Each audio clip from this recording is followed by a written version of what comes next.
56533. The Little Sister, by Raymond Chandler. Copyright 1949 by Raymond Chandler. Copyright renewed 1976 by Mrs. Helga Green. Read by Conrad Feininger. This book contains 250 pages on 6 sides. This book was originally created for audio cassette playback. Any announcements concerning cassettes do not apply to this recording. This version contains markers allowing direct access to major portions of the book. Library of Congress annotation. Orfamay Quest, a mousy office girl from Kansas, hires Private Eye Philip Marlowe to locate her missing brother Orrin. Marlowe suspects Orfamay has not told the whole story as he trails Orrin through blackmail and murder. Some Strong Language, 1949. From the book jacket. A movie starlet with a gangster boyfriend and a pair of siblings with a shared secret lure Marlowe into the less than glamorous and more than a little dangerous world of Hollywood fame. Chandler's foray into the industry that dominates the company town that is Los Angeles. About the author. Raymond Chandler was born in 1888 and published his first story in 1933 in the pulp magazine Black Mask. By the time he published his first novel, The Big Sleep, 1939, featuring, as did all his major works, the iconic Private Eye Philip Marlowe, it was clear that he had not only mastered a genre, but had set a standard to which others could only aspire. Chandler created a body of work that ranks with the best of 20th century literature. He died in 1959. Other books by Raymond Chandler.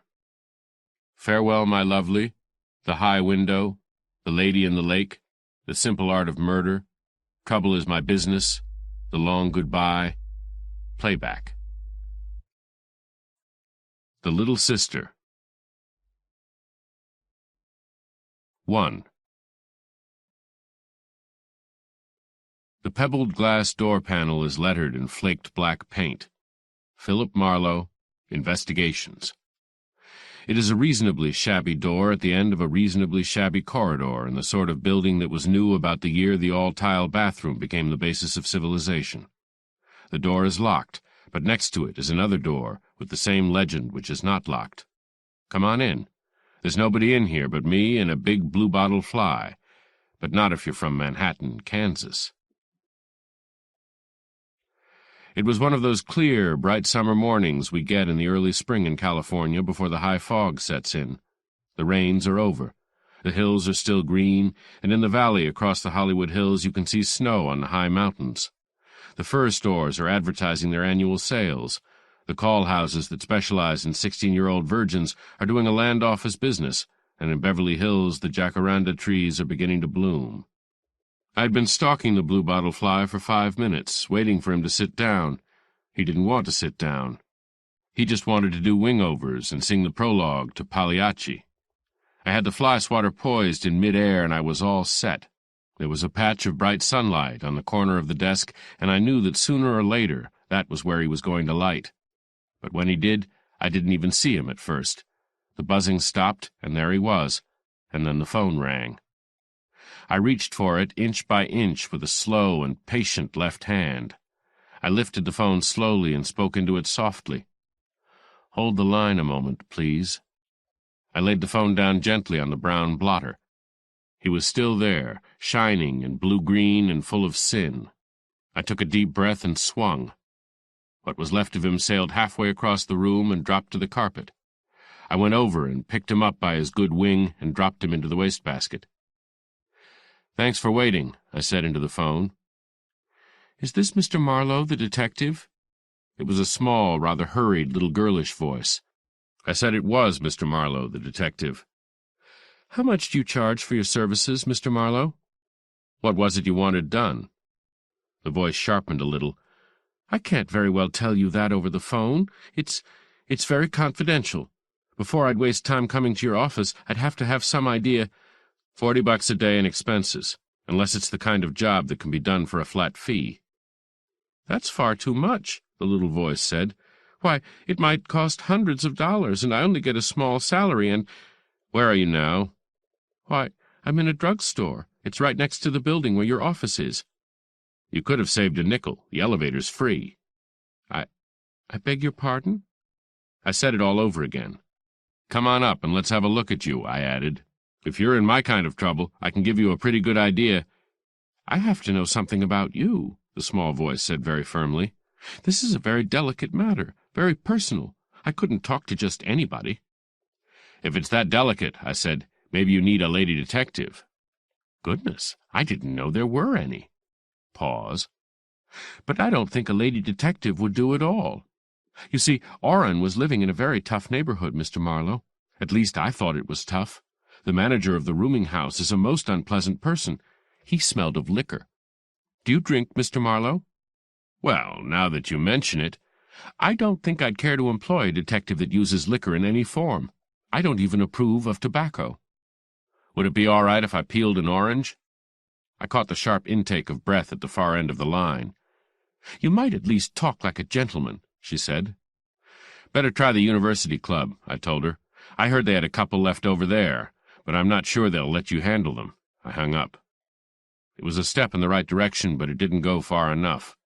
I ought to have locked the door and hid under the desk. 2. 5 minutes later, the buzzer sounded on the outer door of the half-office I use for a reception room. I heard the door close again. Then I didn't hear anything more. The door between me and there was half open. I listened and decided somebody had just looked in at the wrong office and left without entering. Then there was a small knocking on wood. Then the kind of cough you use for the same purpose. I got my feet off the desk, stood up, and looked out. There she was. She didn't have to open her mouth for me to know who she was, and nobody ever looked less like Lady Macbeth. She was a small, neat, rather prissy-looking girl with primly smooth brown hair and rimless glasses.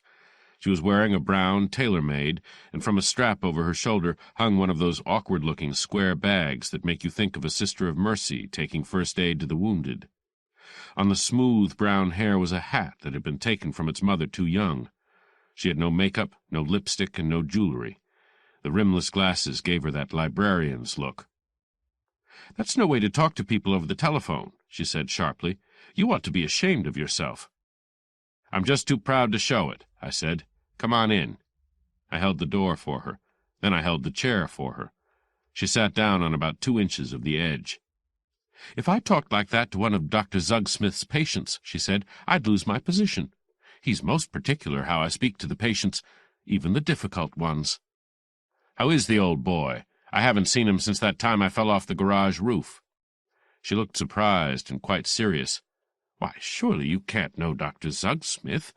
The tip of a rather anemic tongue came out between her lips and searched furtively for nothing. "I know a Dr. George Zugsmith," I said, "in Santa Rosa."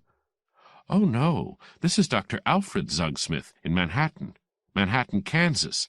You know, not Manhattan, New York." "Must be a different Dr. Zugsmith," I said. "And your name?" "I'm not sure I'd care to tell you." "Just window shopping, huh?" "I suppose you could call it that. If I have to tell my family affairs to a total stranger, I at least have the right to decide whether he's the kind of person I could trust."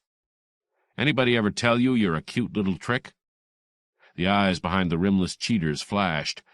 "I should hope not." I reached for a pipe and started to fill it. "Hope isn't exactly the word," I said. "Get rid of that hat and get yourself a pair of those slinky glasses with colored rims. You know, the ones that are all cockeyed and oriental." "Dr. Zugsmith wouldn't permit anything like that," she said quickly. Then, "Do you really think so?" she asked and blushed ever so slightly. I put a match to the pipe and puffed smoke across the desk. She winced back. "If you hire me," I said, "I'm the guy you hire. Me. Just as I am. If you think you're going to find any lay readers in this business, you're crazy. I hung up on you, but you came up here all the same, so you need help. What's your name and trouble?" She just stared at me. "Look," I said, "you come from Manhattan, Kansas. The last time I memorized the World Almanac, that was a little town not far from Topeka. Population around 12,000. You work for Dr. Alfred Zugsmith, and you're looking for somebody named Orrin. Manhattan is a small town. It has to be. Only half a dozen places in Kansas or anything else. I already have enough information about you to find out your whole family history. But why should I want to? I'm fed up with people telling me histories. I'm just sitting here because I don't have any place to go. I don't want to work. I don't want anything. You talk too much. Yes, I said, I talk too much. Lonely men always talk too much. Either that or they don't talk at all. Shall we get down to business? You don't look like the type that goes to see private detectives, and especially private detectives you don't know. I know that, she said quietly, and Orrin would be absolutely livid. Mother would be furious, too. I just picked your name out of the phone book. What principal? I asked, and with the eyes closed or open? She stared at me for a moment, as if I were some kind of freak. 7 and 13, she said quietly. How? Marlowe has 7 letters, she said, and Philip Marlowe has 13. 7 together with 13. What's your name? I almost snarled. Orfamay Quest. She crinkled her eyes as if she could cry. She spelled the first name out for me, all one word. I live with my mother, she went on, her voice getting rapid now, as if my time is costing her. My father died 4 years ago. He was a doctor. My brother Orrin was going to be a surgeon, too, but he changed into engineering after 2 years of medical. Then a year ago Orrin came out to work for the Cal Western Aircraft Company in Bay City. He didn't have to. He had a good job in Wichita. I guess he just sort of wanted to come out here to California. Most everybody does. Almost everybody, I said. If you're going to wear those rimless glasses, you might at least try to live up to them. She giggled and drew a line along the desk with her fingertip, looking down. Did you mean those slanting kind of glasses that make you look kind of oriental? Uh-huh. Now about Orrin. We've got him to California, and we've got him to Bay City. What do we do with him? She thought a moment and frowned. Then she studied my face as if making up her mind. Then her words came with a burst. It wasn't like Orrin not to write to us regularly. He only wrote twice to Mother and 3 times to me in the last 6 months, and the last letter was several months ago. Mother and I got worried. So it was my vacation, and I came out to see him. He'd never been away from Kansas before. She stopped. Aren't you going to take any notes? She asked. I grunted. I thought detectives always wrote things down in little notebooks. I'll make the gags, I said. You tell the story. You came out on your vacation. Then what? I'd written to Orrin that I was coming, but I didn't get any answer. Then I sent a wire to him about Salt Lake City, but he didn't answer that either. So all I could do was go down where he lived. It's an awful long way. I went in a bus. It's in Bay City, number 449 Idaho Street. She stopped again, then repeated the address, and I still didn't write it down. I just sat there looking at her glasses and her smooth brown hair and the silly little hat and the fingernails with no color and her mouth with no lipstick and the tip of the little tongue that came and went between the pale lips. Maybe you don't know Bay City, Mr. Marlowe. Ha, I said. All I know about Bay City is that every time I go there I have to buy a new head. You want me to finish your story for you? What? Her eyes opened so wide that the glasses made them look like something you see in the deep-sea fish tanks. He's moved, I said, and you don't know where he's moved to, and you're afraid he's living a life of sin in a penthouse on top of the Regency Towers with something in a long mink coat and an interesting perfume.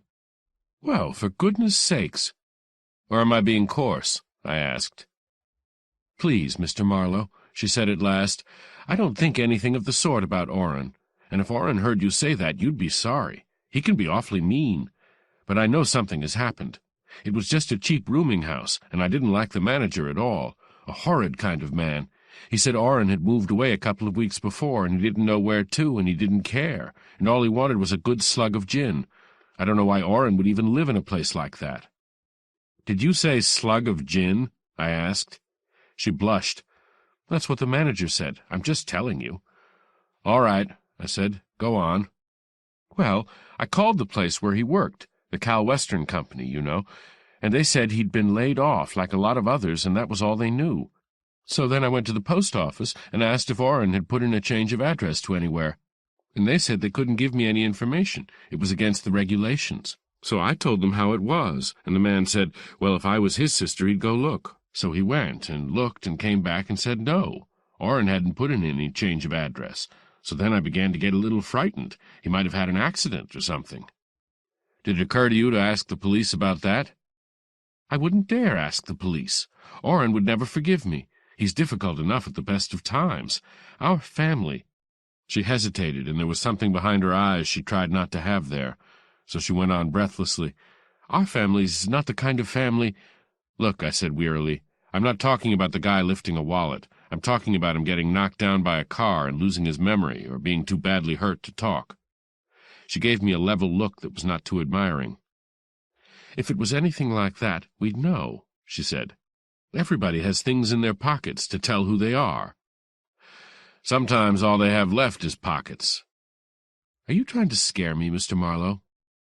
"If I am, I'm certainly getting nowhere fast. Just what do you think might have happened?" She put her slim forefinger to her lips and touched it very carefully with the tip of that tongue. "I guess if I knew that, I wouldn't have to come and see you. How much would you charge to find him?" I didn't answer for a long moment. Then I said, "You mean alone, without telling anybody?"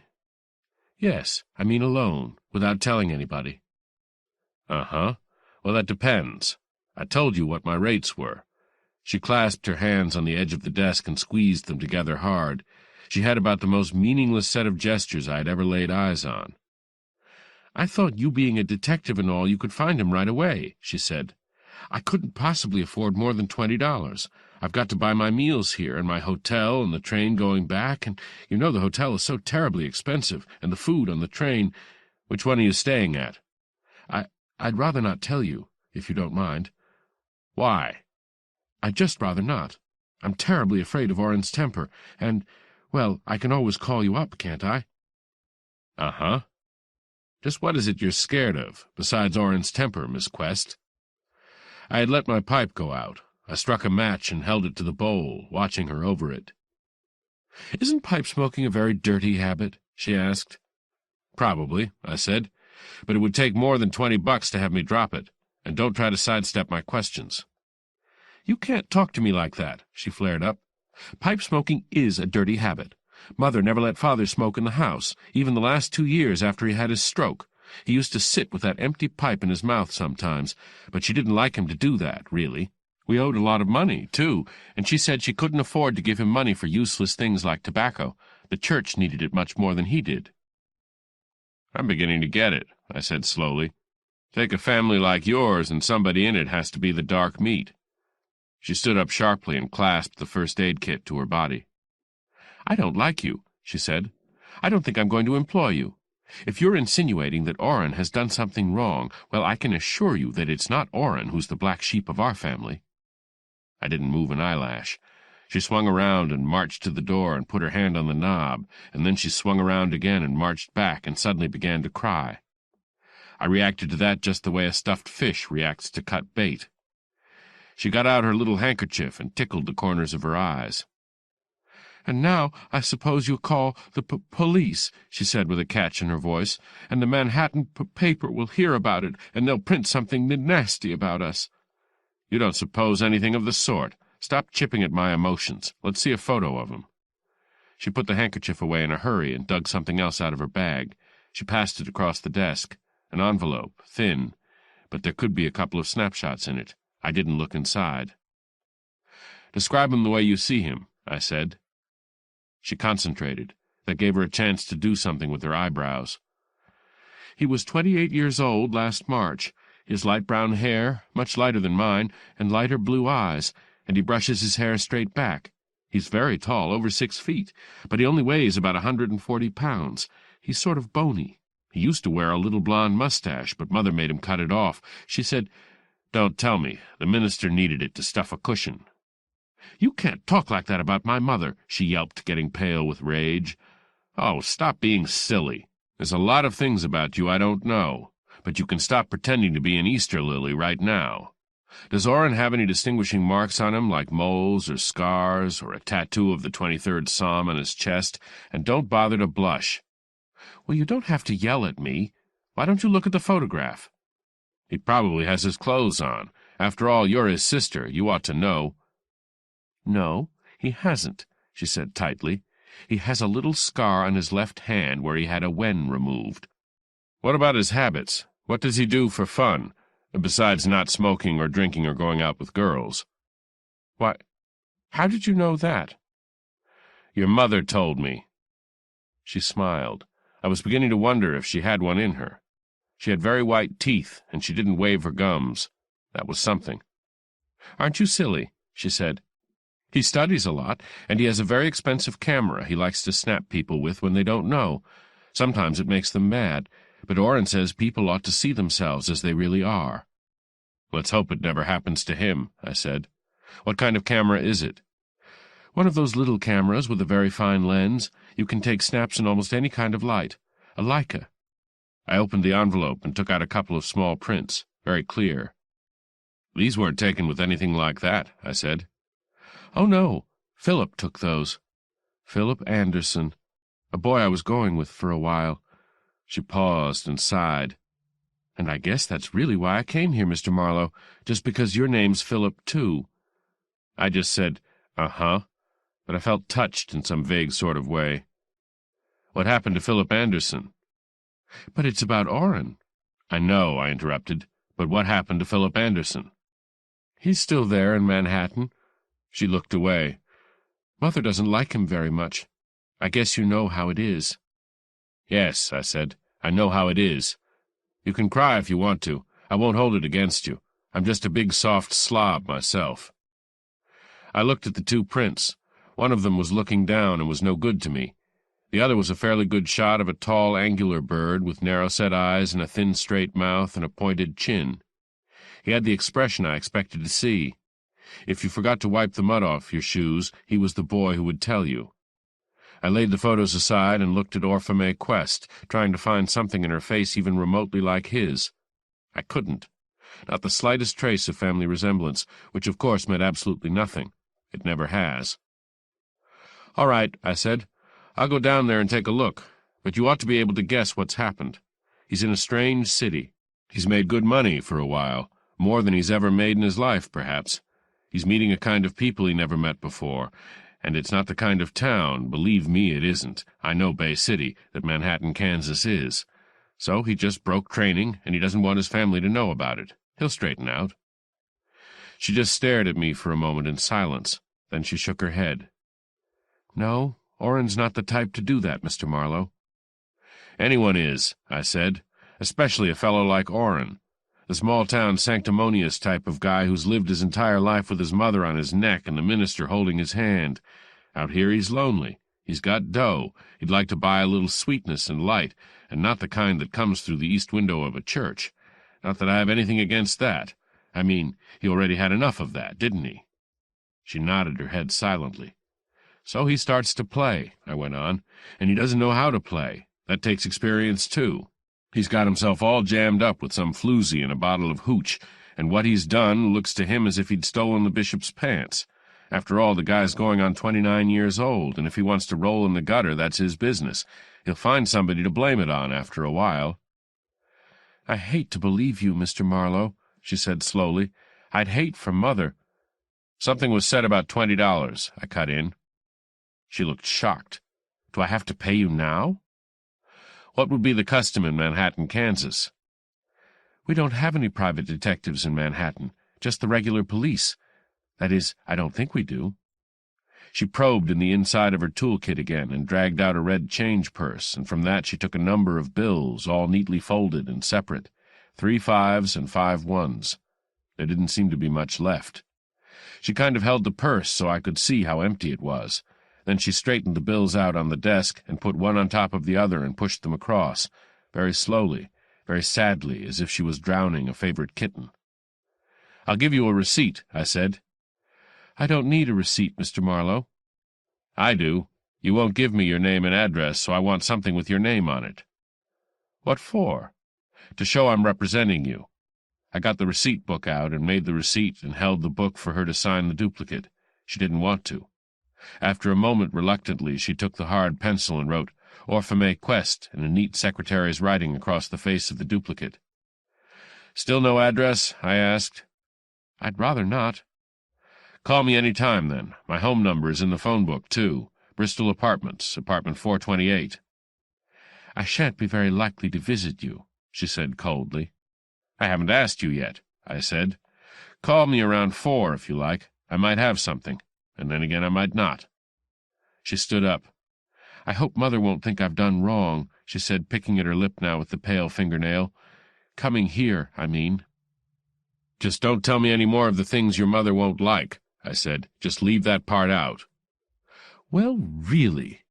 "And stop saying, 'well, really.'" "I think you are a very offensive person," she said.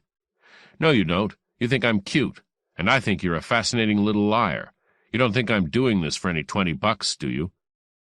She gave me a level, suddenly cool stare. "Then why?" Then, when I didn't answer, she added, "Because spring is in the air?" I still didn't answer. She blushed a little, then she giggled. I didn't have the heart to tell her I was just plain bored with doing nothing. Perhaps it was the spring, too, and something in her eyes that was much older than Manhattan, Kansas. "I think you're very nice, really," she said softly. Then she turned quickly and almost ran out of the office. Her steps along the corridor outside made tiny, sharp, pecky sounds, kind of like Mother drumming on the edge of the dinner table when Father tried to promote himself a second piece of pie, and him with no money any more, no nothing, just sitting in a rocker on the front porch back there in Manhattan, Kansas, with his empty pipe in his mouth. Rocking on the front porch slow and easy, because when you've had a stroke you have to take it slow and easy, and wait for the next one, and the empty pipe in his mouth. No tobacco. Nothing to do but wait. I put Orfamay Quest's 20 hard-earned dollars in an envelope and wrote her name on it and dropped it in the desk drawer. I didn't like the idea of running around loose with that much currency on me. 3. You could know Bay City a long time without knowing Idaho Street, and you could know a lot of Idaho Street without knowing number 449. The block in front of it had a broken paving that had almost gone back to dirt. The warped fence of a lumber yard bordered the cracked sidewalk on the opposite side of the street. Halfway up the block, the rusted rails of a spur track turned into a pair of high, chained wooden gates that seemed not to have been opened for 20 years. Little boys with chalk had been writing and drawing pictures on the gates and all along the fence. Number 449 had a shallow, paintless front porch on which 5 wood and cane rockers loafed dissolutely, held together with wire and the moisture of the beach air. The green shades over the lower windows of the house were 2/3 down and full of cracks. Beside the front door there was a large printed sign, "No vacancies." That had been there a long time, too. It had got faded and fly-specked. The door opened on a long hall from which stairs went up 1/3 of the way back. To the right there was a narrow shelf with a chained, indelible pencil hanging beside it.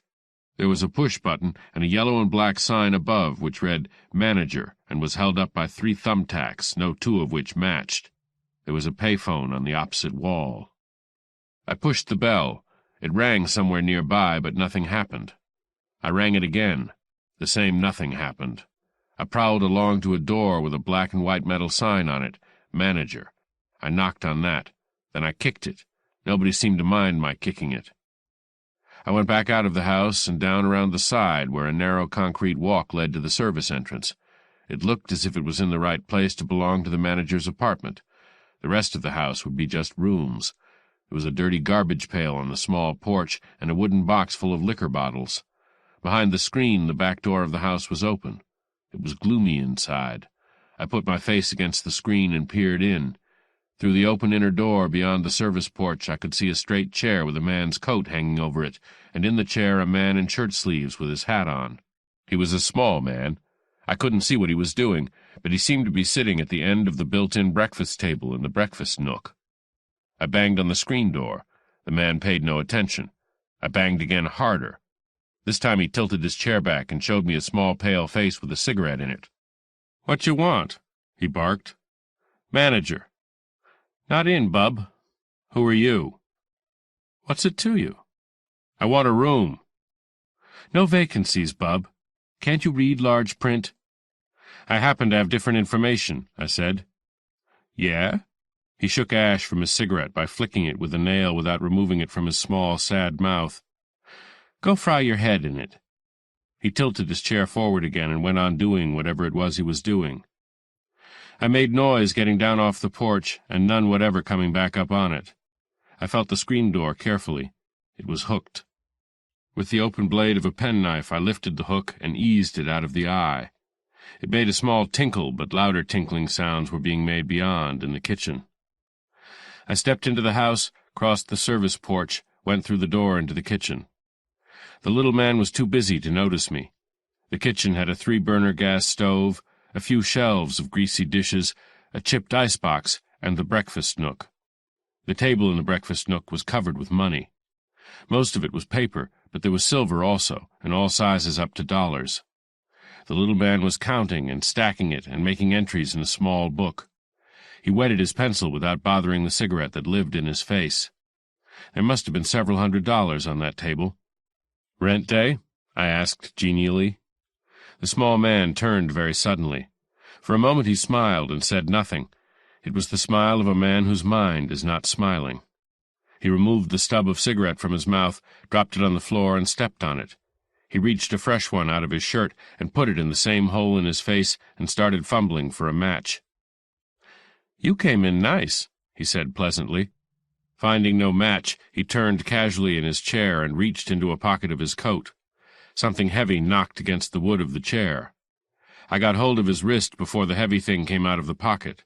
He threw his weight backwards, and the pocket of the coat started to lift towards me.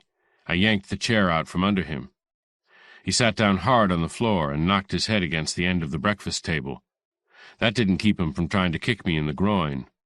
I stepped back with his coat and took a .38 out of the pocket he had been playing with. "Don't sit on the floor just to be chummy," I said. He got up slowly, pretending to be groggier than he was. His hand fumbled at the back of his collar, and light winked on metal as his arm swept toward me. He was a game little rooster.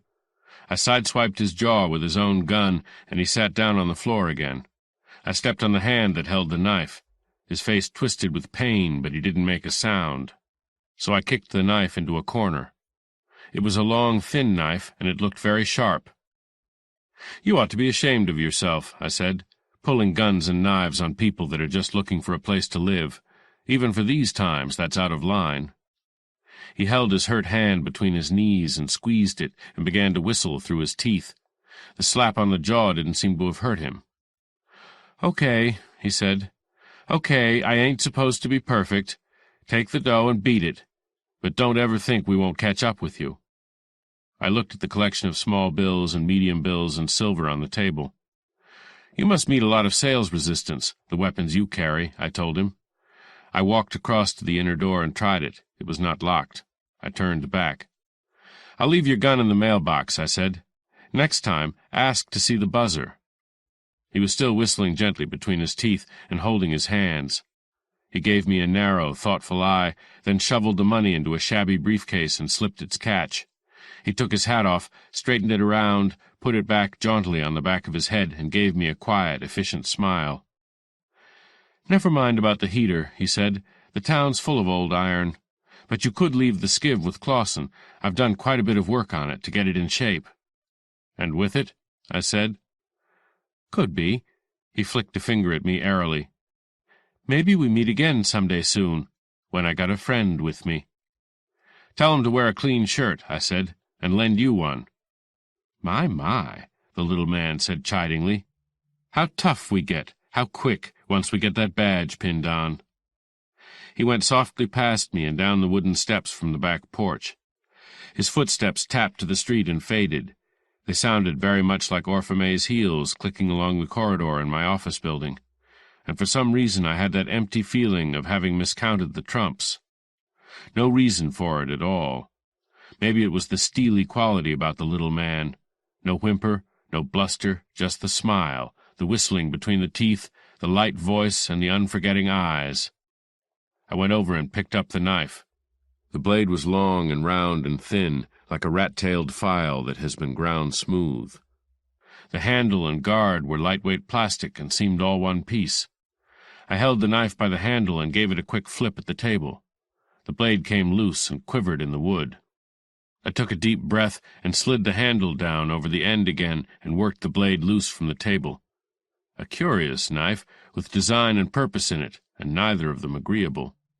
I opened the door beyond the kitchen and went through it with the gun and knife in one hand. It was a wall-bed living room, with the wall-bed down and rumpled. There was an overstuffed chair with a hole burnt in the arm. A high oak desk with tilted doors like old-fashioned cellar doors stood against the wall by the front window.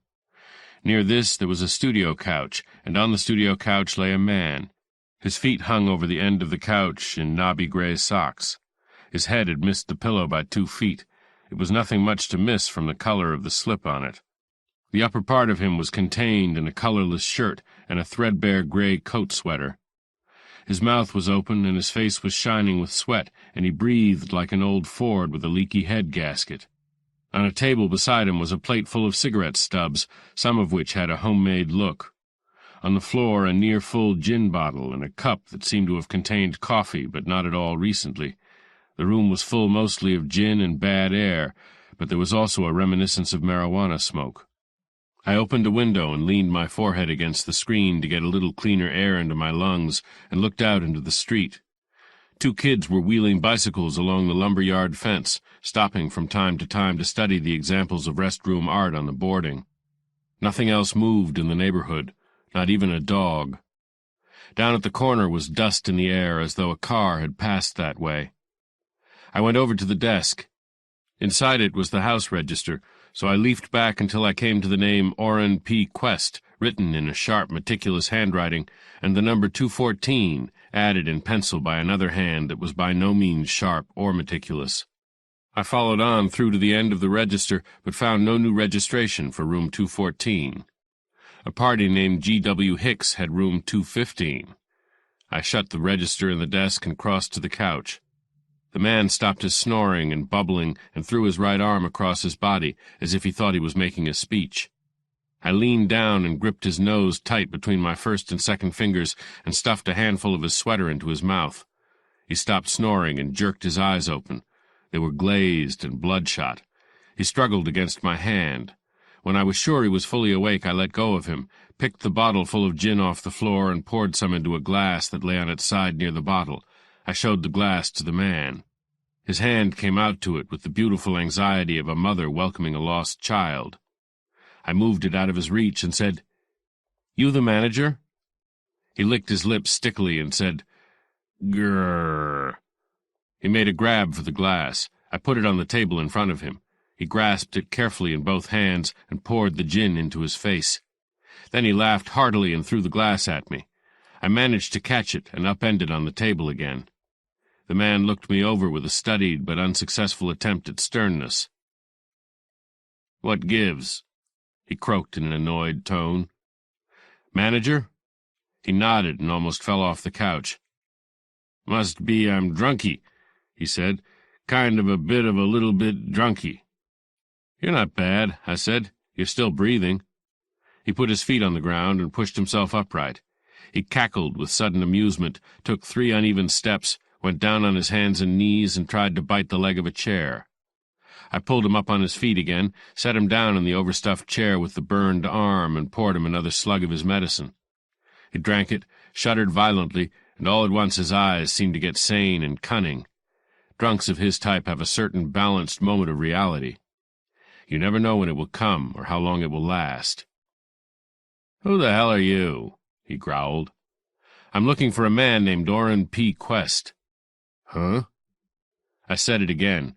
He smeared his face with his hands and said tersely, "Moved away." "Moved away when?" He waved his hand, almost fell out of his chair, and waved it again the other way to restore his balance. "Give me a drink," he said. I poured another slug of the gin and held it out of his reach. "Gimme," the man said urgently. "I'm not happy. All I want is the present address of Orrin Quest." "Just think of that," he said wittily, and made a loose pass at the glass I was holding. I put the glass down on the floor and got one of my business cards out for him. "This might help you to concentrate," I told him. He peered at the card closely, sneered, bent it in half, and bent it again. He held it on the flat of his hand, spit on it, and tossed it over his shoulder. I handed him the glass of gin. He drank it to my health, nodded solemnly, and threw the glass over his shoulder, too. It rolled along the floor and thumped the baseboard. The man stood up with surprising ease, jerked a thumb toward the ceiling, doubled the fingers of his hand under it, and made a sharp noise with his tongue and teeth. "Beat it," he said. "I got friends." He looked at the telephone on the wall and back at me with cunning. "A couple of boys to take care of you," he sneered. I said nothing. "Don't believe me, huh?" he snarled, suddenly angry. I shook my head. He started for the telephone, clawed the receiver off the hook, and dialed the 5 digits of a number. I watched him. 13572. That took all he had for the time being. He let the receiver fall and bang against the wall, and he sat down on the floor beside it. He put it to his ear and growled at the wall. "Let me talk to the doc." I listened silently. "Vince! The doc!" he shouted angrily. He shook the receiver and threw it away from him. He put his hands down on the floor and started to crawl in a circle. When he saw me, he looked surprised and annoyed. He got shakily to his feet again and held his hand out. "Give me a drink." I retrieved the fallen glass and milked the gin bottle into it. He accepted it with the dignity of an intoxicated dowager, drank it down with an airy flourish, walked calmly over to the couch and lay down, putting the glass under his head for a pillow. He went to sleep instantly. I put the telephone receiver back on its hook, glanced out in the kitchen again, felt the man on the couch over, and dug some keys out of his pocket. One of them was a pass key. The door to the hallway had a spring lock, and I fixed it so that I could come in again and started up the stairs. I paused on the way to write, "Doc, Vince 13572 on an envelope. Maybe it was a clue. The house was quite silent as I went on up. 4. The manager's much-filed pass key turned the lock of room 214 without noise. I pushed the door open. The room was not empty. A chunky, strongly built man was bending over a suitcase on the bed with his back to the door. Shirts and socks and underwear were laid out on the bed cover, and he was packing them leisurely and carefully, whistling between his teeth in a low monotone. He stiffened as the door hinge creaked. His hand moved fast for the pillow on the bed. "I beg your pardon," I said. "The manager told me this room was vacant." He was as bald as a grapefruit. He wore dark gray flannel slacks and transparent plastic suspenders over a blue shirt. His hand came up from the pillow, went to his head and down again. He turned, and he had hair. It looked as natural as hair ever looked, smooth, brown, not parted. He glared at me from under it. "You can always try knocking," he said. He had a thick voice and a broad, careful face that had been around. "Why would I if the manager said the room was empty?" He nodded, satisfied. The glare went out of his eyes. I came further into the room without invitation. An open Love Pulp magazine lay face down on the bed near the suitcase. A cigar smoked in a green glass ashtray. The room was careful and orderly, and, for that house, clean. "He must have thought you had already moved out," I said, trying to look like a well-meaning party with some talent for the truth. "Have it in half an hour," the man said. "Okay if I look around?" He smiled mirthlessly. "Ain't been in town long, have you?" "Why?" "New around here, ain't you?" "Why?" "Like the house and the neighborhood?" "Not much," I said. "The room looks all right." He grinned, showing a porcelain jacket crown that was too white for his other teeth. "How long you been looking?" "Just started," I said. "Why all the questions?" "You make me laugh," the man said, not laughing. "You don't look at rooms in this town. You grab them sight unseen. This burg's so jam-packed even now that I could get $10 just for telling there's a vacancy here." "That's too bad," I said. "A man named Orrin Quest told me about the room, so there's one sawbuck you don't get to spend." "That's so." Not a flicker of an eye, not a movement of a muscle. I might as well have been talking to a turtle. "Don't get tough with me," the man said. "I'm a bad man to get tough with." He picked a cigar out of the green glass ashtray and blew a little smoke. Through it he gave me the cold gray eye. I got a cigarette out and scratched my chin with it. "What happens to people that get tough with you?" I asked him. "You make them hold your toupee?" "You lay off my toupee," he said savagely. "So sorry," I said. "There's a no vacancy sign on the house," the man said. "So what makes you come here and find one?" "You didn't catch the name," I said. "Orrin Quest." I spelled it for him. Even that didn't make him happy. There was a dead-air pause. He turned abruptly and put a pile of handkerchiefs into his suitcase. I moved a little closer to him. When he turned back, there was what might have been a watchful look on his face. but it had been a watchful face to start with. "Friend of yours?" he asked casually. "We grew up together," I said. "Quiet sort of guy," the man said easily. "I used to pass the time of day with him. Works for Cal Western, don't he?" "He did," I said. "Oh, he quit?" "Let out." We went on staring at each other. It didn't get either of us anywhere. We both had done too much of it in our lives to expect miracles. The man put the cigar back in his face and sat down on the side of the bed beside the open suitcase. Glancing into it, I saw the square butt of an automatic peeping out from under a pair of badly folded shorts. "This Quest party's been out of here 10 days, the man said thoughtfully.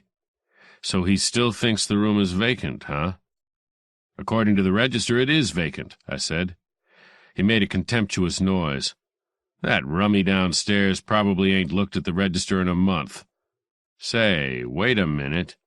His eyes sharpened, and his hand wandered idly over the open suitcase and gave an idle pat to something that was close to the gun. When the hand moved away, the gun was no longer visible. "I've been kind of dreamy all morning, or I'd have wised up," he said. "You're a dick."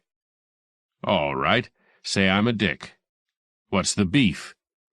"No beef at all. I just wondered why you had the room." "I moved from 215 across the hall. This here is a better room. That's all. Simple. Satisfied?" "Perfectly," I said, watching the hand that could be near the gun if it wanted to. "What kind of dick? City? Let's see the buzzer." I didn't say anything. "I don't believe you got no buzzer." "If I showed it to you, you're the type of guy would say it was counterfeit. So you're Hicks." He looked surprised. "George W. Hicks," I said. "It's in the register, room 215. You just got through telling me you moved from 215.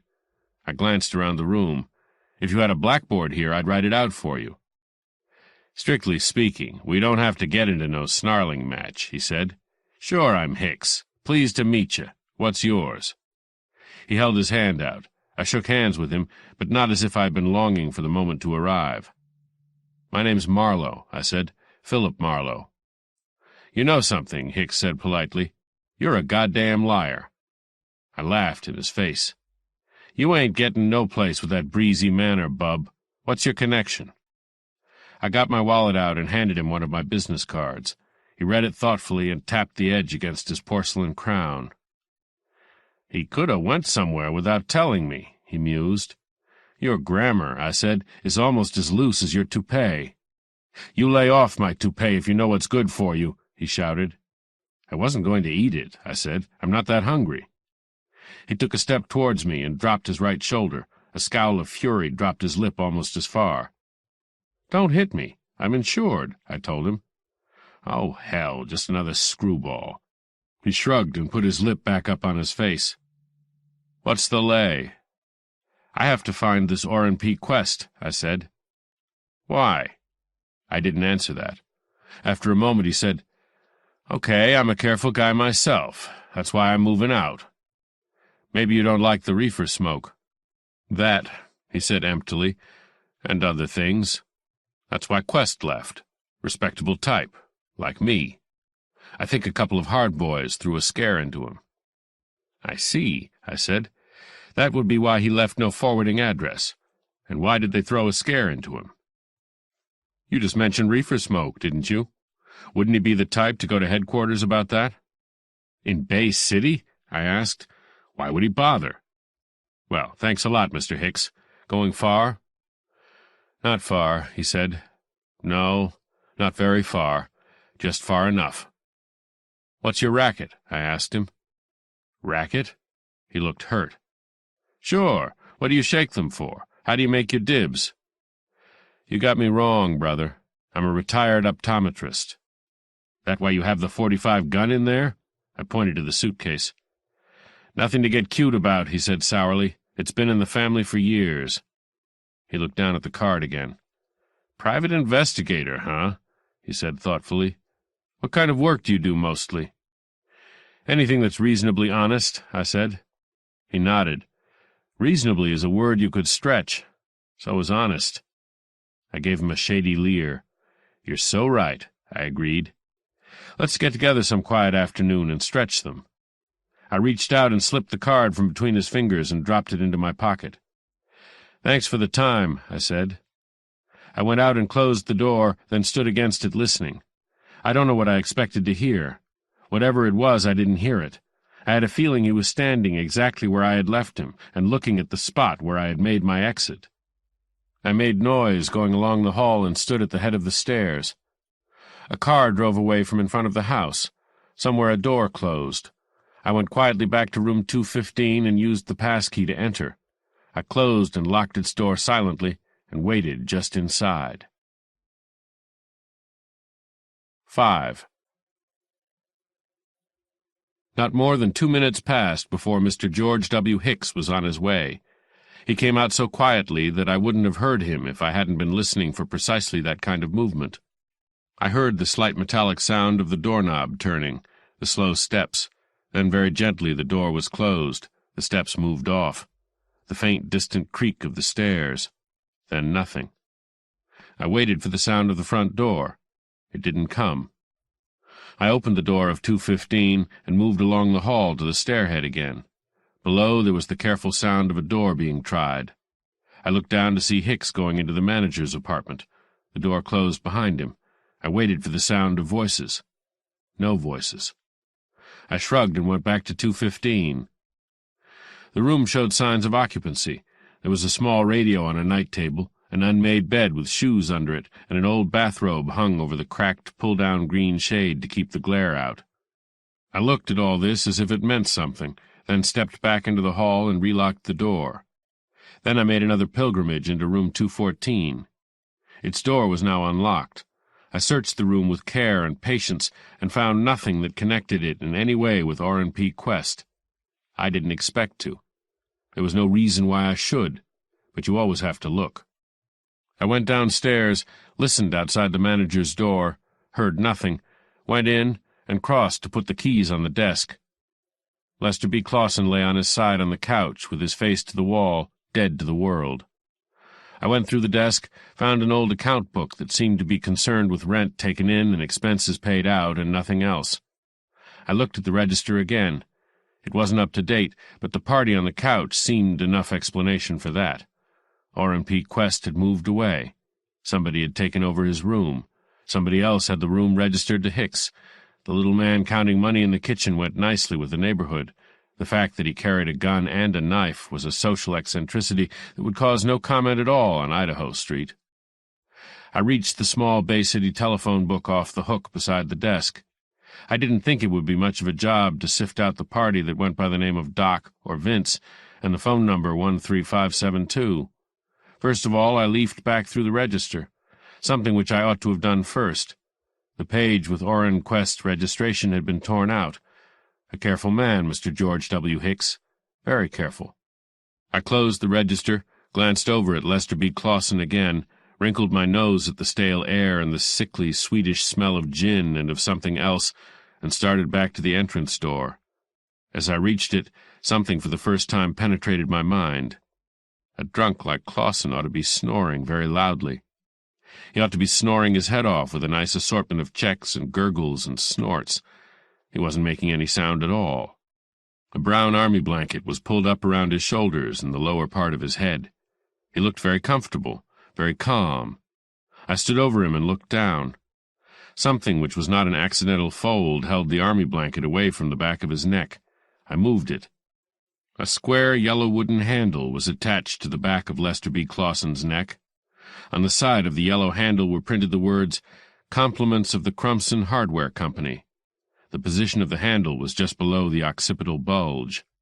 It was the handle of an ice pick. I did a nice quiet 35, getting away from the neighborhood.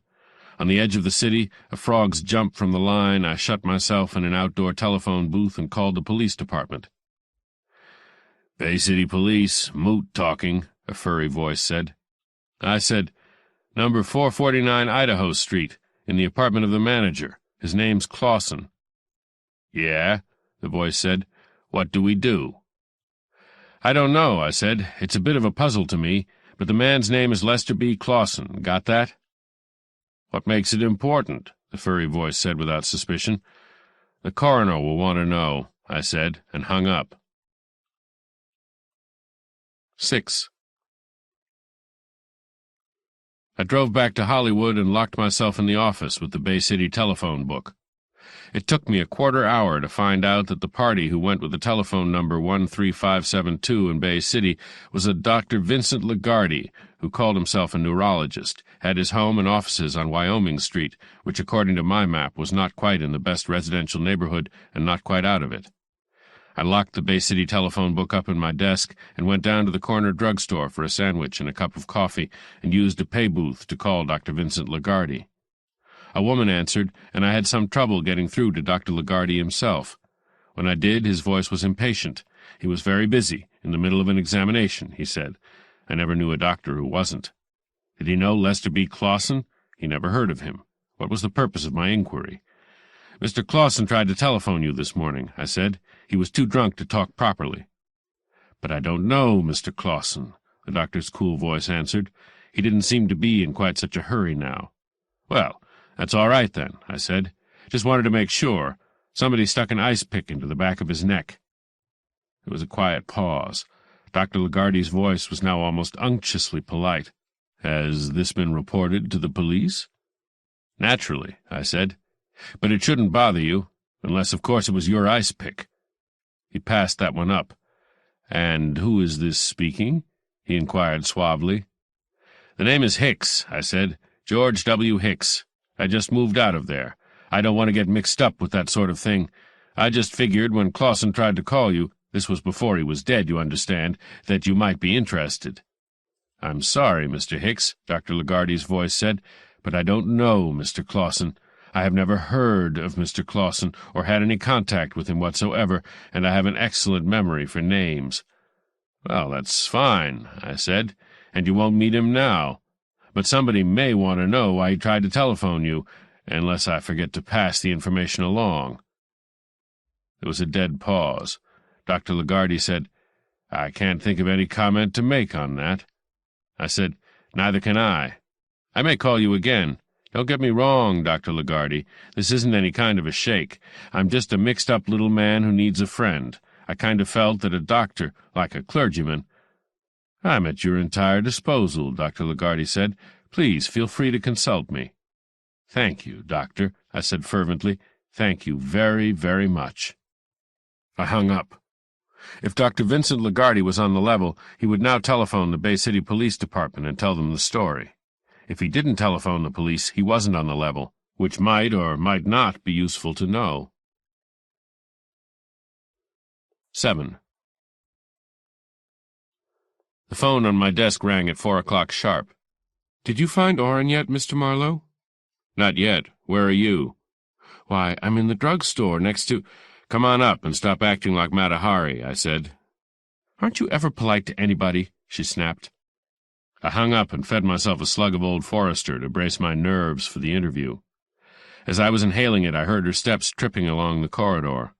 I moved across and opened the door. "Come in this way and miss the crowd," I said.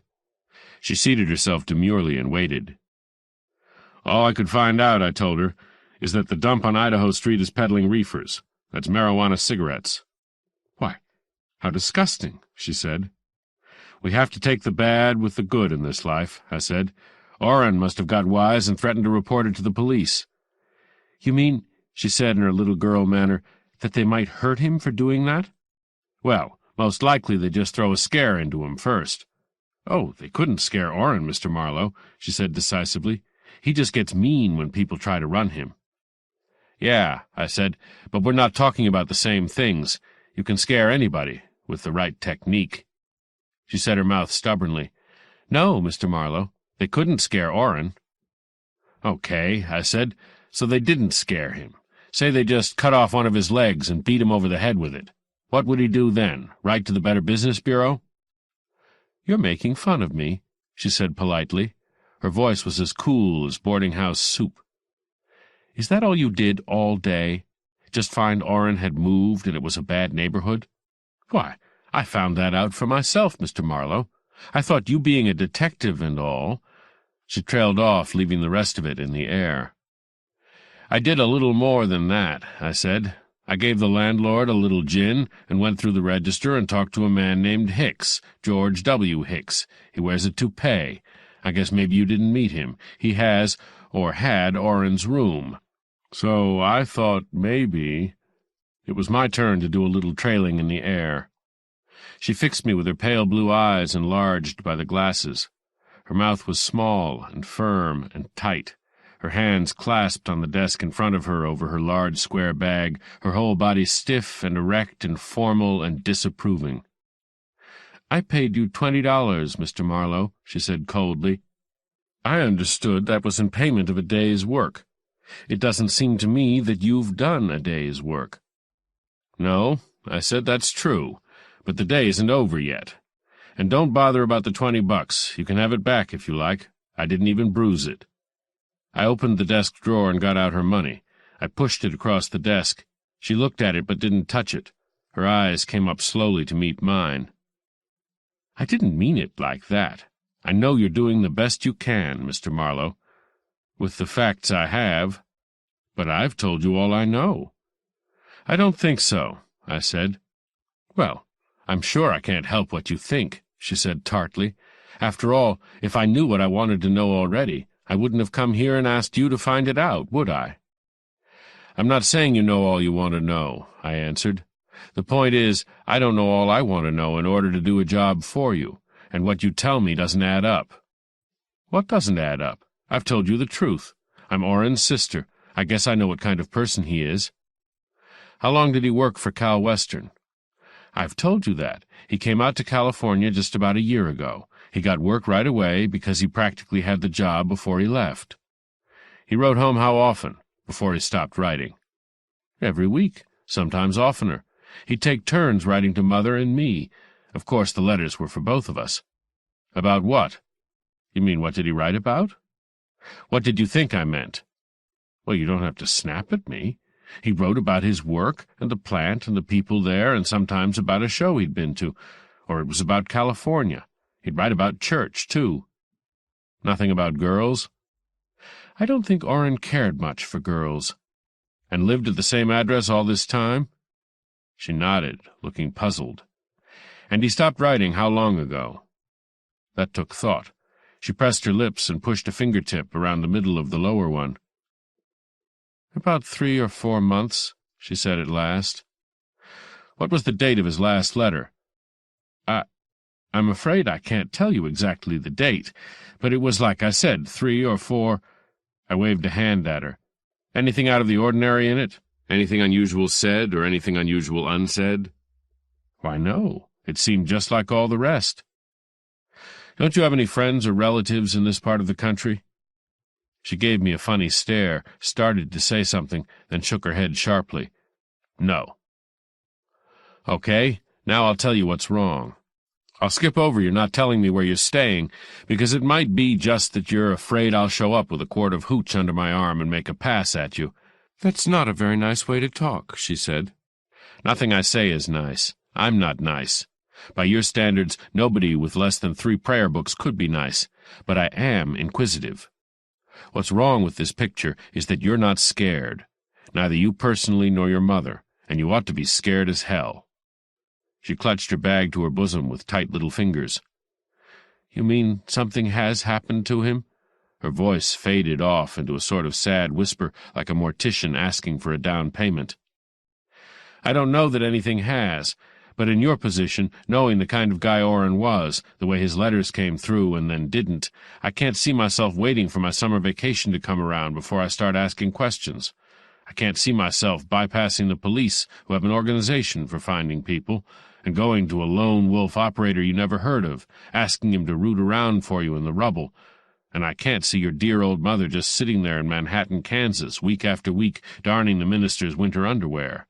No letter from Orrin, no news, and all she does about it is take a long breath and mend up another pair of pants." She came to her feet with a lunge. "You're a horrid, disgusting person," she said angrily. "I think you're vile. Don't you dare say Mother and I weren't worried. Just don't you dare." I pushed the $20 worth of currency a little closer to the other side of the desk. "You were worried $20 worth, honey," I said. But about what, I wouldn't know. I guess I don't really want to know. Just put this hunk of folding back in your saddlebag and forget you ever met me. You might want to lend it to another detective tomorrow." She snapped her bag shut viciously on the money. "I'm not very likely to forget your rudeness," she said between her teeth. "Nobody in the world's ever talked to me the way you have." I stood up and wandered around the end of the desk. "Don't think about it too much. You might get to like it." I reached up and twitched her glasses off. She took half a step back, almost stumbled, and I reached an arm around her by pure instinct. Her eyes widened, and she put her hands against my chest and pushed. I've been pushed harder by a kitten. "Without the cheaters, those eyes are really something," I said in an awed voice. She relaxed and let her head go back, and her lips open a little. "I suppose you do this to all the clients," she said softly. Her hands now had dropped to her sides. The bag whacked against my leg. She leaned her weight on my arm. If she wanted me to let go of her, she had her signals mixed. "I just didn't want you to lose your balance," I said. "I knew you were the thoughtful type." She relaxed still more. Her head went back now. Her upper lids drooped, fluttered a bit, and her lips came open a little farther. On them appeared the faint provocative smile that nobody ever has to teach them. "I suppose you thought I did it on purpose," she said. "Did what on purpose?" "Stumbled, sort of." "Well—" She reached a quick arm around my neck and started to pull. So I kissed her. It was either that or slug her. She pushed her mouth hard at me for a long moment, then quietly and very comfortably wriggled around in my arms and nestled. She let out a long, easy sigh. "In Manhattan, Kansas, you could be arrested for this," she said. "If there was any justice, I could be arrested just for being there," I said. She giggled and poked the end of my nose with a fingertip. "I suppose you really prefer fast girls," she said, looking up at me sideways. "At least you won't have to wipe off any lip rouge. Maybe I'll wear some next time." "Maybe we'd better sit down on the floor," I said. "My arm's getting tired." She giggled again and disengaged herself gracefully. "I guess you think I've been kissed lots of times," she said. "What girl hasn't?" She nodded, gave me the up-from-under look that made her eyelashes cut across the iris. "Even at the church socials they play kissing games," she said. "Or there wouldn't be any church socials," I said. We looked at each other with no particular expression. "Well," she began at last. I handed her back her glasses. She put them on. She opened her bag, looked at herself in a small mirror, rooted around in her bag, and came out with her hand clenched. "I'm sorry I was mean," she said, and pushed something under the blotter of my desk. She gave me another little frail smile and marched to the door and opened it. "I'll call you," she said intimately, and out she went, tap, tap, tap, down the hall. I went over and lifted the blotter and smoothed out the crumpled currency that lay under it. It hadn't been much of a kiss, but it looked like I had another chance at the $20. The phone rang before I had quite started to worry about Mr. Lester B. Clawson. I reached for it absently. The voice I heard was an abrupt voice, but thick and clogged, as if it was being strained through a curtain or somebody's long white beard. "You, Marlowe?" it said. "Speaking. You got a safe deposit box, Marlowe?" I had enough of being polite for one afternoon. "Stop asking and start telling," I said. "I asked you a question, Marlowe." "I didn't answer it," I said. "Like this." I reached over and pressed down the riser on the phone, held it that way while I fumbled for a cigarette. I knew he would call right back. They always do when they think they're tough. They haven't used their exit line. When it rang again, I started right in. "If you have a proposition, state it, and I get called Mister until you give me some money." "Don't let that temper ride you so hard, friend. I'm in a jam. I need something kept in a safe place. For a few days. Not longer. And for that you make a little quick money." "How little?" I asked, "and how quick?" "A C-note. Right here and waiting. I'm warming it for you." "I can hear it purr," I said. "Right where and waiting?" I was listening to the voice twice, once when I heard it, and once when it echoed in my mind. "Room 332, Van Nuys Hotel. Knock 2 quick ones and 2 slow ones. Not too loud. I got to have live action. How fast can you— What is it you want me to keep?" "That'll wait till you get here. I said I was in a hurry." "What's your name?" "Just room 332. "Thanks for the time," I said. "Goodbye." "Hey, wait a minute, dope. It's nothing hot like you think. No ice, no emerald pendants. It just happens to be worth a lot of money to me, and nothing at all to anybody else. The hotel has a safe. Do you want to die poor, Marlowe?" "Why not? Rockefeller did. Goodbye again." The voice changed. The furriness went out of it. It said sharply and swiftly, "How's every little thing in Bay City?" I didn't speak, just waited. There was a dim chuckle over the wire.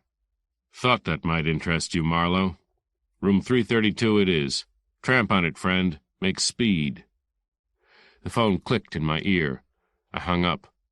For no reason, a pencil rolled off the desk and broke its point on the glass doohickey under one of the desk legs. I picked it up and slowly and carefully sharpened it in the Boston sharpener screwed to the edge of the window frame, turning the pencil around to get it nice and even. I laid it down on the tray on the desk and dusted off my hands. I had all the time in the world. I looked out of the window. I didn't see anything. I didn't hear anything. And then, for even less reason, I saw Orfamay Quest's face without the glasses, and polished and painted and with blonde hair piled up high on the forehead, with a braid around the middle of it, and bedroom eyes. They all have to have bedroom eyes. I tried to imagine this face in a vast close-up, being gnawed by some virile character from the wide-open spaces of Romanoff's bar. It took me 29 minutes to get to the Van Nuys Hotel. 8. Once, long ago, it must have had a certain elegance, but no more. The memories of old cigars clung to its lobby like the dirty gilt on its ceiling and the sagging springs of its leather lounging chairs. The marble of the desk had turned a yellowish-brown with age, but the floor carpet was new and had a hard look, like the room clerk. I passed him up and strolled over to the cigar counter in the corner and put down a quarter for a package of Camels. The girl behind the counter was a straw blonde with a long neck and tired eyes. She put the cigarettes in front of me, added a packet of matches, dropped my change into a slotted box marked "The Community Chest Thanks You." "You'd want me to do that, wouldn't you?" she said, smiling patiently. "You'd want to give your change to the poor little underprivileged kids with bent legs and stuff, wouldn't you?" "Suppose I didn't," I said. "I'd dig up 7 cents, the girl said, "and it would be very painful." She had a low, lingering voice with a sort of moist caress in it, like a damp bath towel. I put a quarter after the 7 cents. She gave me her big smile then. It showed more of her tonsils. "You're nice," she said. "I can see you're nice. A lot of fellows would have come in here and made a pass at a girl. Just think, over 7 cents, a pass." "Who's the housekeeper here now?" I asked her, without taking up the option. "There's 2 of them." She did something slow and elegant to the back of her head, exhibiting what seemed like more than one handful of blood-red fingernails in the process. "Mr. Haiti is on nights, and Mr. Flack is on days. It's day now, so it would be Mr. Flack would be on." "Where could I find him?" She leaned over the counter and let me smell her hair, pointing with a half-inch fingernail toward the elevator bank. "It's down along that corridor there, next to the porter's room. You can't miss the porter's room on account of it has a half door and says porter on the upper part in gold letters, only that half is folded back like, so I guess maybe you can't see it." "I'll see it," I said, "even if I have to get a hinge screwed to my neck. What does this Flack look like?" "Well," she said, "he's a little squatty number with a bit of a mustache, a sort of chunky type, thickset-like, only not tall." Her fingers moved languidly along the counter to where I could have touched them without jumping. "He's not interesting," she said. "Why bother?" "Business," I said, and made off before she threw a half-Nelson on me. I looked back at her from the elevators. She was staring after me with an expression she probably would have said was thoughtful. The porter's room was halfway down the corridor to the Spring Street entrance. The door beyond it was half open. I looked around its edge, then went in and closed it behind me. A man was sitting at a small desk which had dust on it, a very large ashtray, and very little else. He was short and thick-set. He had something dark and bristly under his nose about an inch long. I sat down across from him and put a card on the desk. He reached for the card without excitement, read it, turned it over, and read the back with as much care as the front. There was nothing on the back to read. He picked half of a cigar out of his ashtray and burned his nose lighting it. "What's the gripe?" he growled at me. "No gripe. You flack?" He didn't bother to answer. He gave me a steady look which may or may not have concealed his thoughts, depending on whether he had any to conceal. "Like to get a line on one of the customers," I said. "What name?" Flack asked with no enthusiasm. "I don't know what name he's using here. He's in room 332. "What name was he using before he came here?" Flack asked. "I don't know that either." "Well, what did he look like?" Flack was suspicious now. He reread my card, but it added nothing to his knowledge. "I never saw him, so far as I know." Flack said, "I must be overworked. I don't get it." "I had a call from him," I said. "He wanted to see me." "Am I stopping you?" "Look, Flack, a man in my business makes enemies at times. You ought to know that. This party wants something done. Tells me to come on over, forgets to give his name, and hangs up. I figured I'd do a little checking before I went up there." Flack took the cigar out of his mouth and said patiently, "I'm in terrible shape. I still don't get it. Nothing makes sense to me any more." I leaned over the desk and spoke to him slowly and distinctly. "The whole thing could be a nice way to get me into a hotel room and knock me off and then quietly check out. You wouldn't want anything like that to happen in your hotel, would you, Flack?" "Supposing I cared," he said. "You figure you're that important?" "Do you smoke that piece of rope because you like it or because you think it makes you look tough?" "For $45 a week," Flack said, "would I smoke anything better?" He eyed me steadily. "No expense account yet," I told him. "No deal yet." He made a sad sound and got up wearily and went out of the room. I lit one of my cigarettes and waited. He came back in a short time and dropped a registration card on the desk. Dr. G. W. Hambleton, El Centro, California, was written on it in a firm, round hand and ink. The clerk had written other things on it, including the room number and daily rate. Flack pointed a finger that needed a manicure or, failing that, a nail brush. "Came in at 2:47 p.m., he said. "Just today, that is. Nothing on his bill. 1 day's rent. No phone calls, no nothing. That what you want?" "What does he look like?" I asked. "I didn't see him. You think I stand out there by the desk and take pictures of them while they register?" "Thanks," I said. "Dr. G. W. Hambleton, El Centro. Much obliged." I handed him back the registration card. "Anything I ought to know," Flack said as I went out. "Don't forget where I live. That is, if you call it living." I nodded and went out. There are days like that. Everybody you meet is a dope. You begin to look at yourself in the glass and wonder. 9. Room 332 was at the back of the building near the door to the fire escape. The corridor which led to it had a smell of old carpet and furniture oil and the drab anonymity of 1,000 shabby lives. The sand bucket under the racked fire hose was full of cigarette and cigar stubs, an accumulation of several days. A radio pounded brassy music through an open transom. Through another transom people were laughing fit to kill themselves. Down at the end by room 332 it was quieter. I knocked the 2 longs and 2 shorts as instructed. Nothing happened. I felt jaded and old. I felt as if I had spent my life knocking at doors in cheap hotels that nobody bothered to open. I tried again, then turned the knob and walked in.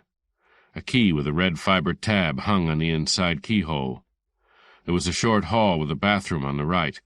Beyond the hall the upper half of a bed was in view, and a man lay on it in shirt and pants. I said, "Dr. Hambleton?" The man didn't answer. I went past the bathroom door towards him. A whiff of perfume reached me, and I started to turn, but not quickly enough. A woman who had been in the bathroom was standing there holding a towel in front of the lower part of her face. Dark glasses showed above the towel, and then the brim of a wide-brimmed straw hat in a sort of dusty delphinium blue. Under that was fluffed-out pale blonde hair.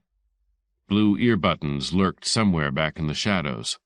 The sunglasses were in white frames with broad, flat side bows. Her dress matched her hat. An embroidered silk or rayon coat was open over the dress. She wore gauntleted gloves, and there was an automatic in her right hand, white bone grip, looked like a .32. "Turn around and put your hands behind you," she said through the towel. The voice muffled by the towel meant as little to me as the dark glasses. It was not the voice which had talked to me on the telephone. I didn't move. "Don't ever think I'm fooling," she said. "I'll give you exactly 3 seconds to do what I say." "Couldn't you make it a minute? I like looking at you." She made a threatening gesture with the little gun. "Turn around," she snapped, "but fast. I like the sound of your voice, too." "All right," she said in a tight, dangerous tone. "If that's the way you want it, that's the way you want it." "Don't forget you're a lady," I said, and turned around and put my hands up to my shoulders. A gun muzzle poked into the back of my neck. Breath almost tickled my skin. The perfume was an elegant something or other, not strong, not decisive. The gun against my neck went away, and a white flame burned for an instant behind my eyes. I grunted and fell forward on my hands and knees and reached back quickly. My hand touched a leg in a nylon stocking, but slipped off, which seemed a pity. It felt like a nice leg. The jar of another blow on the head took the pleasure out of this, and I made the hoarse sound of a man in desperate shape. I collapsed on the floor. The door opened. A key rattled. The door closed. The key turned. Silence. I climbed up to my feet and went into the bathroom. I bathed my head with a towel from the rack soaked with cold water. It felt as if the heel of a shoe had hit me. Certainly it was not a gun butt. There was a little blood, not much. I rinsed the towel out and stood there patting the bruise and wondering why I didn't run after her, screaming. But what I was doing was staring into the open medicine cabinet over the basin. The upper part of a can of talcum had been pried off the shoulder. There was talcum all over the shelf. A toothpaste tube had been cut open. Someone had been looking for something. I went back to the little hallway and tried the room door, locked from the outside. I bent down and looked through the keyhole, but it was an up-and-down lock, with the outer and inner keyholes on different levels. The girl in the dark glasses with the white rims didn't know much about hotels. I twisted the night latch, which opened the outside lock, opened the door, looked along the empty corridor, and closed the door again. Then I went towards the man on the bed. He had not moved during all this time for a somewhat obvious reason. Beyond the little hallway the room widened towards a pair of windows through which the evening sun slanted in a shaft that reached almost across the bed and came to a stop under the neck of the man that lay there. What it stopped on was blue and white and shining and round. He lay quite comfortably, half on his face, with his hands down at his sides and his shoes off. The side of his face was on the pillow, and he seemed relaxed.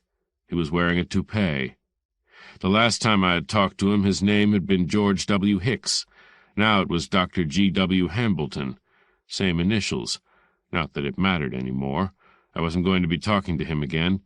There was no blood. None at all, which is one of the few nice things about an expert ice-pick job. I touched his neck. It was still warm. While I was doing it, the shaft of sunlight moved away from the knob of the ice-pick toward his left ear. I turned away and looked the room over. The telephone bell box had been opened and left open. The Gideon Bible was thrown in the corner. The desk had been searched. I went to a closet and looked into that. There were clothes in it and a suitcase I had seen before. I found nothing that seemed important. I picked a snap-brim hat off the floor and put it on the desk and went back to the bathroom. The point of interest now was whether the people who had ice-picked Dr. Hambleton had found what they came for. They had had very little time. I searched the bathroom carefully.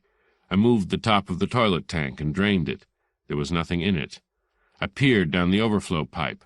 No thread hung there with a small object at the end of it. I searched the bureau. It was empty except for an old envelope. I unhooked the window screens and felt under the sills outside. I picked the Gideon Bible off the floor and leafed through it again. I examined the backs of 3 pictures and studied the edge of the carpet. It was tacked close to the wall, and there were little pockets of dust in the depressions made by the tacks. I got down on the floor and examined the part under the bed. Just the same. I stood on a chair, looked into the bowl of the light fixture. It contained dust and dead moths. I looked the bed over. It had been made up by a professional and not touched since. I felt the pillow under the dead man's head, then got the extra pillow out of the closet and examined its edges. Nothing. Dr. Hambleton's coat hung over a chair back. I went through that, knowing it was the least likely place to find anything. Somebody with a knife had worked on the lining and the shoulder padding. There were matches, a couple of cigars, a pair of dark glasses, a cheap handkerchief not used, a Bay City movie theater ticket stub, a small comb, an unopened package of cigarettes. I looked at it in the light. It showed no sign of having been disturbed. I disturbed it. I tore off the cover, went through it, found nothing but cigarettes. That left Dr. Hambleton himself. I eased him over and got into his trouser pockets. Loose change, another handkerchief, a small tube of dental floss, more matches, a bunch of keys, a folder of bus schedules. In a pigskin wallet was a book of stamps, a second comb. Here was a man who really took care of his toupee. 3 flat packages of white powder, 7 printed cards reading Dr. G. W. Hambleton, O.D., Tustin Building, El Centro, California, hours 9 to 12 and 2 to 4, and by appointment. Telephone El Centro 50406. There was no driver's license, no Social Security card, no insurance cards, no real identification at all. There was $164 in currency in the wallet. I put the wallet back where I found it. I lifted Dr. Hambleton's hat off the desk and examined the sweatband and the ribbon. The ribbon bow had been picked loose with a knife point, leaving hanging threads.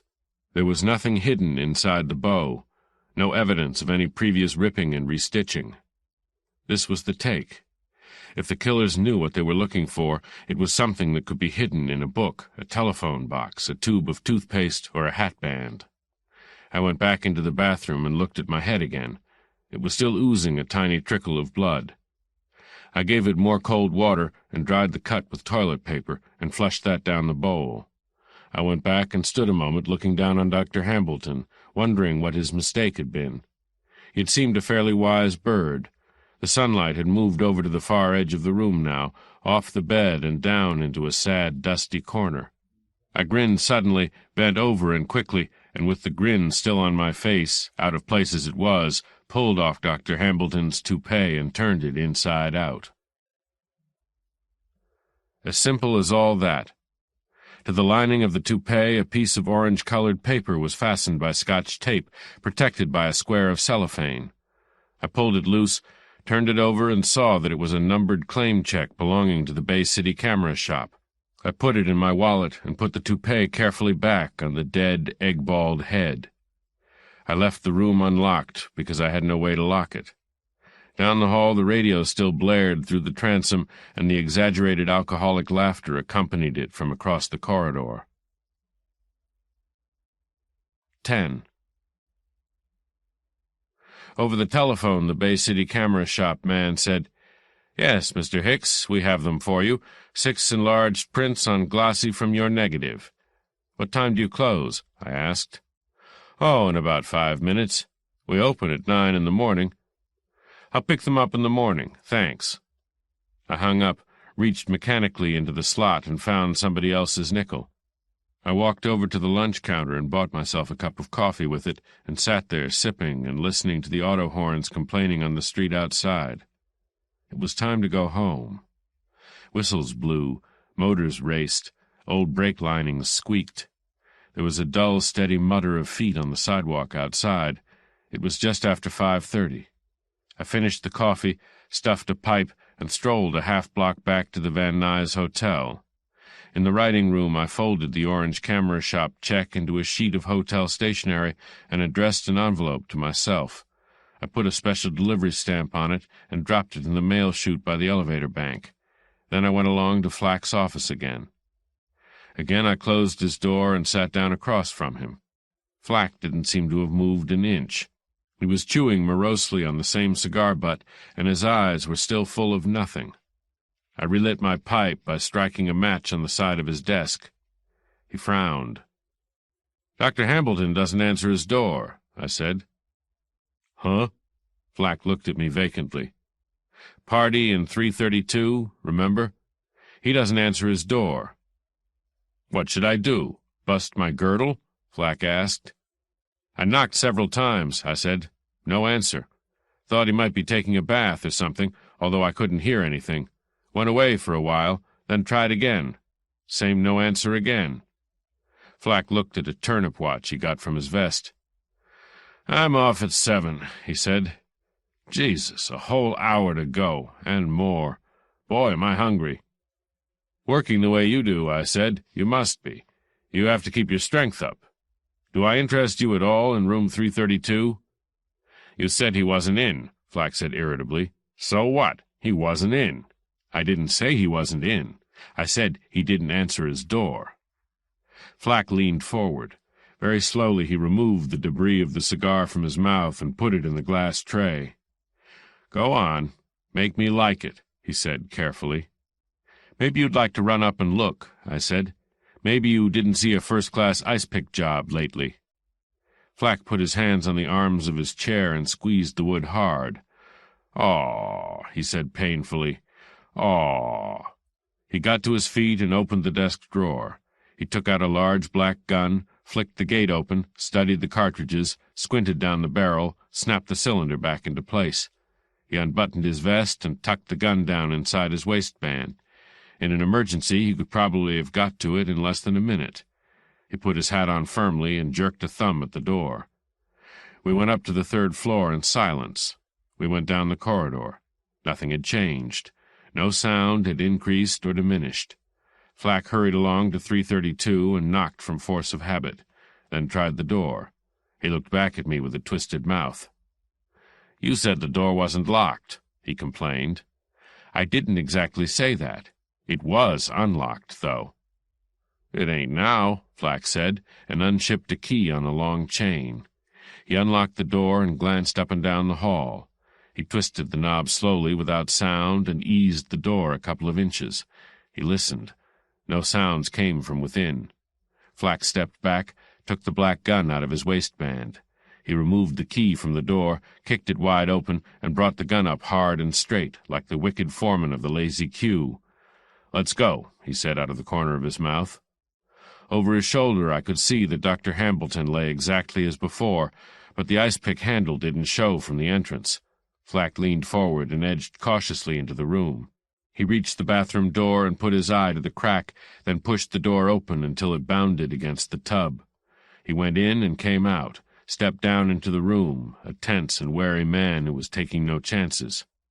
He tried the closet door, leveled his gun, and jerked it wide open. No suspects in the closet.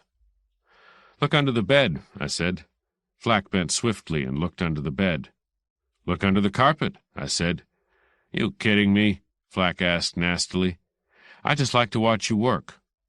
He bent over the dead man and studied the ice-pick. "Somebody locked that door," he sneered, "unless you're lying about its being unlocked." I said nothing. "Well, I guess it's the cops," he said slowly. "No chance to cover up on this one." "It's not your fault," I told him. "It happens even in good hotels." 11.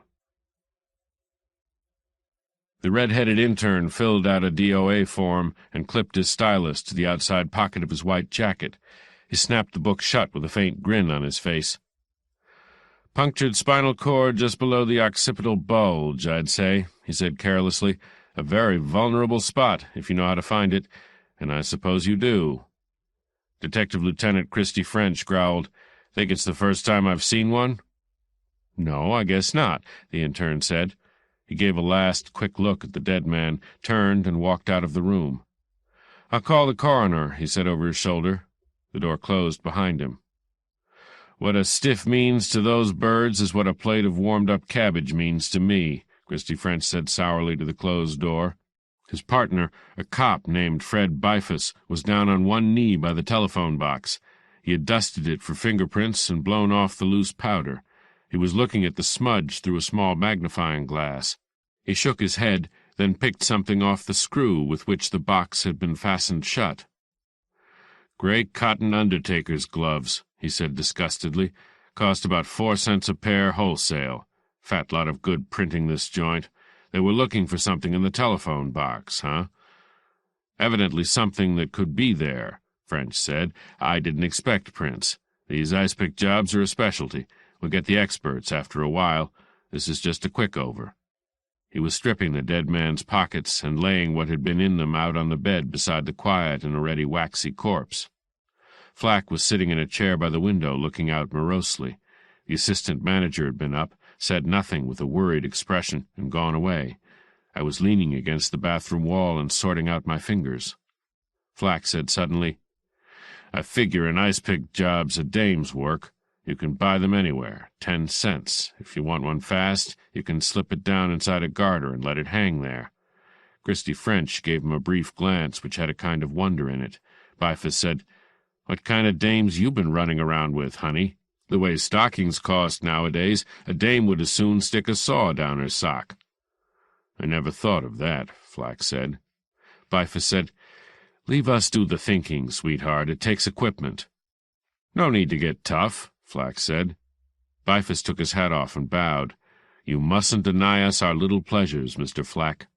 Christy French said, Besides, a woman would keep on jabbing. She wouldn't even know how much was enough. Lots of the punks don't. Whoever did this one was a performer. He got the spinal cord the first try. And another thing, you have to have the guy quiet to do it. That means more than one guy, unless he was doped or the killer was a friend of his. I said, I don't see how he could have been doped if he's the party that called me on the phone. French and Bifus both looked at me with the same expression of patient boredom. If, French said, and since you didn't know the guy, according to you, there's always the faint possibility that you wouldn't know his voice. Or am I being too subtle? I don't know, I said. I haven't read your fan mail. French grinned. Don't waste it on him, Bifus told French. Save it for when you talk to the Friday morning club. Some of them old ladies in the Shiny Nose League go big for the nicer angles of murder. French rolled himself a cigarette and lit it with a kitchen match he struck on the back of a chair. He sighed. They worked the technique out in Brooklyn, he explained. Sonny Mo Stein's boys specialized in it, but they run it into the ground. It got so you couldn't walk across a vacant lot without finding some of their work. Then they came out here, what was left of them. I wonder why did they do that? Maybe we just got more vacant lots, Bifus said. Funny thing, though, French said almost dreamily. When Weepy Moyer had the chill put on Sonny Mo Stein over on Franklin Avenue last February, the killer used a gun. Mo wouldn't have liked that at all. I bet you that was why his face had that disappointed look after they washed the blood off, Bifus remarked. Who's Weepy Moyer? Flack asked. He was next to Mo in the organization, French told him. This could easily be his work, not that he'd have done it personal. Why not? Flack asked sourly. Don't you guys ever read a paper? Moyer's a gentleman now. He knows the nicest people. Even has another name. And as for the Sonny Mo Stein job, it just happened we had him in jail on a gambling rap. We didn't get anywhere, but we did make him a very sweet alibi. Anyhow, he's a gentleman, like I said, and gentlemen don't go around sticking ice picks into people. They hire it done. Did you ever have anything on Moyer? I asked. French looked at me sharply. Why? I just had an idea, but it's very fragile, I said. French eyed me slowly. Just between us girls in the powder room, he said. We never even proved the guy we had was Moyer. But don't broadcast it. Nobody's supposed to know but him and his lawyer and the DA and the police beat and the city hall and maybe 200 or 300 other people. He slapped the dead man's empty wallet against his thigh and sat down on the bed. He leaned casually against the corpse's leg, lit a cigarette, and pointed with it. That's enough time on the vaudeville circuit. Here's what we got, Fred. First off, the customer here was not too bright. He was going by the name of Dr. G. W. Hambleton and had the cards printed with an El Centro address and a phone number. It took just 2 minutes to find out there ain't any such address or any such phone number. A bright boy doesn't lay open that easy. Next, the guy is definitely not in the chips. He has 14 smackaroos folding in here and about $2 loose change. On his key ring he don't have any car key or any safe deposit key or any house key. All he's got is a suitcase key and 7 filed Yale master keys. Filed fairly recently at that. I figure he was planning to sneak the hotel a little. Do you think these keys would work in your dump, Flack?" Flack went over and stared at the keys. "Two of them are the right size," he said. "I couldn't tell if they'd work by just looking.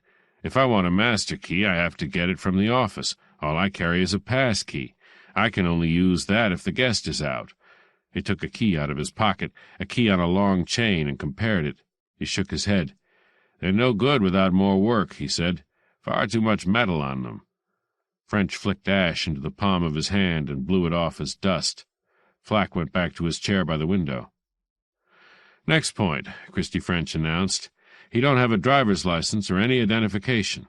None of his outside clothes were bought in El Centro. He had some kind of a grift, but he don't have the looks or personality to bounce checks." "You didn't really see him at his best," Bifus put in. "And this hotel is the wrong dump for that anyway," French went on. "It's got a crummy reputation." "Now, wait a minute," Flack began. French cut him short with a gesture. "I know every hotel in the metropolitan district, Flack. It's my business to know. For $50 I could organize a double strip act with French trimmings inside of an hour in any room in this hotel. Don't kid me. You earn your living and I'll earn mine. Just don't kid me." All right. The customer had something he was afraid to keep around. That means he knew somebody was after him and getting close, so he offers Marlowe $100 to keep it for him. But he doesn't have that much money on him. So what he must have been planning on was getting Marlowe to gamble with him. It couldn't have been hot jewelry then. It had to be something semi-legitimate. That right, Marlowe? "You could leave out the semi," I said. French grinned faintly. So what he had was something that could be kept flat or rolled up, in a phone box, a hatband, a Bible, a can of talcum. We don't know whether it was found or not, but we do know there was very little time, not much more than half an hour. "If Dr. Hambledon did the phoning," I said, "you opened that can of beans yourself." "It's kind of pointless any other way. The killers wouldn't be in a hurry to have him found. Why should they ask anybody to come over to his room?" He turned to Flack. "Any chance to check his visitors?" Flack shook his head gloomily. "You don't even have to pass the desk to get to the elevators." Bifus said, "Maybe that was one reason he came here, that and the homey atmosphere." "All right," French said. "Whoever knocked him off could come and go without any questions asked. All he had to know was his room number. And that's about all we know. Okay, Fred?" Bifus nodded. I said, "Not quite all. It's a nice toupee, but it's still a toupee." French and Bifus both swung around quickly. French reached, carefully removed the dead man's hair, and whistled. "I wondered what that damn intern was grinning at," he said. "The bastard didn't even mention it. See what I see, Fred?" "All I see is a guy without no hair," Bifus answered. "Maybe you never knew him at that. Mileway Marston. Used to be a runner for Ace DeVore." "Why, sure enough," Bifus chuckled. He leaned over and patted the dead bald head gently. "How you been all this time, Mileway? I didn't see you in so long I forgot. But you know me, pal. Once a softy, always a softy." The man on the bed looked old and hard and shrunken without his toupee. The yellow mask of death was beginning to set his face into rigid lines. French said calmly, "Well, that takes a load off my mind. This punk ain't going to be no 24-hour-a-day job. The hell with him." He replaced the toupee over one eye and stood up off the bed. "That's all for you two," he said to Flack and me. Flack stood up. "Thanks for the murder, honey," Bifus told him.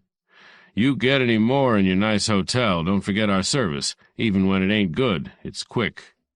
Flack went down the short hall and yanked the door open. I followed him out. On the way to the elevator we didn't speak, nor on the way down. I walked with him along to his little office, followed him in and shut the door. He seemed surprised. He sat down at his desk and reached for his telephone. "I got to make a report to the assistant manager," he said. "Something you want?" I rolled a cigarette around on my fingers, put a match to it, and blew smoke softly across the desk. $150, I said. Flack's small, intent eyes became round holes in a face washed clean of expression. "Don't get funny in the wrong place," he said. After those two comedians upstairs, you could hardly blame me if I did, but I'm not being funny. I beat a tattoo on the edge of the desk and waited. Tiny beads of sweat showed on Flack's lip above his little mustache. I got business to attend to, he said more throatily this time. Beat it and keep going. Such a tough little man, I said. Dr. Hambleton had $164 currency in his wallet when I searched him. He promised me $100 as retainer, remember? Now, in the same wallet he has $14, and I did leave the door of his room unlocked, and somebody else locked it. You locked it, Flack. Flack took hold of the arms of his chair and squeezed. His voice came from the bottom of a well, saying, "You can't prove a damn thing." "Do I have to try?" He took the gun out of his waistband and laid it on the desk in front of him. He stared down at it. It didn't have any message for him. He looked up at me again. 50-50, huh? He said brokenly. There was a moment of silence between us. He got his old shabby wallet out and rooted in it. He came up with a handful of currency and spread bills out on the desk, sorted them into two piles and pushed one pile my way. I said, "I want the whole 150. He hunched down in his chair and stared at a corner of the desk. After a long time he sighed. He put the two piles together and pushed them over, to my side of the desk. "It wasn't doing him any good," Flack said. "Take the dough and breeze. I'll remember you, buddy. All you guys make me sick to my stomach. How do I know you didn't take $50,000 off him?" "I'd take it all. So would the killer. Why leave $14? "So why did I leave $14? Flack asked in a tired voice, making vague movements along the desk edge with his fingers. I picked up the money, counted it, and threw it back at him. "Because you're in the business and could size him up. You knew he'd at least have room rent and a few dollars for loose change. The cops would expect the same thing. Here, I don't want the money. I want something else." He stared at me with his mouth open. "Put that dough out of sight," I said. He reached for it and crammed it back in his wallet. "What's something else?" His eyes were small and thoughtful. His tongue pushed out his lower lip. "It don't seem to me you're in a very hot trading position either." "You could be a little wrong about that. If I have to go back up there and tell Christy French and Bifus I was up there before and searched the body, I'd get a tongue-lashing, all right. But he'd understand that I haven't been holding out just to be smart. He'd know that somewhere in the background I had a client I was trying to protect. I'd get tough talk and bluster, but that's not what you'd get." I stopped and watched the faint glisten of moisture forming on his forehead now. He swallowed hard. His eyes were sick. "Cut out the wise talk and lay your deal on the deck," he said. He grinned suddenly, rather wolfishly. "Got here a little late to protect her, didn't you?" The fat sneer he lived with was coming home again, but slowly, but gladly. I killed my cigarette and got another one out and went through all the slow, futile face-saving motions of lighting it, getting rid of the match, blowing smoke off to one side, inhaling deeply as though that scrubby little office was a hilltop overlooking the bouncing ocean, all the tired, cliched mannerisms of my trade. "All right," I said. "I'll admit it was a woman. I'll admit she must have been up there while he was dead, if that makes you happy. I guess it was just shock that made her run away." "Oh, sure," Flack said nastily. The fat sneer was all the way home now. "Or maybe she hadn't ice-picked a guy in a month, kind of lost touch." "But why would she take his key?" I said, talking to myself. "And why leave it at the desk? Why not just walk away and leave the whole thing? What if she did think she had to lock the door? Why not drop the key in a sand jar and cover it up? Or take it away with her and lose it?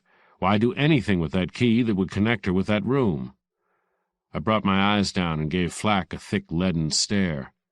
Unless, of course, she was seen to leave the room, with the key in her hand, and followed out of the hotel. "What for would anybody do that?" Flack asked. "Because whoever saw her could have got into that room at once. He had a pass key." Flack's eyes flicked up at me and dropped all in one motion. "So he must have followed her," I said. "He must have seen her dump the key at the desk and stroll out of the hotel, and he must have followed her a little further than that." Flack said derisively, "What makes you so wonderful?" I leaned down and pulled the telephone towards me. "I'd better call Christy and get this over with," I said. "The more I think about it, the scareder I get. Maybe she did kill him. I can't cover up for a murderer. I took the receiver off the hook. Flack slammed his moist paw down hard on top of my hand. The phone jumped on the desk. "Lay off." His voice was almost a sob. "I followed her to a car parked down the street. Got the number. Christ's sake, pal, give me some kind of a break." He was fumbling wildly in his pockets. "Know what I make on this job? Cigarette and cigar money and hardly a dime more. Wait a minute now. I think—" He looked down and played solitaire with some dirty envelopes, finally selected one and tossed it over to me. "License number," he said wearily, "and if it's any satisfaction to you, I can't even remember what it was." I looked down at the envelope. There was a scrawled license number on it, all right, ill-written and faint and oblique, the way it would be written hastily on a paper held in a man's hand on the street. 6N333, California, 1947. "Satisfied?" This was Flack's voice, or it came out of his mouth.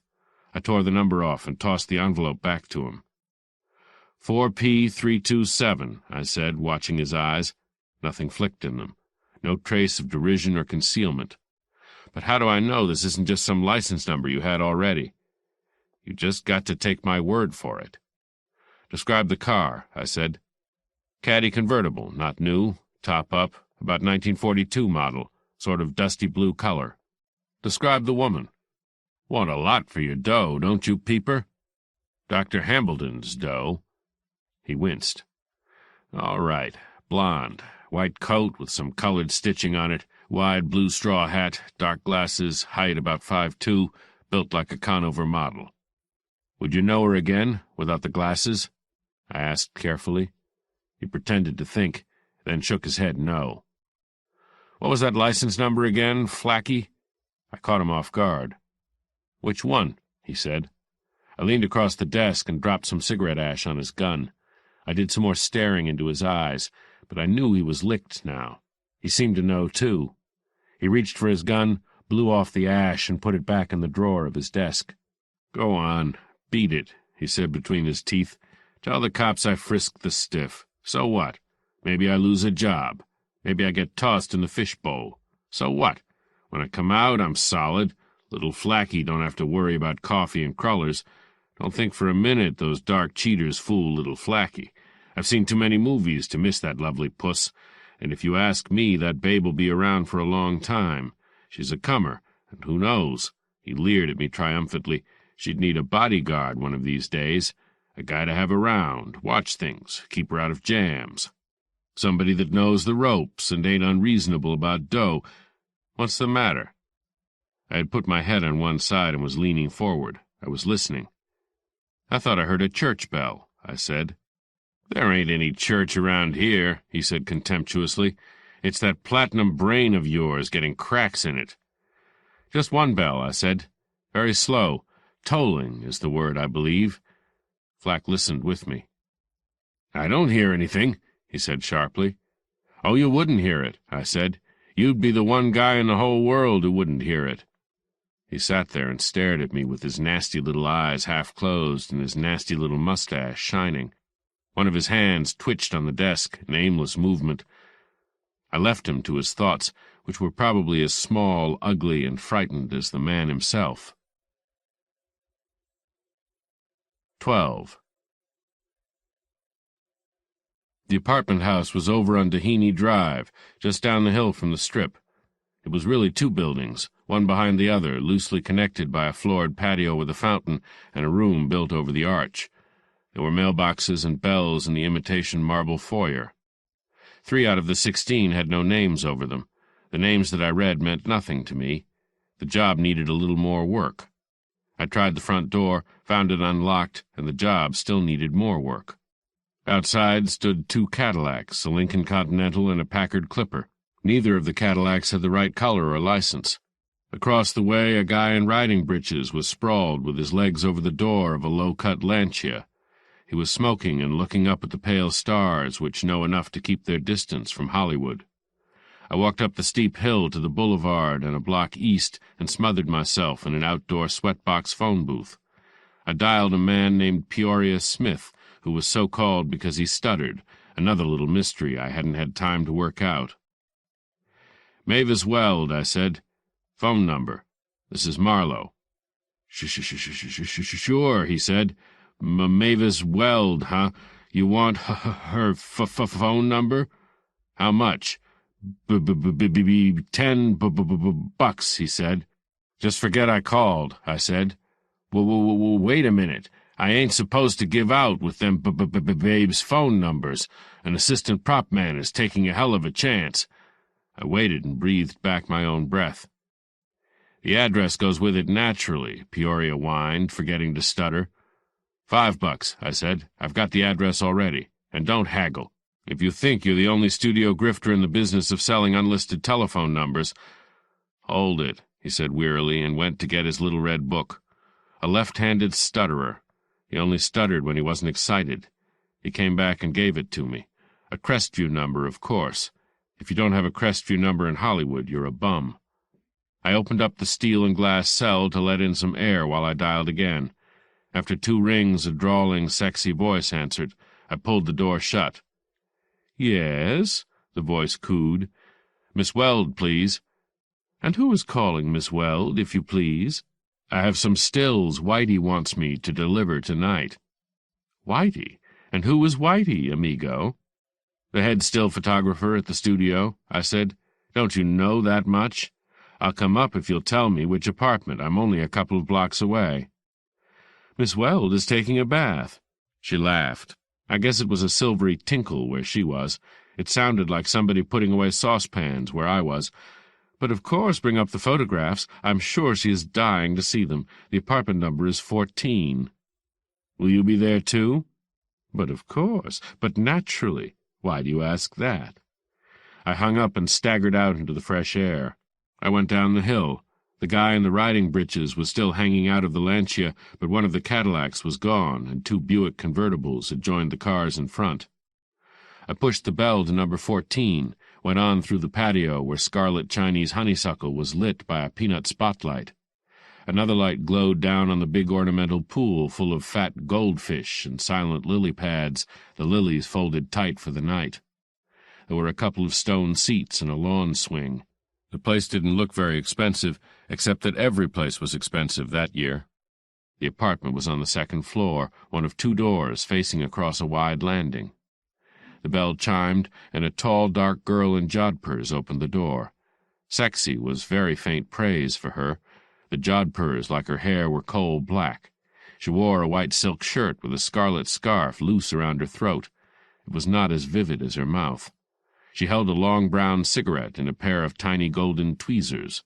The fingers holding it were more than adequately jeweled.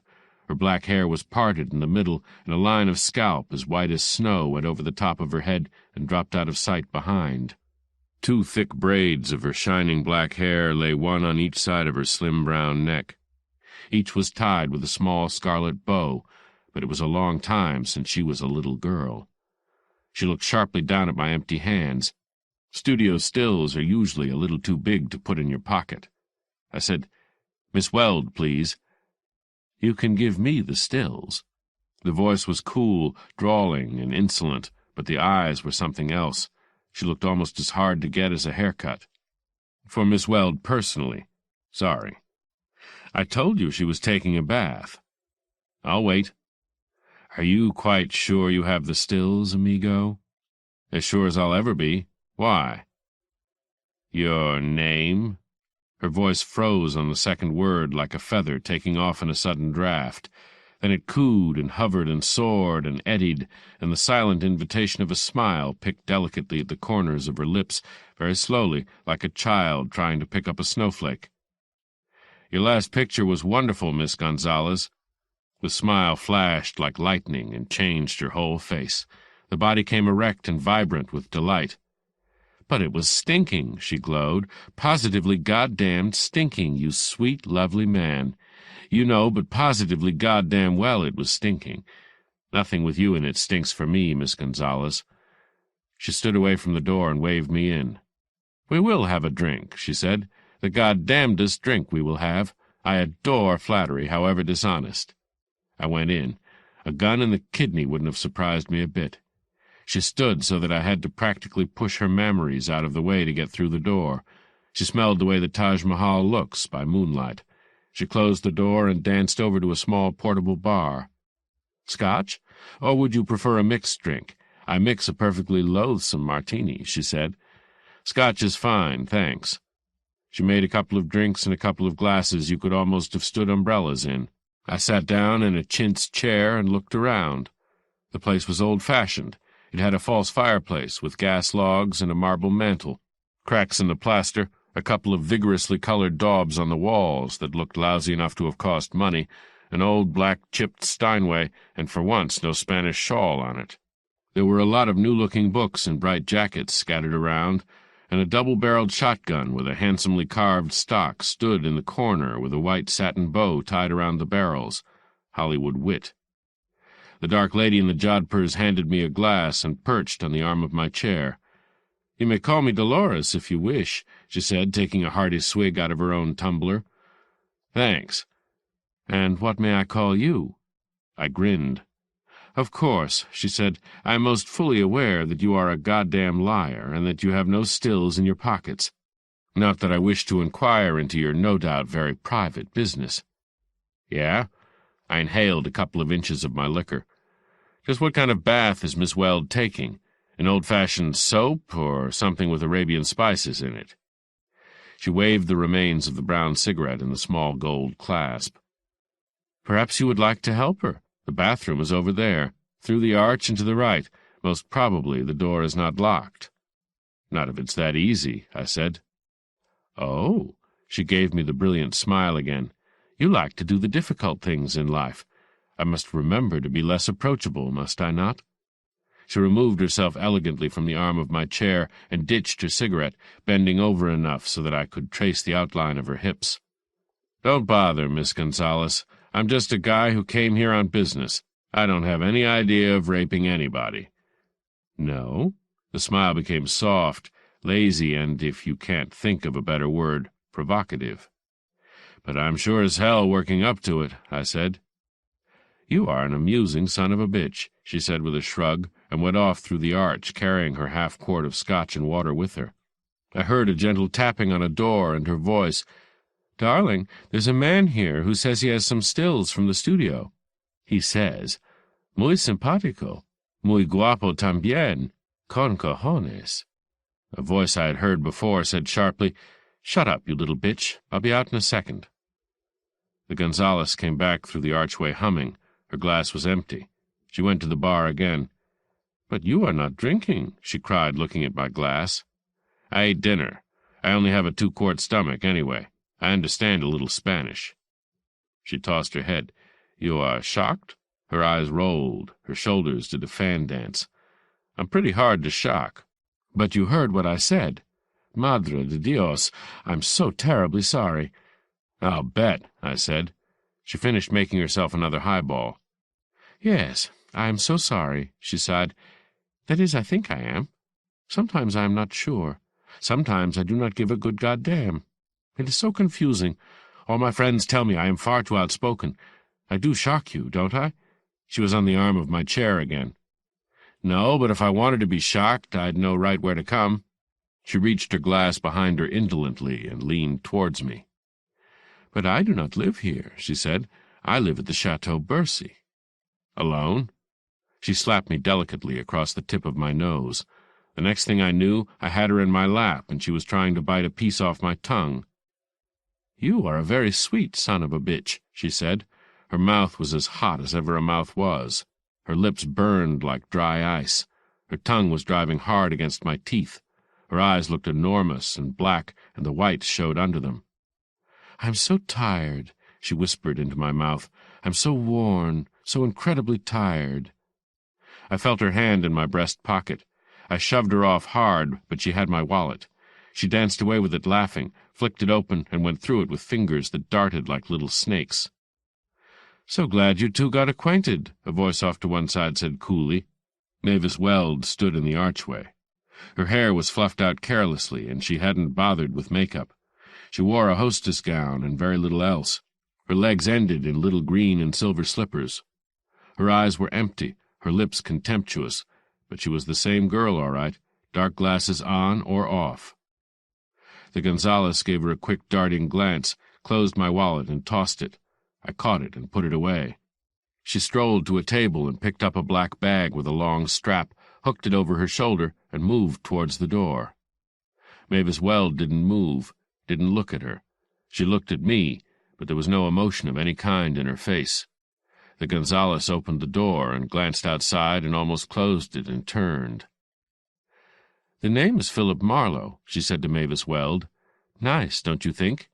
"I didn't know you bothered to ask them their names," Mavis Weld said. "You so seldom know them long enough." "I see," the Gonzales answered gently. She turned and smiled at me faintly.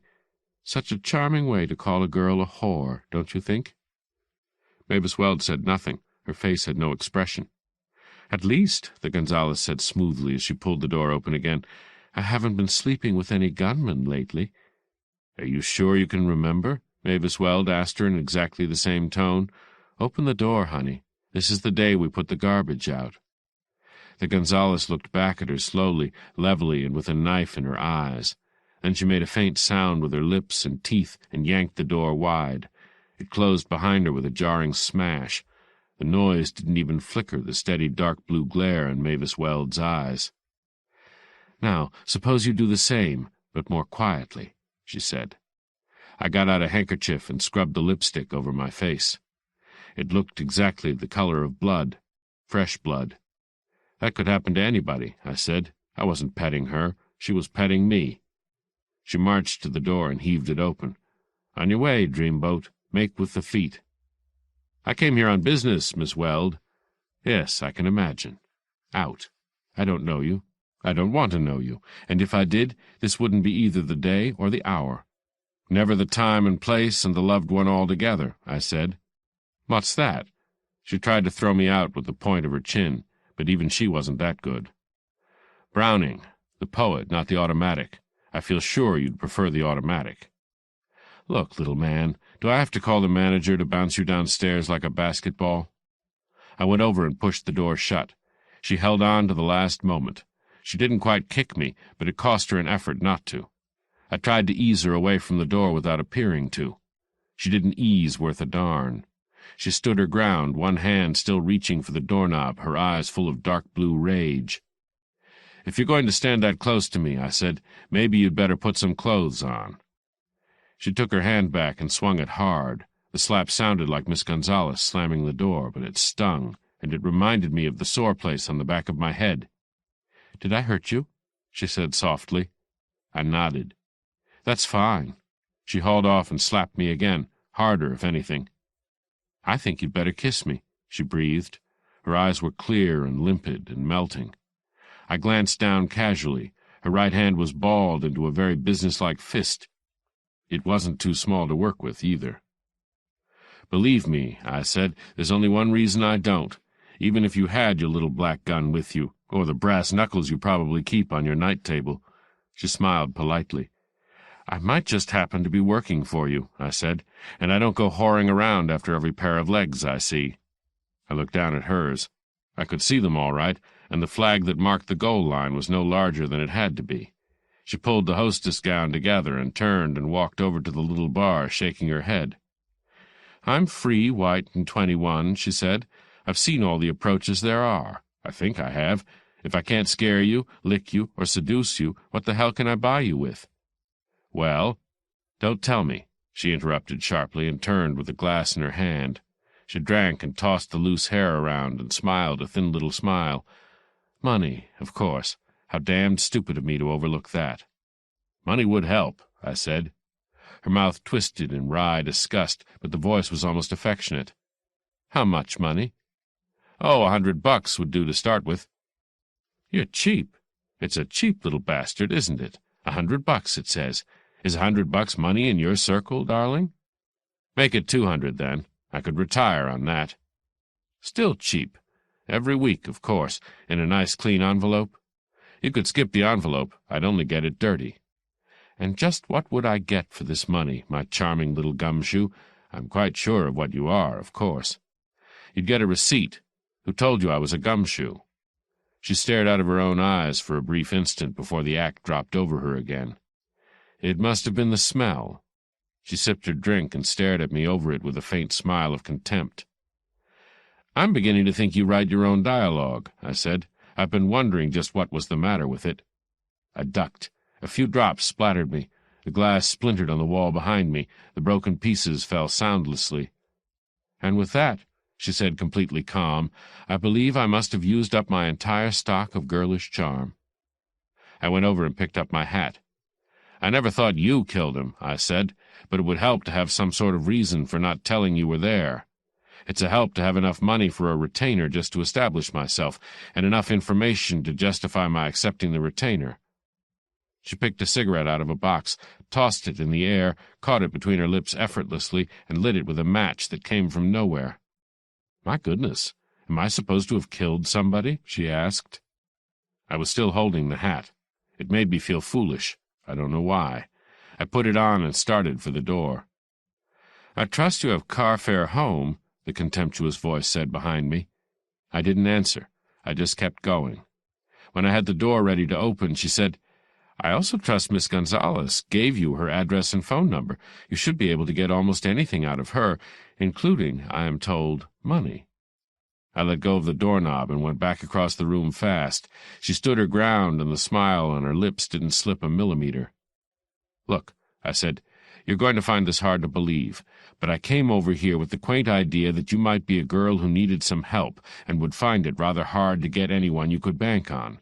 I figured you went to that hotel room to make some kind of a payoff, and the fact that you went by yourself and took chances on being recognized, and were recognized by a house dick whose standard of ethics would take about as much strain as a very tired old cobweb, all this made me think you might be in one of those Hollywood jams that really mean curtains.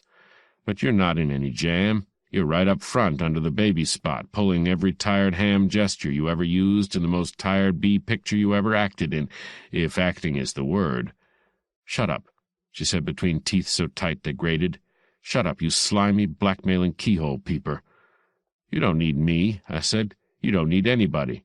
You're so goddamn smart you could talk your way out of a safe deposit box. Okay, go ahead and talk your way out. I won't stop you. Just don't make me listen to it. I'd burst out crying to think a mere slip of an innocent little girl like you should be so clever. You do things to me, honey, just like Margaret O'Brien." She didn't move or breathe when I reached the door, nor when I opened it. I don't know why. The stuff wasn't that good. I went down the stairs and across the court and out of the front door, almost bumping into a slim, dark-eyed man who was standing there lighting a cigarette. "Excuse me," he said quietly. "I'm afraid I'm in your way." I started to go around him. Then I noticed that his lifted right hand held a key. I reached out and snapped it out of his hand for no reason at all. I looked at the number stamped on it, number 14, Mavis Weld's apartment. I threw it off behind some bushes. "You don't need that," I said. "The door isn't locked." "Of course," he said. There was a peculiar smile on his face. "How stupid of me." "Yeah," I said, "we're both stupid. Anybody's stupid that bothers with that tramp." "I wouldn't quite say that," he answered quietly, his small, sad eyes watching me without any particular expression. "You don't have to," I said. "I just said it for you." "I beg your pardon. I'll get your key." I went over behind the bushes, picked it up, and handed it to him. "Thank you very much," he said. "And by the way—" He stopped. I stopped. "I hope I don't interrupt an interesting quarrel," he said. "I should hate to do that." "No?" He smiled. "Well, since Miss Weld is a friend in common, may I introduce myself? My name is Steelgrave. Haven't I seen you somewhere?" "No, you haven't seen me anywhere, Mr. Steelgrave," I said. "My name's Marlowe, Philip Marlowe. It's extremely unlikely that we've met. And strange to relate, I never heard of you, Mr. Steelgrave, and I wouldn't give a damn even if your name was Weepy Moyer." I never knew quite why I said that. There was nothing to make me say it, except that the name had been mentioned. A peculiar stillness came over his face, a peculiar fixed look in his silent black eyes. He took the cigarette out of his mouth, looked at the tip, flicked a little ash off it, although there was no ash to flick off, looking down as he said, "Weepy Moyer. Peculiar name. I don't think I ever heard that. Is he somebody I should know?" "Not unless you're unusually fond of ice picks," I said, and left him. I went on down the steps, crossed to my car, looked back before I got in. He was standing there, looking down at me, the cigarette between his lips. From that distance I couldn't see whether there was any expression on his face. He didn't move or make any kind of gesture when I looked back at him. He didn't even turn away. He just stood there. I got in and drove off. 13. I drove east on Sunset, but I didn't go home. At La Brea, I turned north and swung over to Highland, out over Cahuenga Pass, and down onto Ventura Boulevard, past Studio City and Sherman Oaks and Encino. There was nothing lonely about the trip. There never is on that road. Fast boys and stripped-down Fords shot in and out of the traffic streams, missing fenders by 1/16 of an inch, but somehow always missing them. Tired men in dusty coupés and sedans winced and tightened their grip on the wheel and plowed on north and west towards home and dinner, an evening with the sports page, the blatting of the radio, the whining of their spoiled children and the gabble of their silly wives. I drove on past the gaudy neons and the false fronts behind them, the sleazy hamburger joints that look like palaces under the colors, the circular drive-ins as gay as circuses with the chipper, hard-eyed car hops, the brilliant counters and the sweaty, greasy kitchens that would have poisoned a toad. Great double trucks rumbled down over Sepulveda from Wilmington and San Pedro and crossed towards the Ridge route, starting up in low from the traffic lights with a growl of lions in the zoo. Behind Encino, an occasional light winked from the hills through thick trees. The homes of screen stars. Screen stars, phooey, the veterans of 1,000 beds. Hold it, Marlowe. You're not human tonight. The air got cooler. The highway narrowed. The cars were so few now that the headlights hurt.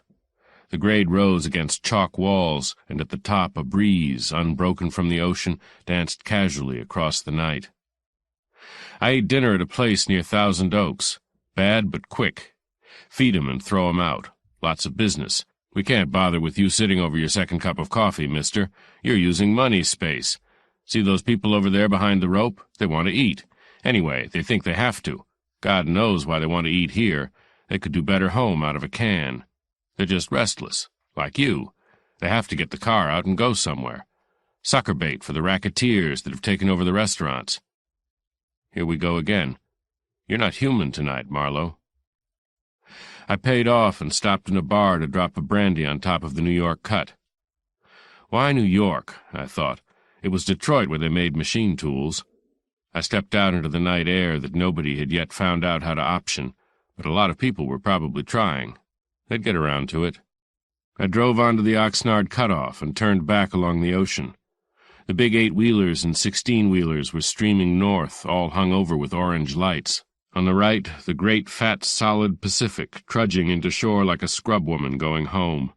No moon, no fuss, hardly a sound of the surf. No smell.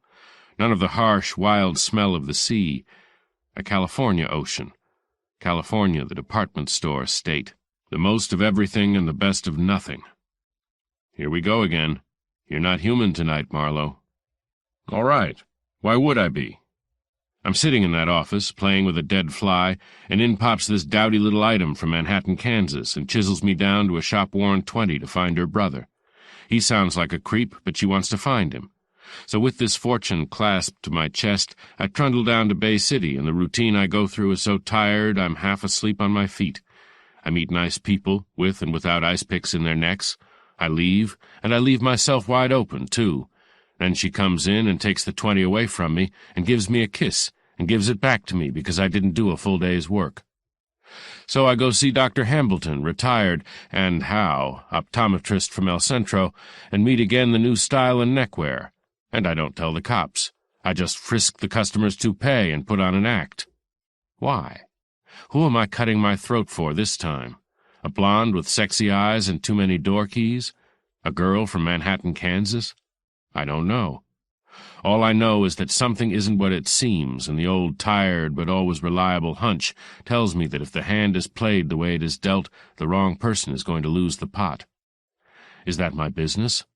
Well, what is my business? Do I know? Did I ever know? Let's not go into that. You're not human tonight, Marlowe. Maybe I never was or ever will be. Maybe I'm an ectoplasm with a private license. Maybe we all get like this in the cold, half-lit world where always the wrong thing happens and never the right. Malibu. More movie stars. More pink and blue bathtubs. More tufted beds. More Chanel No. 5. More Lincoln Continentals and Cadillacs. More wind-blown hair and sunglasses and attitudes and pseudo-refined voices and waterfront morals. Now wait a minute. Lots of nice people work in pictures. You've got the wrong attitude, Marlowe. You're not human tonight.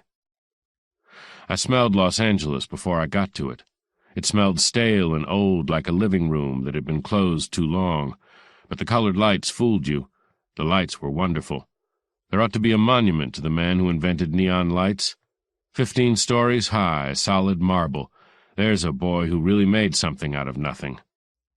So I went to a picture show, and it had to have Mavis Weld in it. One of those glass and chromium deals where everybody smiled too much and talked too much and knew it. The women were always going up a long, curving staircase to change their clothes. The men were always taking monogrammed cigarettes out of expensive cases and snapping expensive lighters at each other. And the help was round-shouldered from carrying trays with drinks across the terrace to a swimming pool about the size of Lake Huron, but a lot neater. The leading man was an amiable ham with a lot of charm, some of it turning a little yellow at the edges. The star was a bad-tempered brunette with contemptuous eyes and a couple of bad close-ups that showed her pushing 45 backwards, almost hard enough to break a wrist. Mavis Weld played second lead, and she played it with wraps on. She was good, but she could have been 10 times better. But if she had been 10 times better, half her scenes would have been yanked out to protect the star. It was as neat a bit of tightrope walking as I ever saw. Well, it wouldn't be a tightrope she'd be walking from now on. It would be a piano wire. It would be very high, and there wouldn't be any net under it. 14. I had a reason for going back to the office. A special delivery letter with an orange claim check ought to have arrived there by now. Most of the windows were dark in the building, but not all. People worked nights in other businesses than mine. The elevator man said, "Howdy," from the depths of his throat and trundled me up. The corridor had lighted open doors where the scrub women were still cleaning up the debris of the wasted hours. I turned a corner past the slobbery hum of a vacuum cleaner, let myself into my dark office, and opened the windows. I sat there at the desk doing nothing, not even thinking. No special delivery letter. All the noise of the building, except the vacuum cleaner, seemed to have flowed out into the street and lost itself among the turning wheels of innumerable cars. Then somewhere along the hall outside a man started whistling Lily Marlene with elegance and virtuosity. I knew who that was, the nightman checking office doors. I switched the desk lamp on, and he passed without trying mine. His steps went away, then came back with a different sound, more of a shuffle. The buzzer sounded in the other office, which was still unlocked. That would be special delivery. I went out to get it, only it wasn't. A fat man in sky-blue pants was closing the door with that beautiful leisure only fat men ever achieve. He wasn't alone, but I looked at him first. He was a large man and wide, not young nor handsome, but he looked durable. Above the sky-blue gabardine slacks he wore a two-tone leisure jacket which would have been revolting on a zebra.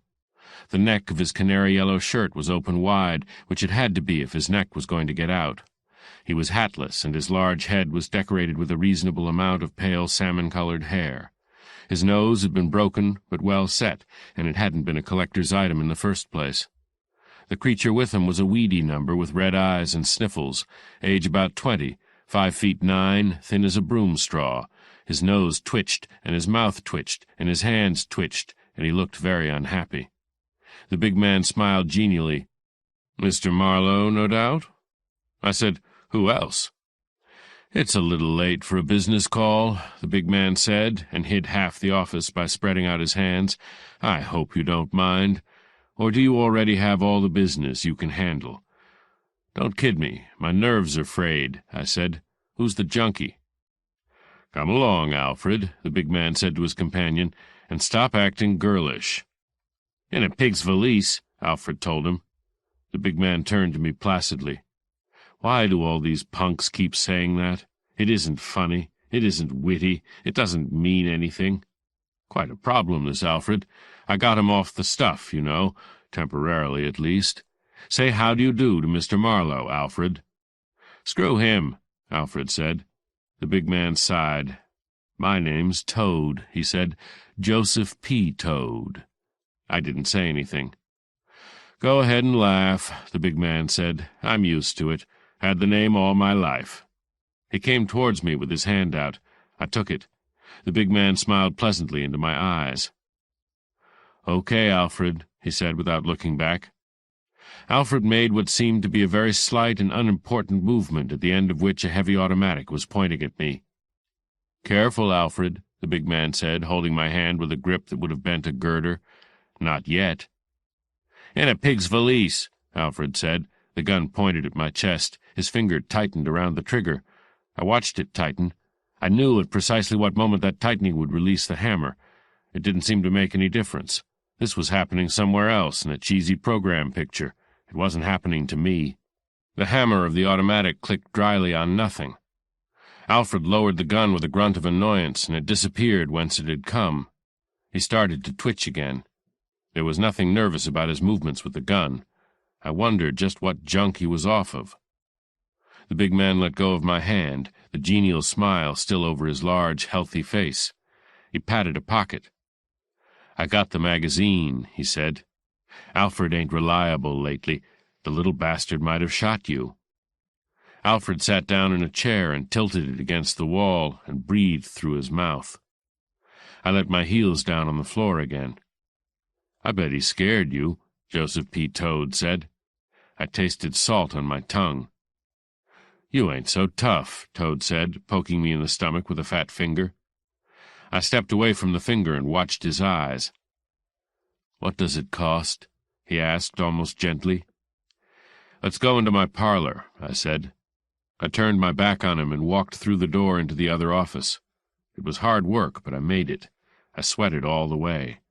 I went around behind the desk and stood there waiting. Mr. Toad followed me in placidly.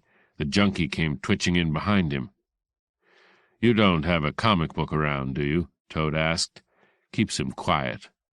"Sit down," I said. "I'll look." He reached for the chair arms. I jerked a drawer open and got my hand around the butt of a Luger. I brought it up slowly, looking at Alfred. Alfred didn't even look at me. He was studying the corner of the ceiling and trying to keep his mouth out of his eye. "This is as comic as I get," I said. "You won't need that," the big man said genially. "That's fine," I said, like somebody else talking, far away behind a wall. I could just barely hear the words. "But if I do, here it is, and this one's loaded. Want me to prove it to you?" The big man looked as near worried as he would ever look. "I'm sorry you take it like that," he said. "I'm so used to Alfred I hardly notice him. Maybe you're right. Maybe I ought to do something about him." "Yeah," I said. "Do it this afternoon before you come up here. It's too late now." "Now wait a minute, Mr. Marlowe." He put his hand out. I slashed at it with the Luger. It was fast, but not fast enough. I cut the back of his hand open with the sight on the gun. He grabbed at it and sucked at the cut. "Hey, please, Alfred's my nephew, my sister's kid. I kind of look after him. He wouldn't hurt a fly, really." "Next time you come up, I'll have one for him not to hurt," I said. "Now don't be like that, mister. Please don't be like that. I've got quite a nice little proposition." "Shut up," I said. I sat down very slowly. My face burned. I had difficulty speaking clearly at all. I felt a little drunk. I said slowly and thickly, "A friend of mine told me about a fellow that had something like this pulled on him. He was at a desk the way I am. He had a gun just the way I have. There were two men on the other side of the desk, like you and Alfred. The man on my side began to get mad. He couldn't help himself. He began to shake. He couldn't speak a word. He just had this gun in his hand, so without a word he shot twice under the desk, right where your belly is." The big man turned a sallow green color and started to get up, but he changed his mind. He got a violent-looking handkerchief out of his pocket and mopped his face. "You seen that in a picture," he said. "That's right," I said, "but the man who made the picture told me where he got the idea. That wasn't in any picture." I put the Luger down on the desk in front of me and said in a more natural voice, "You've got to be careful about firearms, Mr. Toad. You never know but what it may upset a man to have an Army .45 snapped in his face, especially when he doesn't know it's not loaded. It made me kind of nervous for a minute. I haven't had a shot of morphine since lunchtime. Toad studied me carefully with narrow eyes. The junkie got up and went to another chair and kicked it around and sat down and tilted his greasy head against the wall, but his nose and hands kept on twitching. "I heard you were kind of hard-boiled," Toad said slowly, his eyes cool and watchful. "You heard wrong. I'm a very sensitive guy. I go all to pieces over nothing." "Yeah, I understand." He stared at me a long time without speaking. "Maybe we played this wrong. Mind if I put my hand in my pocket? I don't wear a gun." "Go ahead," I said. "It would give me the greatest possible pleasure to see you try to pull a gun." He frowned and very slowly got out a flat pigskin wallet and drew out a crisp new $100 bill. He laid it on the edge of the glass top, drew out another just like it, then one by one 3 more. He laid them carefully in a row along the desk, end to end. Alfred let his chair settle to the floor and stared at the money with his mouth quivering. "5 C's, the big man said. He folded his wallet and put it away. I watched every movement he made. "For nothing at all but keeping the nose clean." Check? I just looked at him. "You ain't looking for nobody," the big man said. "You couldn't find nobody. You didn't have time to work for nobody. You didn't hear a thing or see a thing. You're clean. 5 C's clean. Okay?" There was no sound in the office but Alfred's sniffling. The big man half turned his head. "Quiet, Alfred. I'll give you a shot when we leave," the big man told him. "Try to act nice." He sucked again at the cut on the back of his hand. "With you for a model, that ought to be easy," I said. "Screw you," Alfred said. "Limited vocabulary," the big man told me. "Very limited. Get the idea, chum?" He indicated the money. I fingered the butt of the Luger. He leaned forward a little. "Relax, can't you? It's simple. This is a retainer. You don't do a thing for it. Nothing is what you do. If you keep on doing nothing for a reasonable length of time, you get the same amount later on. That's simple, isn't it?" "And who am I doing this nothing for?" I asked. "Me, Joseph P. Toad." "What's your racket?" "Business representative, you might call me." "What else could I call you, besides what I could think up myself?" "You could call me a guy that wants to help out a guy that don't want to make trouble for a guy." "And what could I call that lovable character?" I asked. Joseph P. Toad gathered the $500 bills together, lined up the edges neatly, and pushed the packet across the desk. "You can call him a guy that would rather spill money than blood," he said, "but he don't mind spilling blood if it looks like that's what he's got to do." "How is he with an ice pick?" I asked. "I can see how lousy he is with a .45. The big man chewed his lower lip, then pulled it out with a blunt forefinger and thumb, and nibbled on the inside of it softly, like a milch cow chewing her cud. "We're not talking about ice picks," he said at length. "All we're talking about is how you might get off on the wrong foot and do yourself a lot of harm, whereas if you don't get off on no foot at all, you're sitting pretty and money coming in." "Who is the blonde?" I asked. He thought about that and nodded. "Maybe you're into this too far already," he sighed. "Maybe it's too late to do business." After a moment he leaned forward and said gently, "Okay. I'll check back with my principal and see how far out he wants to come. Maybe we can still do business. Everything stands as it is until you hear from me. Check?"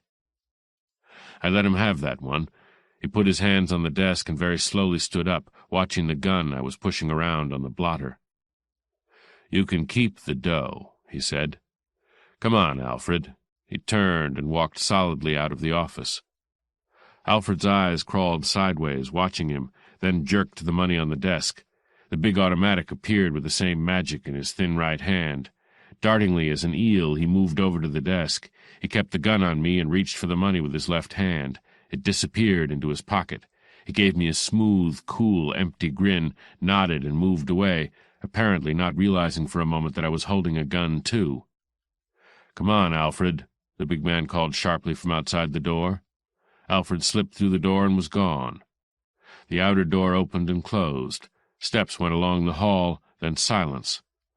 I sat there, thinking back over it, trying to make up my mind whether it was pure idiocy or just a new way to toss a scare. 5 minutes later, the telephone rang. A thick, pleasant voice said, "Oh, by the way, Mr. Marlowe, I guess you know Sherry Ballou, don't you?" "Nope." "Sheridan Ballou, Incorporated. The big agent? You ought to look him up sometime." I held the phone silently for a moment. Then I said, "Is he her agent?" "He might be," Joseph P. Toad said, and paused a moment. "I suppose you realize we're just a couple of bit players, Mr. Marlowe. That's all, just a couple of bit players. Somebody wanted to find out a little something about you. It seemed the simplest way to do it. Now I'm not so sure." I didn't answer. He hung up. Almost at once the phone rang again. A seductive voice said, "You do not like me so well, do you, amigo?" "Sure I do, just don't keep biting me." "I'm at home at the Chateau Bercy. I am lonely." "Call an escort bureau." "But please, that is no way to talk. This is business of a great importance." "I bet, but not the business I'm in." "That slut, what does she say about me?" she hissed. "Nothing. Oh, she might have called you a Tijuana hooker in riding pants. Would you mind?" That amused her. The silvery giggle went on for a little while. "Always the wise crack with you. Is it not so? But you see, I did not then know you were a detective. That makes a very big difference." I could have told her how wrong she was. I just said, "Miss Gonzalez, you said something about business. What kind of business, if you're not kidding me?" "Would you like to make a great deal of money? A very great deal of money?" "You mean without getting shot?" I asked. Her in-caught breath came over the wire. "See," she said thoughtfully. "There is also that to consider. But you are so brave, so big, so—" "I'll be at my office at 9 in the morning, Miss Gonzalez. I'll be a lot braver then. Now, if you'll excuse me—" "You have a date? Is she beautiful? More beautiful than I am?" "For Christ's sake," I said, "don't you ever think of anything but one thing?" "The hell with you, darling," she said, and hung up in my face. I turned the lights out and left. Halfway down the hall I met a man looking at numbers. He had a special delivery in his hand, so I had to go back to the office and put it in the safe, and the phone rang again while I was doing this. I let it ring. I'd had enough for one day. I just didn't care. It could have been the Queen of Sheba with her cellophane pajamas on, or off. I was too tired to bother. My brain felt like a bucket of wet sand. It was still ringing as I reached the door. No use. I had to go back. Instinct was stronger than weariness. I lifted the receiver. Orfamay Quest's twittery little voice said, "Oh, Mr. Marlowe, I've been trying to get you for just the longest time. I'm so upset. I'm—" "In the morning," I said. "The office is closed." "Please, Mr. Marlowe, just because I lost my temper for a moment—" "In the morning." "But I tell you, I have to see you." The voice didn't quite rise to a yell. "It's terribly important." "Uh-huh." She sniffled. You kissed me." "I've kissed better since," I said. To hell with her. To hell with all women. "I've heard from Orrin," she said. That stopped me for a moment. Then I laughed. "You're a nice little liar," I said. "Goodbye." "But really I have. He called me, on the telephone, right here where I'm staying." "Fine," I said. "Then you don't need a detective at all. And if you did, you've got a better one than I am right in the family. I couldn't even find out where you were staying." There was a little pause. She still had me talking to her anyway. She'd kept me from hanging up. I had to give her that much. "I wrote to him where I'd be staying," she said at last. "Uh-huh. Only he didn't get the letter because he had moved, and he didn't leave any forwarding address. Remember? Try again sometime when I'm not so tired. Good night, Miss Quest. And you don't have to tell me where you are staying now. I'm not working for you." "Very well, Mr. Marlowe. I'm ready to call the police now, but I don't think you'll like it. I don't think you'll like it at all." "Why?" "Because there's murder in it, Mr. Marlowe, and murder is a very nasty word, don't you think?" "Come on up," I said. I'll wait." I hung up. I got the bottle of Old Forester out. There was nothing slow about the way I poured myself a drink and dropped it down my throat. 15. She came in briskly enough this time. Her motions were small and quick and determined. There was one of those thin bright little smiles on her face. She put her bag down firmly, settled herself in the customer's chair, and went on smiling. "It's nice of you to wait for me," she said. "I bet you haven't had your dinner yet, either." "Wrong," I said. "I have had my dinner. I am now drinking whiskey. You don't approve of whiskey drinking, do you?" "I certainly do not." "That's just dandy," I said. "I hoped you hadn't changed your mind." I put the bottle up on the desk and poured myself another slug. I drank a little of it and gave her a leer above the glass. "If you keep on with that, you won't be in any condition to listen to what I have to say," she snapped.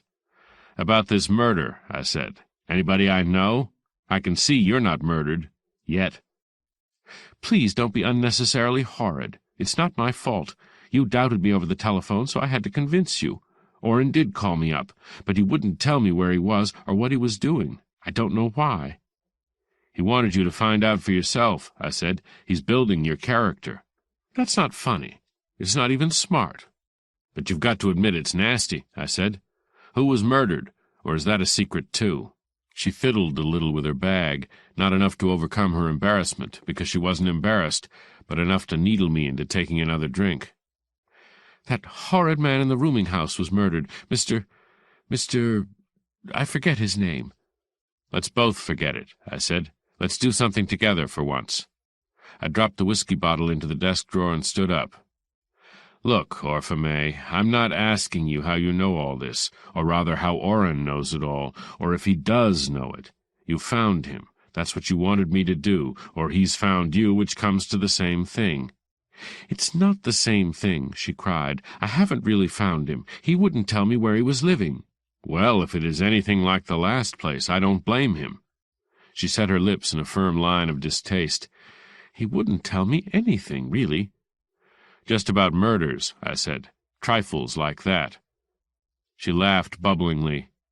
"I just said that to scare you. I don't really mean anybody was murdered, Mr. Marlowe. You sounded so cold and distant. I thought you wouldn't help me any more, well, I just made it up." I took a couple of deep breaths and looked down at my hands. I straightened out the fingers slowly, then I stood up. I didn't say anything. "Are you mad at me?" she asked timidly, making a little circle on the desk with the point of a finger. "I ought to slap your face off," I said. "And quit acting innocent, or it mightn't be your face I'd slap." Her breath caught with a jerk. "Why, how dare you?" "You used that line," I said. "You used it too often. Shut up and get the hell out of here. Do you think I enjoy being dared to death? Oh, there's this." I yanked a drawer open, got out her $20 and threw them down in front of her. "Take this money away. Endow a hospital or a research laboratory with it. It makes me nervous having it around." Her hand reached automatically for the money. Her eyes behind the cheaters were round and wondering. "Goodness," she said, assembling her handbag with a nice dignity. "I'm sure I didn't know you scared that easy. I thought you were tough." "That's just an act," I growled, moving around the desk. She leaned back in her chair away from me. "I'm only tough with little girls like you that don't let their fingernails grow too long. I'm all mush inside." I took hold of her arm and yanked her to her feet. Her head went back, her lips parted. I was hell with the women that day. "But you will find Orrin for me, won't you?" she whispered. "It was all a lie. Everything I've told you was a lie. He didn't call me up. I don't know anything." "Perfume," I said, sniffing. "Why, you little darling, you put perfume behind your ears, and all for me." She nodded, her little chin half an inch. Her eyes were melting. "Take my glasses off," she whispered. "Philip, I don't mind if you take a little whiskey once in a while. Really, I don't." Our faces were about 6 inches apart. I was afraid to take her glasses off. I might have socked her on the nose. "Yes," I said in a voice that sounded like Orson Welles with his mouth full of crackers. "I'll find him for you, honey, if he's still alive, and for free." Not a dime of expense involved. I only ask one thing." "What, Philip?" she asked softly and opened her lips a little wider. "Who was the black sheep in your family?" She jerked away from me like a startled fawn might, if I had a startled fawn and it jerked away from me. She stared at me stony-faced. "You said Orrin wasn't the black sheep in your family, remember? With a very peculiar emphasis. And when you mentioned your sister Layla, you sort of passed on quickly, as if the subject was distasteful." I don't remember saying anything like that," she said very slowly. "So I was wondering," I said. "What name does your sister Layla use in pictures?" "Pictures?" She sounded vague. "Oh, you mean motion pictures? Why, I never said she was in pictures. I never said anything about her like that." I gave her my big, homely, lopsided grin. She suddenly flew into a rage. "Mind your own business about my sister Layla," she spit at me. "You leave my sister Layla out of your dirty remarks." "What dirty remarks?" I asked. "Or should I try to guess?" "All you think about is liquor and women," she screamed. "I hate you." She rushed to the door and yanked it open and went out. She practically ran down the hall. I went back around my desk and slumped into the chair. A very strange little girl. Very strange indeed. After a while the phone started ringing again, as it would. On the fourth ring I leaned my head on my hand and groped for it, fumbled it to my face. "Utter McKinley Funeral Parlors," I said. A female voice said, "What?" and went off into a shriek of laughter. That one was a riot at the police smoker in 1921. What a wit, like a hummingbird's beak. I put the lights out and went home. 16. 8:45 the next morning found me parked a couple of doors from the Bay City camera shop, breakfasted and peaceful and reading the local paper through a pair of sunglasses. I had already chewed my way through the Los Angeles paper, which contained no item about ice picks in the Van Nuys or any other hotel, not even mysterious death in downtown hotel with no names or weapons specified. The Bay City News wasn't too busy to write up a murder. They put it on the first page, right next to the price of meat. Local man found stabbed in Idaho Street rooming house.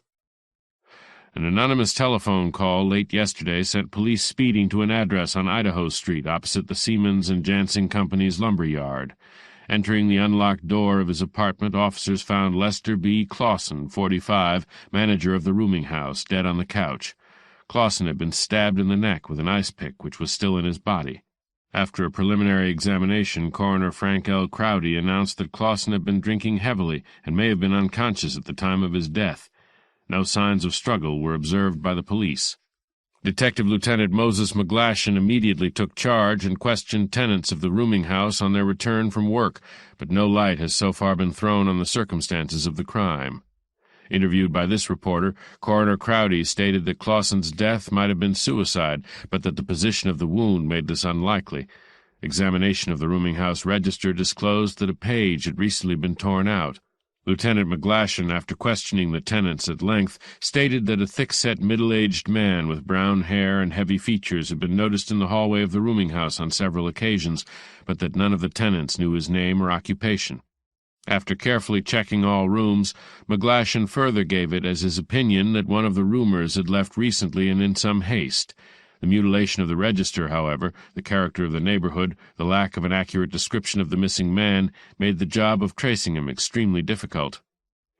"I have no idea at present why Clausen was murdered," McGlashan announced at a late hour last night, "but I have had my eye on this man for some time. Many of his associates are known to me. It's a tough case, but we'll crack it."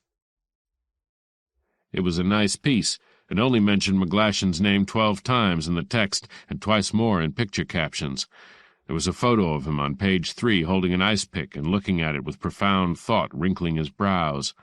There was a photo of 449 Idaho Street, which did it more than justice, and a photo of something with a sheet over it on a couch and Lieutenant McGlashan pointing at it sternly.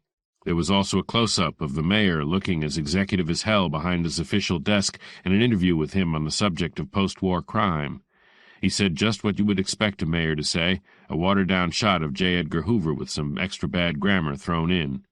At 9:03, the door of the Bay City camera shop opened, and an elderly Negro began to sweep dirt across the sidewalk into the gutter.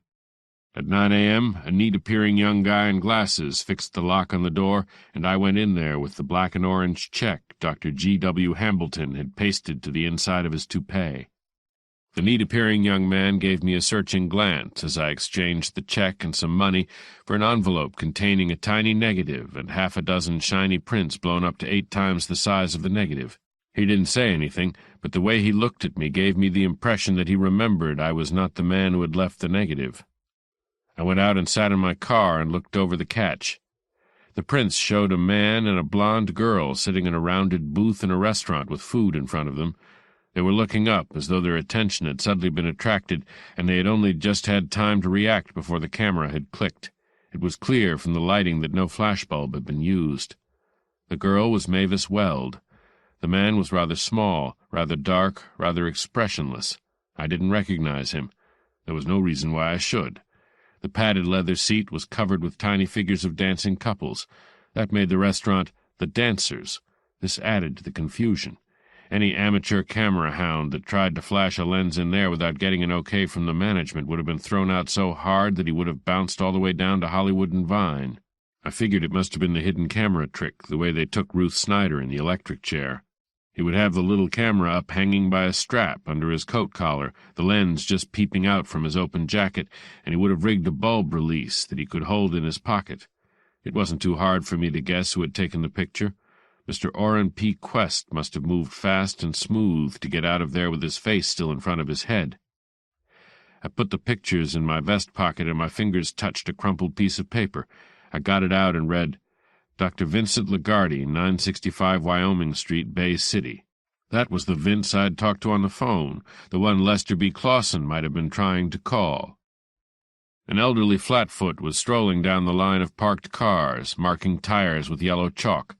He told me where Wyoming Street was. I drove out there.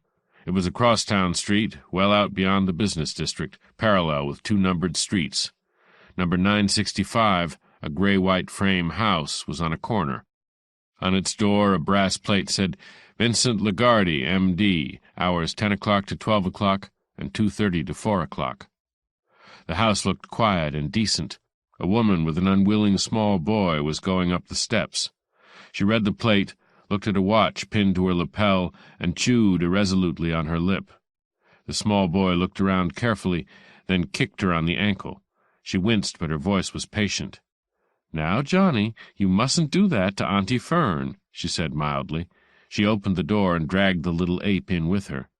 Diagonally across the intersection was a big white colonial mansion with a portico which was roofed and much too small for the house. Floodlight reflectors were set into the front lawn. The walk was bordered by tree roses in bloom. A large black and silver sign over the portico said, "The Garland Home of Peace." I wondered how Dr. Lagarde liked looking out of his front windows at a funeral parlor. Maybe it made him careful. I turned around at the intersection and drove back to Los Angeles and went up to the office to look at my mail and lock my catch from the Bay City camera shop up in the battered green safe, all but one print. I sat down at the desk and studied this through a magnifying glass. Even with that and the camera shop blow-up, the detail was still clear. There was an evening paper, a news chronicle, lying on the table in front of the dark, thin, expressionless man who sat beside Mavis Weld. I could just read the headline, "Light heavyweight contender succumbs to ring injuries." Only a noon or late sports edition would use a headline like that. I pulled the phone towards me. It rang just as I got my hand on it.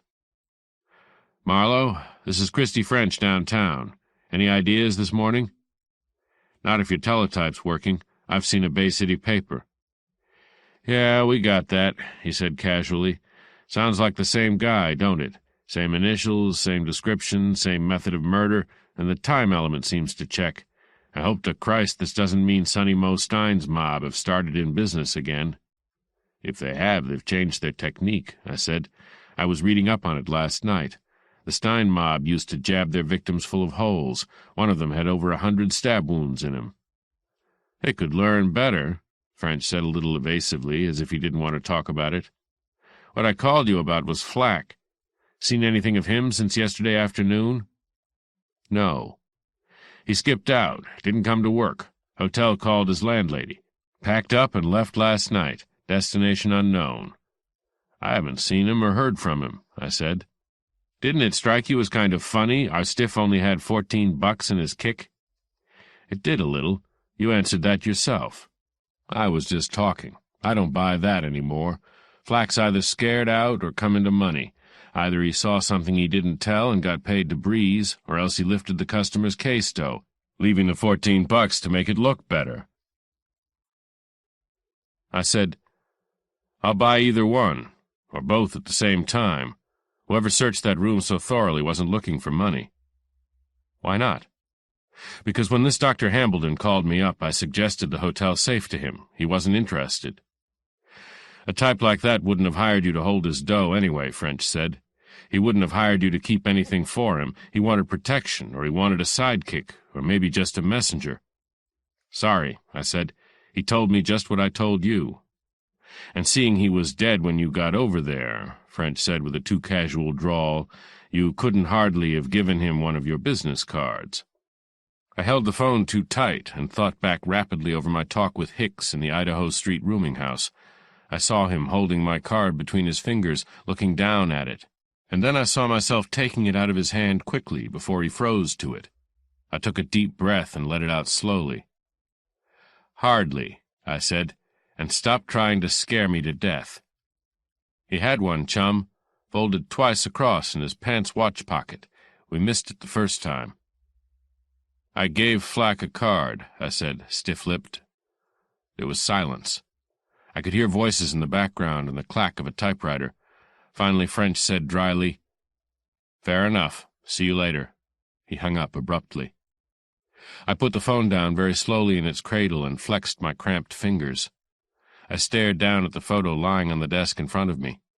All it told me was that two people, one of whom I knew, were having lunch at the Dancers. The paper on the table told me the date, or would. I dialed the News Chronicle and asked for the sports section. 4 minutes later I wrote on a pad, Richie Below, popular young light heavyweight contender, died in the Sisters Hospital just before midnight, February 19, as a result of ring injuries sustained the previous evening in the main event at the Hollywood Legion Stadium. The News Chronicle Noon Sports Edition for February 20 carried the headlines. I dialed the same number again and asked for Kenny Haste in the city room. He was an ex-crime reporter I had known for years. We chatted around for a minute, and then I said, Who covered the Sonny Mo Stein killing for you? Todd Barrow. He's on the Post-Dispatch now. Why? I'd like the details of any. He said he would send to the morgue for the file and call me, which he did 10 minutes later. He was shot twice in the head in his car about 2 blocks from the Chateau Bercy on Franklin, time about 11:15 p.m. Date February 20, I said. Or was it? Check, it was. No witnesses, no arrests except the usual police stock company of book handlers, out-of-work fight managers, and other professional suspects. What's in it? Wasn't a pal of his supposed to be in town about that time?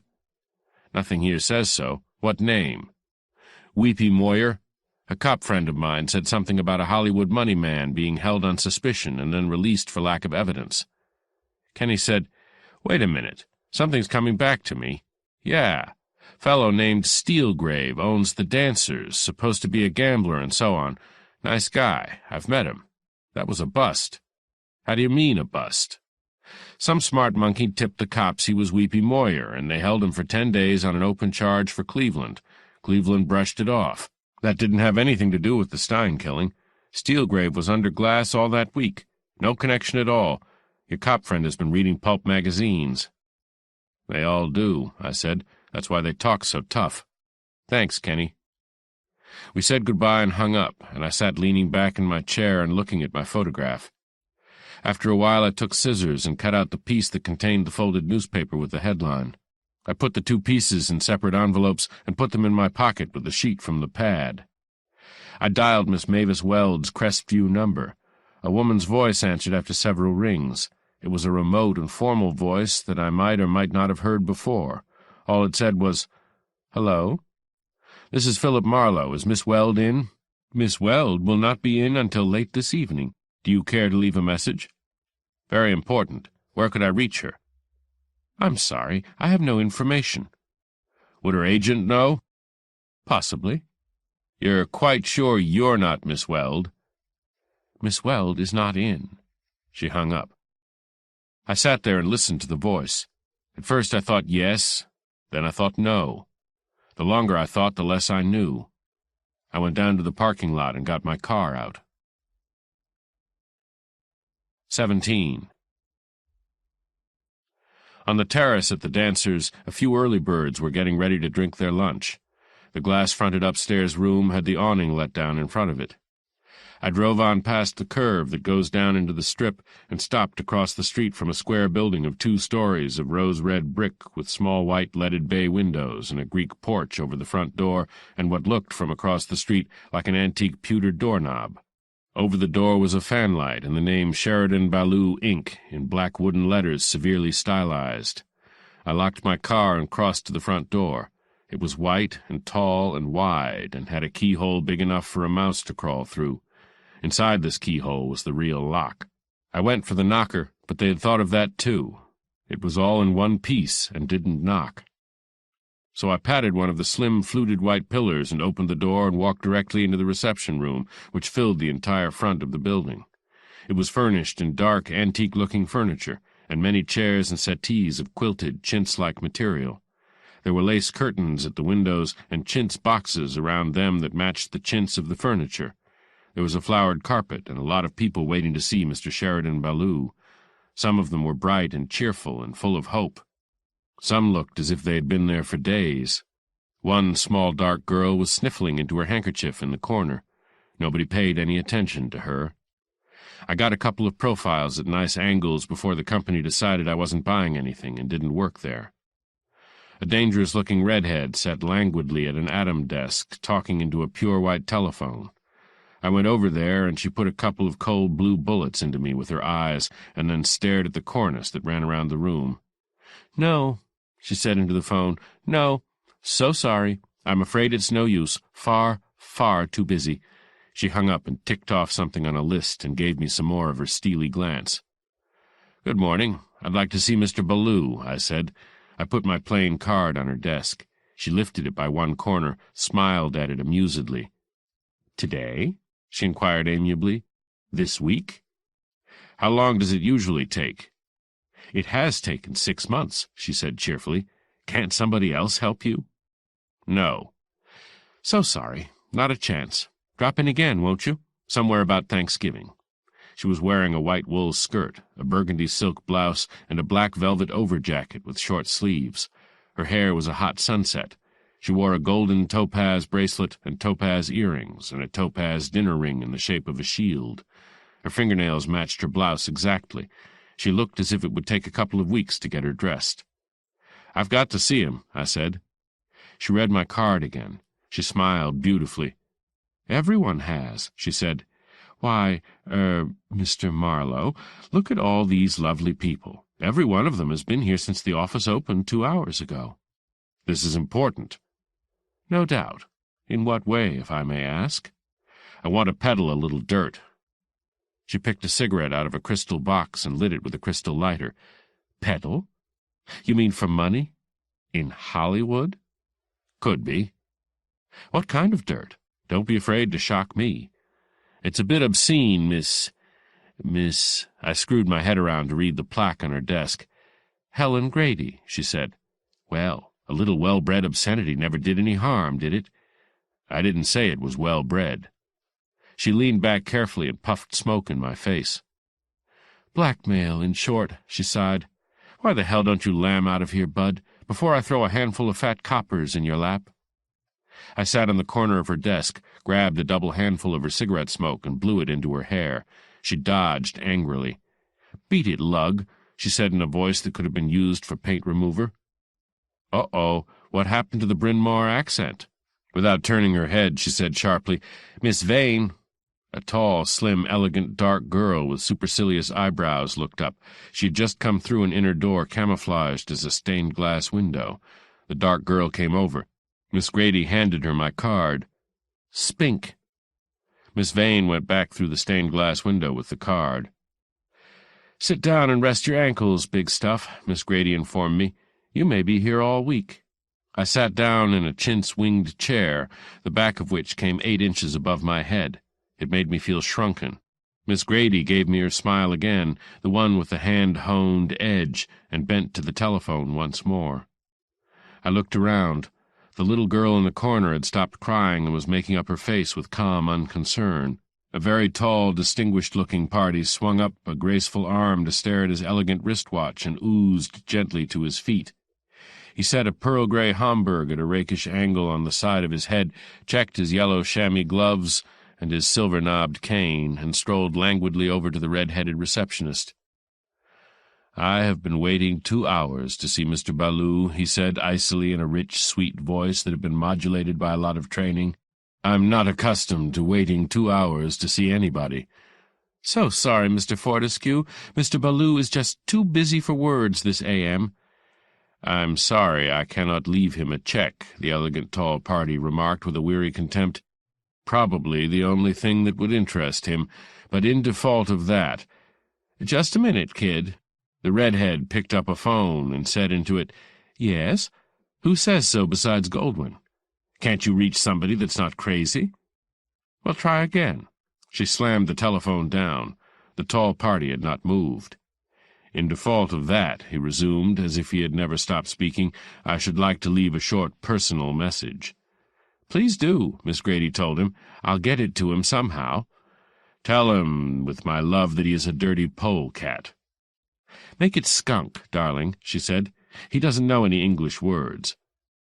"Make it skunk and double skunk," Fortescue told her, with a slight added nuance of sulphureted hydrogen and a very cheap grade of whorehouse perfume. He adjusted his hat and gave his profile the once-over in a mirror. "I now bid you good morning, and to hell with Sheridan Baloo Incorporated." The tall actor stalked out elegantly, using his cane to open the door. "What's the matter with him?" I asked. She looked at me pityingly. "Billy Fortescue? Nothing's the matter with him. He isn't getting any parts, so he comes in every day and goes through that routine. He figures somebody might see him and like it." I shut my mouth slowly. You can live a long time in Hollywood and never see the part they use in pictures. Miss Vane appeared through the inner door and made a chin-jerk at me. I went in past her. "This way, second on the right." She watched me while I went down the corridor to the second door, which was open. I went in and closed the door. A plump, white-haired Jew sat at the desk smiling at me tenderly. "Greetings," he said. "I'm Moss Spink. What's on the thinker, pal? Park the body. Cigarette?" He opened a thing that looked like a trunk and presented me with a cigarette which was not more than a foot long. It was in an individual glass tube. "No thanks," I said. "I smoke tobacco." He sighed. "All right, give. Let's see. Your name's Marlowe." "Huh?" "Marlowe. Marlowe. Have I ever heard of anybody named Marlowe?" "Probably not," I said. "I never heard of anybody named Spink. I asked to see a man named Baloo. Does that sound like Spink? I'm not looking for anybody named Spink. And just between you and me, the hell with people named Spink." "Anti-Semitic, huh?" Spink said. He waved a generous hand on which a canary-yellow diamond looked like an amber traffic light. "Don't be like that," he said. "Sit down and dust off the brains. You don't know me. You don't want to know me. Okay, I ain't offended. In a business like this, you got to have somebody around that don't get offended." "Baloo," I said. "Now be reasonable, pal. Sherry Baloo's a very busy guy. He works 20 hours a day, and even then he's way behind schedule. Sit down and talk it out with little Spinky." "You're what around here?" I asked him. "I'm his protection, pal. I gotta protect him. A guy like Sherry can't see everybody. I see people for him. I'm the same as him, up to a point, you understand." "Could be I'm past the point you're up to," I said. "Could be," Spink agreed pleasantly. He peeled a thick tape off an aluminum individual cigar container, reached the cigar out tenderly, and looked it over for birthmarks. "I don't say not. Why not demonstrate a little? Then we'll know. Up to now, all you're doing is throwing a line. We get so much of that in here, it don't mean a thing to us." I watched him clip and light the expensive-looking cigar. "How do I know you wouldn't double-cross him?" I asked cunningly. Spink's small, tight eyes blinked, and I wasn't sure but that there were tears in them. "Me? Cross Sherry Ballou?" he asked brokenly in a hushed voice, like a $600 funeral. "Me? I'd sooner double-cross my own mother." "That doesn't mean anything to me either," I said. "I never met your mother." Spink laid his cigar aside in an ashtray the size of a bird bath. He waved both his arms. Sorrow was eating into him. "Oh, pal, what a way to talk," he wailed. "I love Sherry Ballou like he was my own father. Better. My father— Well, skip it. Come on, pal, be human. Give with a little of the old trust and friendliness. Spill the dirt a little Spinky, huh?" I drew an envelope from my pocket and tossed it across the desk to him. He pulled the single photograph from it and stared at it solemnly. He laid it down on the desk. He looked up at me, down at the photo, up at me. "Well," he said woodenly, in a voice suddenly empty of the old trust and friendliness he had been talking about, "what's it got that's so wonderful? Do I have to tell you who the girl is?" "Who's the guy?" Spink snapped. I said nothing. "I said, who's the guy?" Spink almost yelled at me. "Cough up, Mug. Cough up." I still didn't say anything. Spink reached slowly for his telephone, keeping his hard, bright eyes on my face. "Go on. Call them," I said. "Call downtown and ask for Lieutenant Christy French in the Homicide Bureau. There's another boy that's hard to convince." Spink took his hand off the phone. He got up slowly and went out with the photograph. I waited. Outside on Sunset Boulevard, traffic went by distantly, monotonously. The minutes dropped silently down a well. The smoke of Spink's freshly lit cigar played in the air for a moment, then was sucked through the vent of the air-conditioning apparatus. I looked at the innumerable inscribed photos on the walls, all inscribed to Sherry Ballou with somebody's eternal love. I figured they were back numbers if they were in Spink's office. 18. After a while, Spink came back and gestured to me. I followed him along the corridor through double doors into an anteroom with 2 secretaries, past them towards more double doors of heavy black glass with silver peacocks etched into the panels. As we neared the doors, they opened of themselves. We went down 3 carpeted steps into an office that had everything in it but a swimming pool. It was 2 stories high, surrounded by a balcony loaded with bookshelves. There was a concert grand Steinway in the corner, and a lot of glass and bleached wood furniture, and a desk about the size of a badminton court, and chairs and couches and tables, and a man lying on one of the couches with his coat off and his shirt open over a Charvet scarf you could have found in the dark by listening to it purr. A white cloth was over his eyes and forehead, and a lissom blonde girl was wringing out another in a silver bowl of ice water at a table beside him. The man was a big, shapely guy with wavy dark hair and a strong brown face below the white cloth. An arm dropped to the carpet, and a cigarette hung between fingers, wisping a tiny thread of smoke. The blonde girl changed the cloth deftly. The man on the couch groaned. Spink said, "This is the boy, Sherry, name of Marlowe." The man on the couch groaned. "What does he want?" Spink said, "Won't spill." The man on the couch said, "What did you bring him in for, then? I'm tired." Spink said, "Well, you know how it is, Sherry. Sometimes you kind of got to." The man on the couch said, "What did you say his beautiful name was?" Spink turned to me. "You can tell us what you want now, and make it snappy, Marlowe." I said nothing. After a moment, the man on the couch slowly raised the arm with the cigarette at the end of it. He got the cigarette wearily into his mouth and drew on it with the infinite languor of a decadent aristocrat mouldering in a ruined chateau. "I'm talking to you, pal," Spink said harshly. The blonde changed the cloth again, looking at nobody. The silence hung in the room as acrid as the smoke of the cigarette. "Come on, lug, snap it up." I got one of my Camels out and lit it, and picked out a chair and sat down. I stretched my hand out and looked at it. The thumb twitched up and down slowly every few seconds. Spink's voice cut into this furiously. "Sherry don't have all day, you." "What would he do with the rest of the day?" I heard myself asking. "Sit on a white satin couch and have his toenails gilded?" The blonde turned suddenly and stared at me. Spink's mouth fell open. He blinked. The man on the couch lifted a slow hand to the corner of the towel over his eyes. He removed enough so that one seal-brown eye looked at me. The towel fell softly back into place. "You can't talk like that in here," Spink said in a tough voice. I stood up. I said, "I forgot to bring my prayer book. This is the first time I knew God worked on commission." Nobody said anything for a minute. The blonde changed the towel again. From under it, the man on the couch said calmly, "Get the Jesus out of here, darlings, all but the new chum."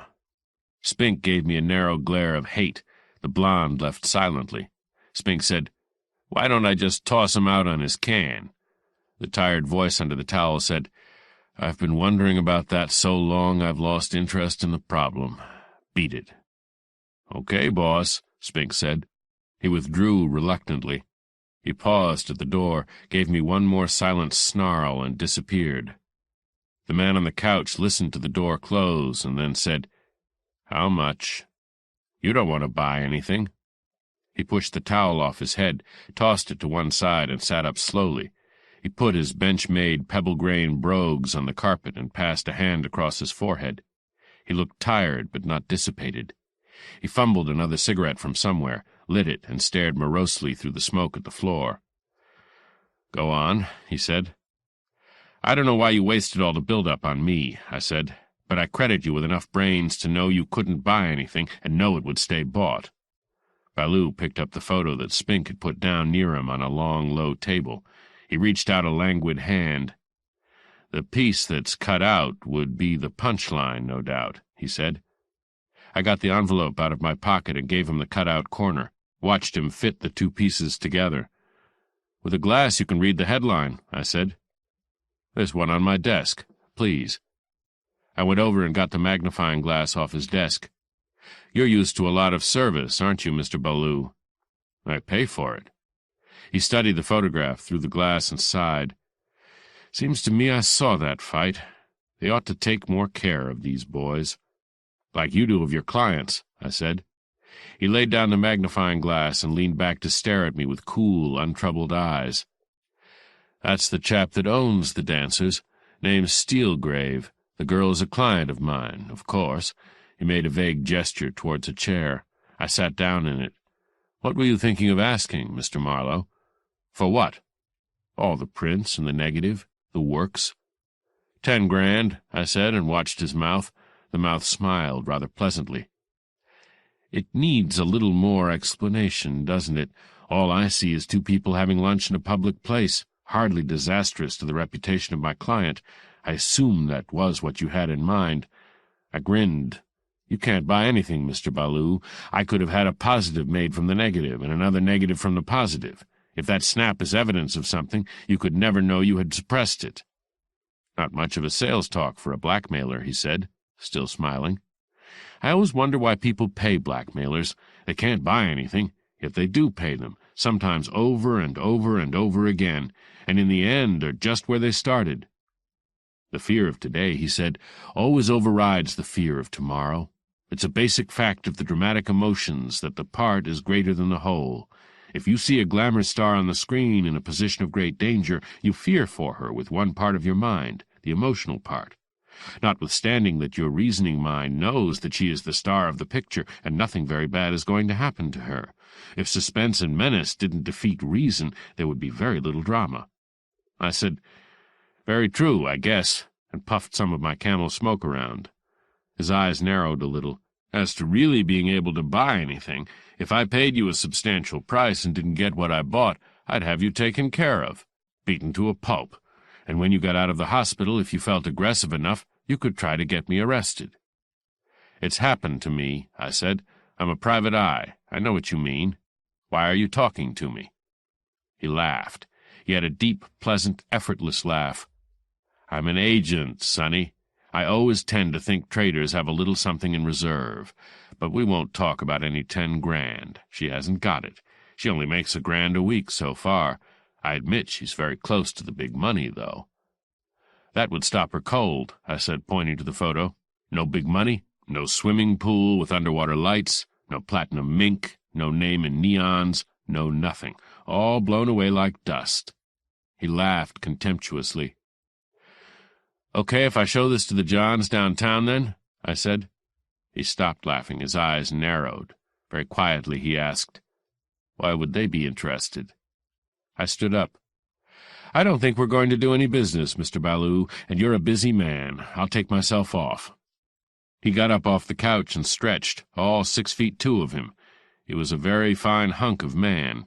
He came over and stood close to me. His seal-brown eyes had little gold flecks in them. "Let's see who you are, Sonny." He put his hand out. I dropped my open wallet into it. He read the photostat of my license, poked a few more things out of the wallet and glanced at them. He handed it back. "What would happen if you did show your little picture to the cops?" "I'd first of all have to connect it up with something they're working on, something that happened in the Van Nuys Hotel yesterday afternoon. I'd connect it up through the girl, who won't talk to me. That's why I'm talking to you." "She told me about it last night," he sighed. "Told you how much?" I asked. "That a private detective named Marlowe had tried to force her to hire him on the ground that she was seen in a downtown hotel inconveniently close to where a murder was committed." "How close?" I asked. "She didn't say." "Nuts, she didn't." He walked away from me to a tall cylindrical jar in the corner. From this he took one of a number of short, thin Malacca canes. He began to walk up and down the carpet, swinging the cane deftly past his right shoe. I sat down again and killed my cigarette and took a deep breath. "It could only happen in Hollywood," I grunted. He made a neat about-turn and glanced at me. "I beg your pardon?" "That an apparently sane man could walk up and down inside the house with a Piccadilly stroll and a monkey's stick in his hand." He nodded. "I caught the disease from a producer at MGM. Charming fellow, or so I've been told." He stopped and pointed the cane at me. "You amuse the hell out of me, Marlowe. Really you do. You're so transparent. You're trying to use me for a shovel to dig yourself out of a jam." "There's some truth in that, but the jam I'm in is nothing to the jam your client would be in if I hadn't done the thing that put me in the jam." He stood quite still for a moment. Then he threw the cane away from him and walked over to a liquor cabinet and swung the two halves of it open. He poured something into a couple of pot-bellied glasses. He carried one of them over to me, then went back and got his own. He sat down with it on the couch. "Armagnac," he said. "If you knew me, you'd appreciate the compliment. This stuff is pretty scarce. The Krauts cleaned most of it out. Our brass got the rest. Here's to you." He lifted the glass, sniffed, and sipped a tiny sip. I put mine down in a lump. It tasted like good French brandy. Ballou looked shocked. "My God, you sip that stuff. You don't swallow it whole." "I swallow it whole," I said. "Sorry. She also told you that if somebody didn't shut my mouth, she would be in a lot of trouble." He nodded. "Did she suggest how to go about shutting my mouth?" "I got the impression she was in favor of doing it with some kind of heavy, blunt instrument, so I tried out a mixture of threat and bribery. We have an outfit down the street that specializes in protecting picture people. Apparently they didn't scare you, and the bribe wasn't big enough." "They scared me plenty," I said. "I damn near fanned a Luger at them. That junkie with the .45 puts on a terrific act. And as for the money not being big enough, it's all a question of how it's offered to me." He sipped a little more of his Armagnac. He pointed at the photograph lying in front of him with the two pieces fitted together. "We got to where you were taking that to the cops. What then?" "I don't think we got that far. We got to why she took this up with you instead of with her boyfriend. He arrived just as I left. He has his own key." "Apparently she just didn't." He frowned and looked down into his Armagnac. "I like that fine," I said. "I'd like it still better if the guy didn't have her door key." He looked up rather sadly. "So would I. So would we all. But show business has always been like that. Any kind of show business. If these people didn't live intense and rather disordered lives, if their emotions didn't ride them too hard, well, they wouldn't be able to catch those emotions in flight and imprint them on a few feet of celluloid or project them across the footlights. I'm not talking about her love life," I said. "She doesn't have to shack up with a red-hot." "There's no proof of that, Marlowe." I pointed to the photograph. "The man that took that is missing and can't be found. He's probably dead. 2 other men who lived at the same address are dead. One of them was trying to peddle those pictures just before he got dead. She went to his hotel in person to take delivery. So did whoever killed him. She didn't get delivery, and neither did the killer. They didn't know where to look. And you did? I was lucky. I'd seen him without his toupee. None of this is what I call proof, maybe. You could build an argument against it. Why bother? 2 men have been killed, perhaps 3. She took an awful chance. Why? She wanted that picture. Getting it was worth an awful chance. Why, again? It's just 2 people having lunch on a certain day. The day Moe Stein was shot to death on Franklin Avenue. The day a character named Steelgrave was in jail because the cops got a tip he was a Cleveland Red Hot named Weepy Moyer. That's what the record shows. But the photo says he was out of jail, and by saying that about him on that particular day, it says who he is, and she knows it, and he still has her door key. I paused, and we eyed each other solidly for a while. I said, "You don't really want the cops to have that picture, do you? Win, lose, or draw, they'd crucify her, and when it was all over, it wouldn't make a damn bit of difference whether Steelgrave was Moyer or whether Moyer killed Stein or had him killed or just happened to be out on a jail pass the day he was killed. If he got away with it, there'd always be enough people to think it was a fix. She wouldn't get away with anything. She's a gangster's girl in the public mind, and as far as your business is concerned, she's definitely and completely through." Baloo was silent for a moment, staring at me without expression. "And where are you all this time?" he asked softly. "That depends a good deal on you, Mr. Baloo." "What do you really want?" His voice was thin and bitter now. "What I wanted from her and couldn't get. Something that gives me a colorable right to act in her interests up to the point where I decided I can't go any farther." "By suppressing evidence?" he asked tightly. "If it is evidence. The cops couldn't find out without smearing Miss Weld. Maybe I can. They wouldn't be bothered to try. They don't care enough. I do." "Why?" "Let's say it's the way I earn my living. I might have other motives, but that one's enough." "What's your price?" "You sent it to me last night. I wouldn't take it then. I'll take it now, with a signed letter employing my services to investigate an attempt to blackmail one of your clients." I got up with my empty glass and went over and put it down on the desk. As I bent down, I heard a soft whirring noise. I went around behind the desk and yanked open a drawer. A wire recorder slid out on a hinged shelf. The motor was running, and the fine steel wire was moving steadily from one spool to the other. I looked across at Baloo. "You can shut off and take the record with you," he said. "You can't blame me for using it." I moved the switch over to rewind, and the wire reversed direction and picked up speed until the wire was winding so fast I couldn't see it. It made a sort of high keening noise, like a couple of pansies fighting for a piece of silk. The wire came loose and the machine stopped. I took the spool off and dropped it into my pocket. "You might have another one," I said. "I'll have to chance that." "Pretty sure of yourself, aren't you, Marlowe?" "I only wish I was." "Press that button at the end of the desk, will you?" I pressed it. The black glass doors opened, and a dark girl came in with a stenographer's notebook. Without looking at her, Baloo began to dictate. "Letter to Mr. Philip Marlowe with his address. Dear Mr. Marlowe, this agency herewith employs you to investigate an attempt to blackmail one of my clients, particulars of which have been given to you verbally. Your fee is to be $100 a day with a retainer of $500, receipt of which you acknowledge on the copy of this letter. Blah, blah, blah. That's all, Eileen. Right away, please." I gave the girl my address, and she went out. I took the wire spool out of my pocket and put it back in the drawer. Baloo crossed his knees and danced the shiny tip of his shoe up and down, staring at it. He ran his hand through crisp dark hair. "One of these days," he said, "I'm going to make the mistake which a man in my business dreads above all other mistakes. I'm going to find myself doing business with a man I can trust, and I'm going to be just too goddamn smart to trust him. Here, you'd better keep this." He held out the 2 pieces of the photograph. 5 minutes later I left.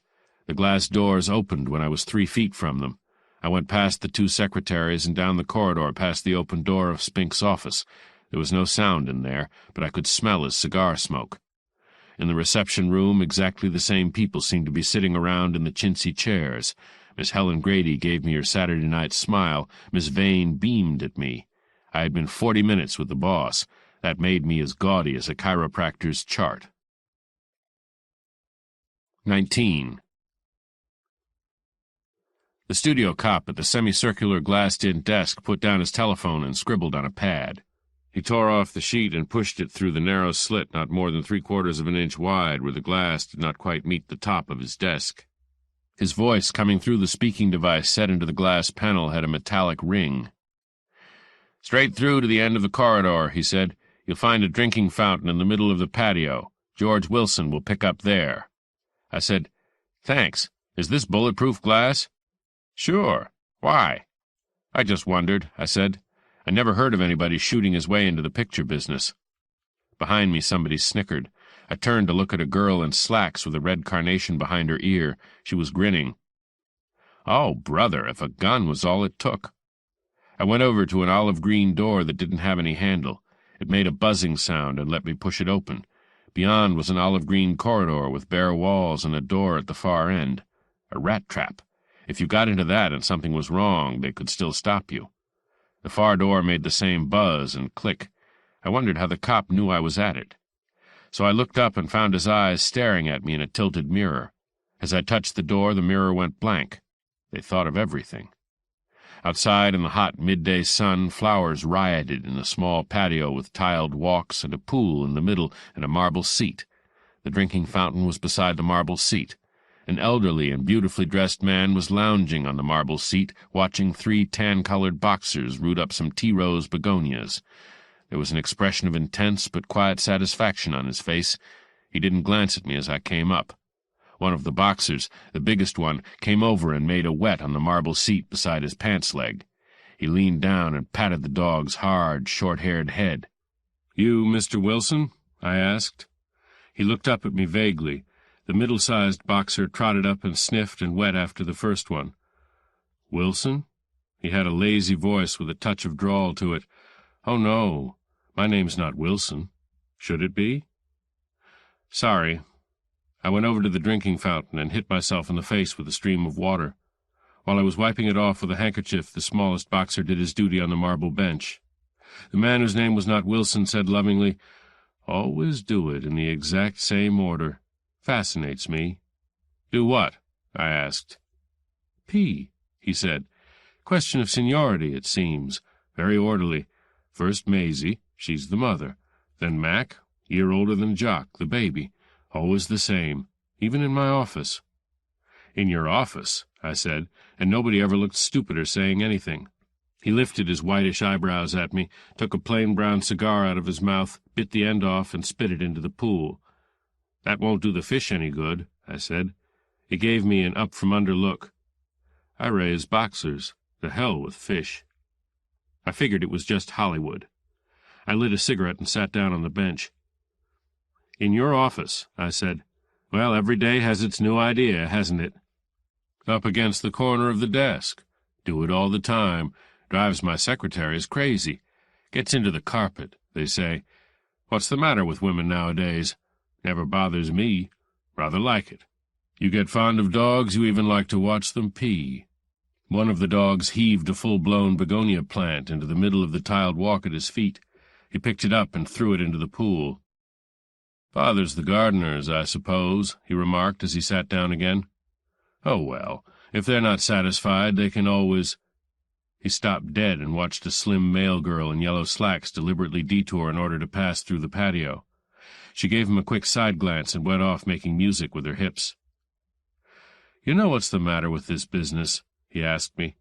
"Nobody does," I said. "Too much sex," he said. "All right in its proper time and place, but we get it in carload lots, wade through it, stand up to our necks in it. Gets to be like fly paper." He stood up. "We have too many flies, too. Nice to have met you, Mr. Marlowe," I said.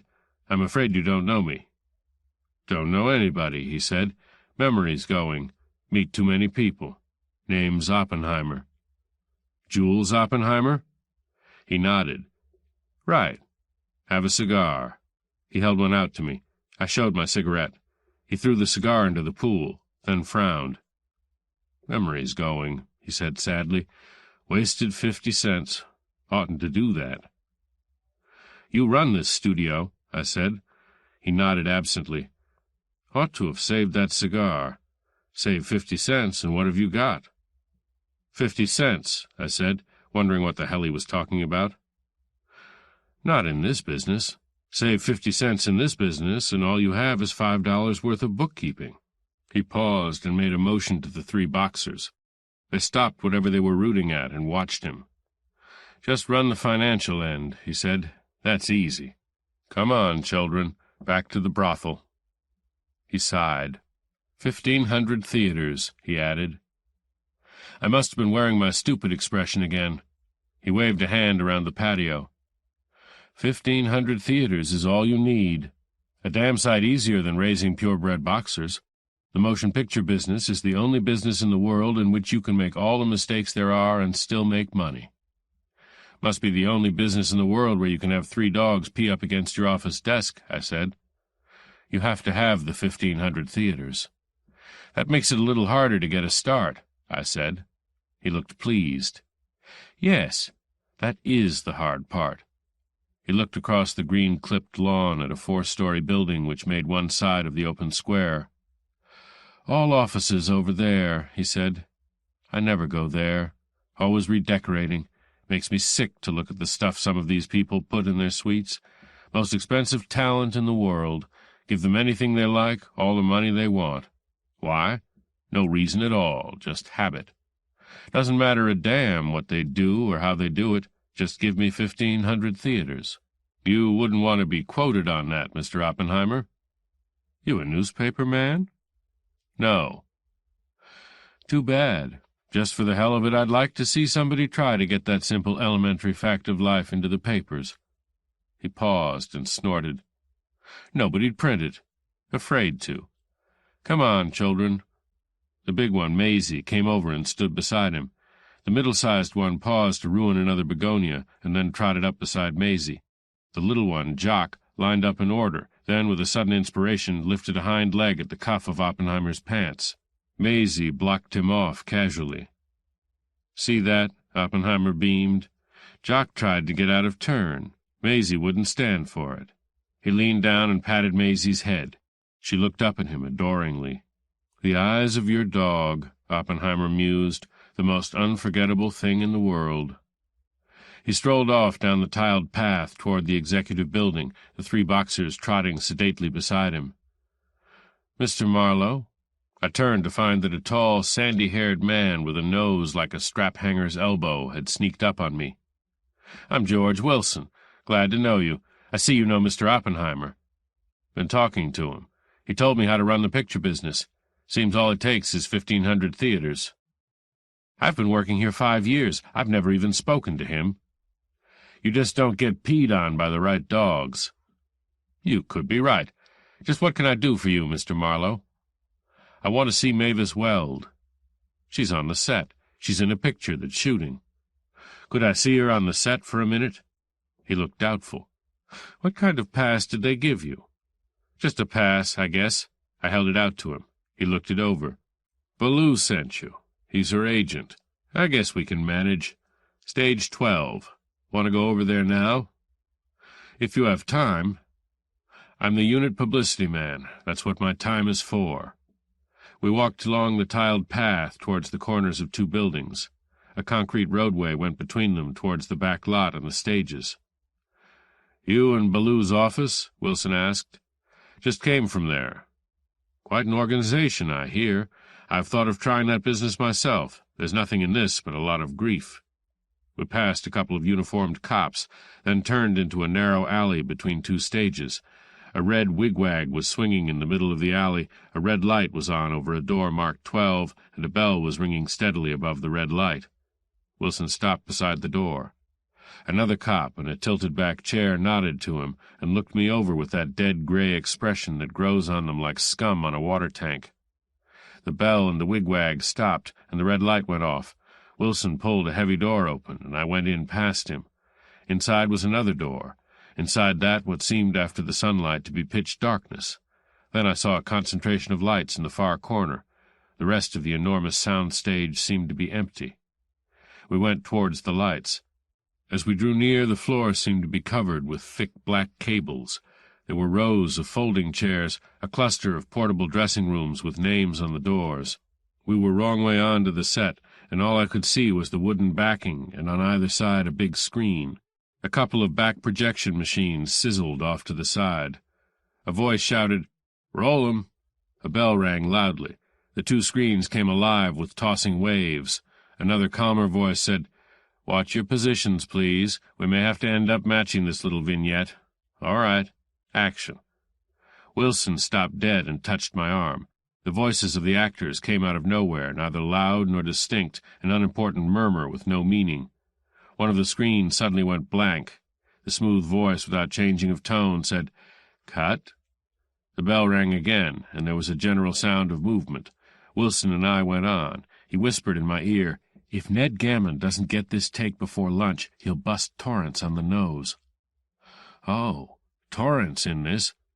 Dick Torrance at the time was a ranking star of the second grade, a not uncommon type of Hollywood actor that nobody really wants, but a lot of people in the end have to take for lack of better. "Care to run over the scene again, Dick?" the calm voice asked as we came around the corner of the set and saw what it was, the deck of a pleasure yacht near the stern. There were 2 girls and 3 men in the scene. One of the men was middle-aged, in sports clothes, lounging in a deck chair. One wore whites and had red hair and looked like the yacht's captain. The third was the amateur yachtsman, with the handsome cap, the blue jacket with gold buttons, the white shoes and slacks, and the supercilious charm. This was Torrance. One of the girls was a dark beauty who had been younger, Susan Crawley. The other was Mavis Weld. She wore a wet white sharkskin swimsuit and had evidently just come aboard. A make-up man was spraying water on her face and arms and the edges of her blonde hair. Torrance hadn't answered. He turned suddenly and stared at the camera. "You think I don't know my lines?" A gray-haired man in gray clothes came forward into the light from the shadowy background. He had hot black eyes, but there was no heat in his voice. "Unless you changed them intentionally," he said, his eyes steady on Torrance. "It's just possible that I'm not used to playing in front of a back projection screen that has a habit of running out of film only in the middle of a take." "That's a fair complaint," Ned Gammon said. "Trouble is, he only has 212 feet of film, and that's my fault. If you could take the scene just a little faster—" "Huh," Torrance snorted. "If I could take it a little faster. Perhaps Miss Weld could be prevailed upon to climb aboard this yacht in rather less time than it would take to build the damn boat." Mavis Weld gave him a quick, contemptuous look. "Weld's timing is just right," Gammon said. "Her performance is just right, too." Susan Crawley shrugged elegantly. "I had the impression she could speed it up a trifle, Ned. It's good, but it could be better." "If it was any better, darling," Mavis Weld told her smoothly, "somebody might call it acting. You wouldn't want anything like that to happen in your picture, would you?" Torrance laughed. Susan Crawley turned and glared at him. "What's funny, Mr. 13?" Torrance's face settled into an icy mask. "The name again?" he almost hissed. "Good heavens, you mean you didn't know?" Susan Crawley said wonderingly. "They call you Mr. 13 because any time you play a part it means 12 other guys have turned it down."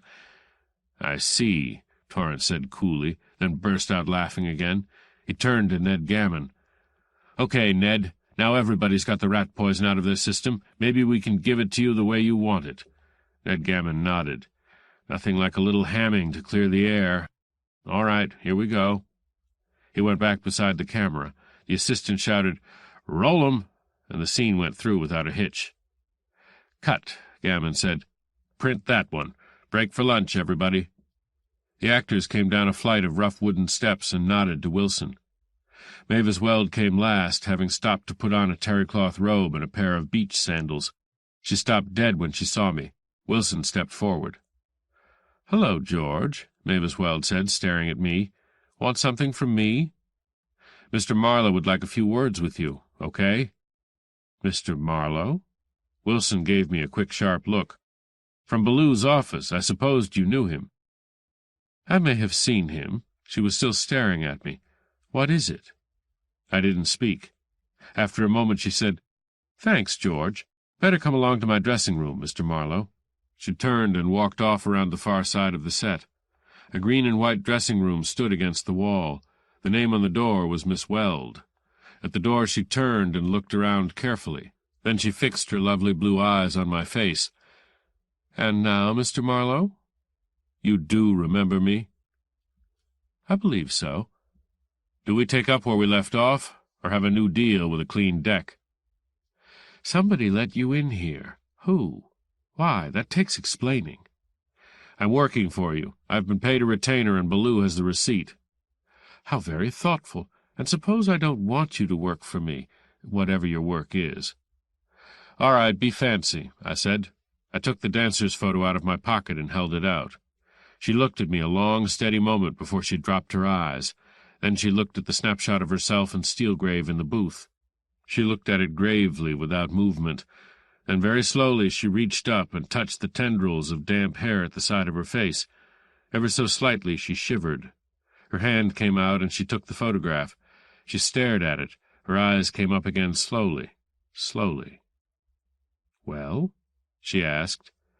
"I have the negative and some other prints. You would have had them if you had had more time and known where to look, or if he had stayed alive to sell them to you." "I'm a little chilly," she said, "and I have to eat some lunch." She held the photo out to me. "You're a little chilly, and you have to eat some lunch," I said. I thought a pulse beat in her throat, but the light was not too good. She smiled very faintly, the bored aristocrat touch. "The significance of all this escapes me," she said. "You're spending too much time on yachts. What you mean is, I know you and I know Steelgrave, so what has this photo got that makes anybody give me a diamond dog collar?" "All right," she said. "What?" "I don't know," I said. "But if finding out is what it takes to shake you out of this Duchess routine, I'll find out, and in the meantime you're still chilly and you still have to eat some lunch." "And you've waited too long," she said quietly. "You haven't anything to sell, except perhaps your life."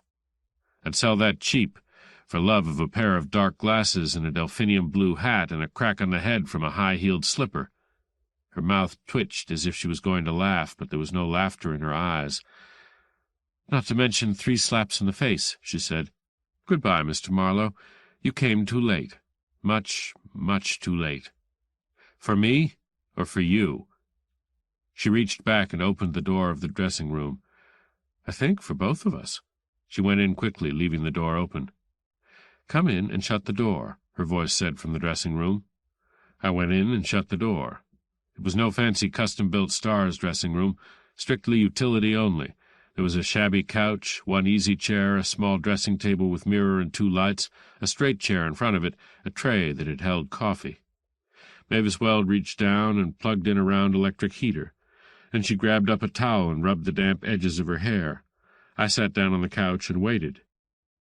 "Give me a cigarette." She tossed the towel to one side. Her eyes came close to my face as I lit the cigarette for her. "How did you like that little scene we ad-libbed on the yacht?" "Bitchy." "We're all bitches. Some smile more than others, that's all. Show business. There's something cheap about it. There always has been. There was a time when actors went in at the back door.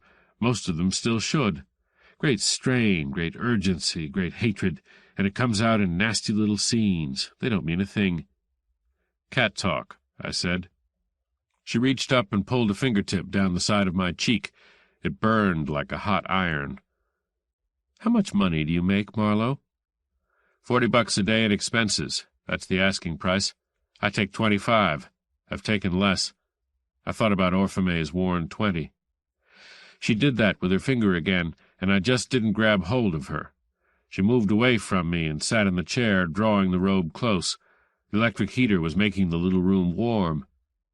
$25 a day, she said wonderingly. Little lonely dollars. Are they very lonely? Lonely as lighthouses.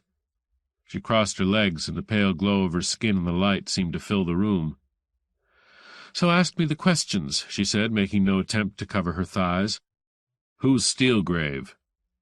"A man I've known for years, and liked. He owns things, a restaurant or 2. Where he comes from, that I don't know."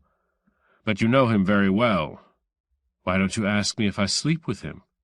"I don't ask that kind of questions." She laughed and snapped ash from her cigarette.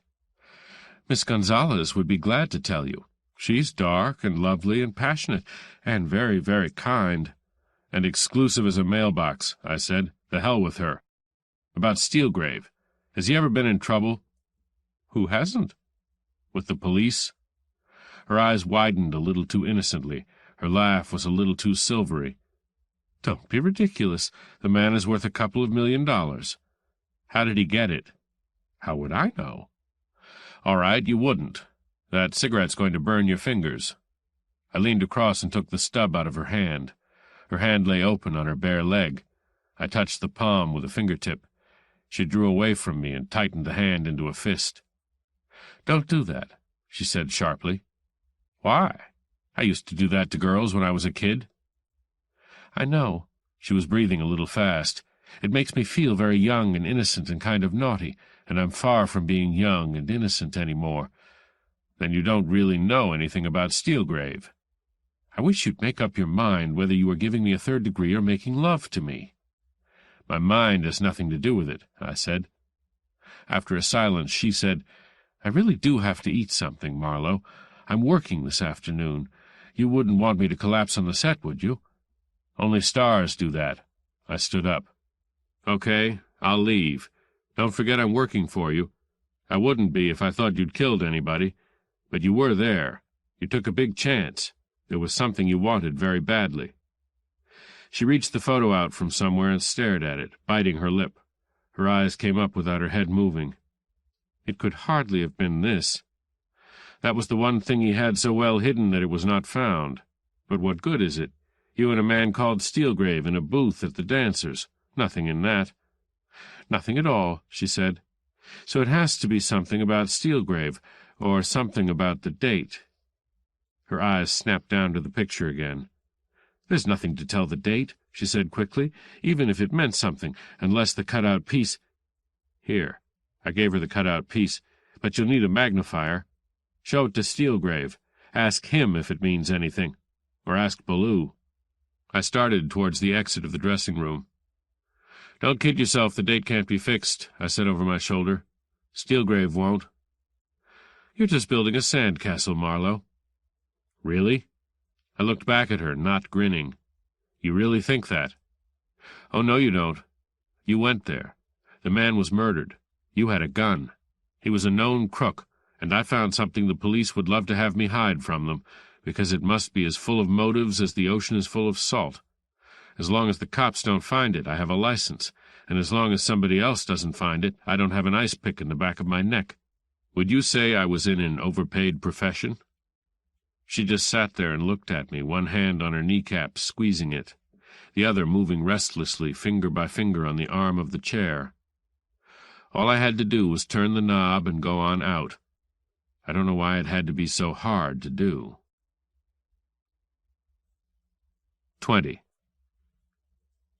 There was the usual coming and going in the corridor outside my office, and when I opened the door and walked into the musty silence of the little waiting room, there was the usual feeling of having been dropped down a well dried up 20 years ago, to which no one would come back ever. The smell of old dust hung in the air as flat and stale as a football interview. I opened the inner door, and inside there it was the same dead air, the same dust along the veneer, the same broken promise of a life of ease. I opened the windows and turned on the radio.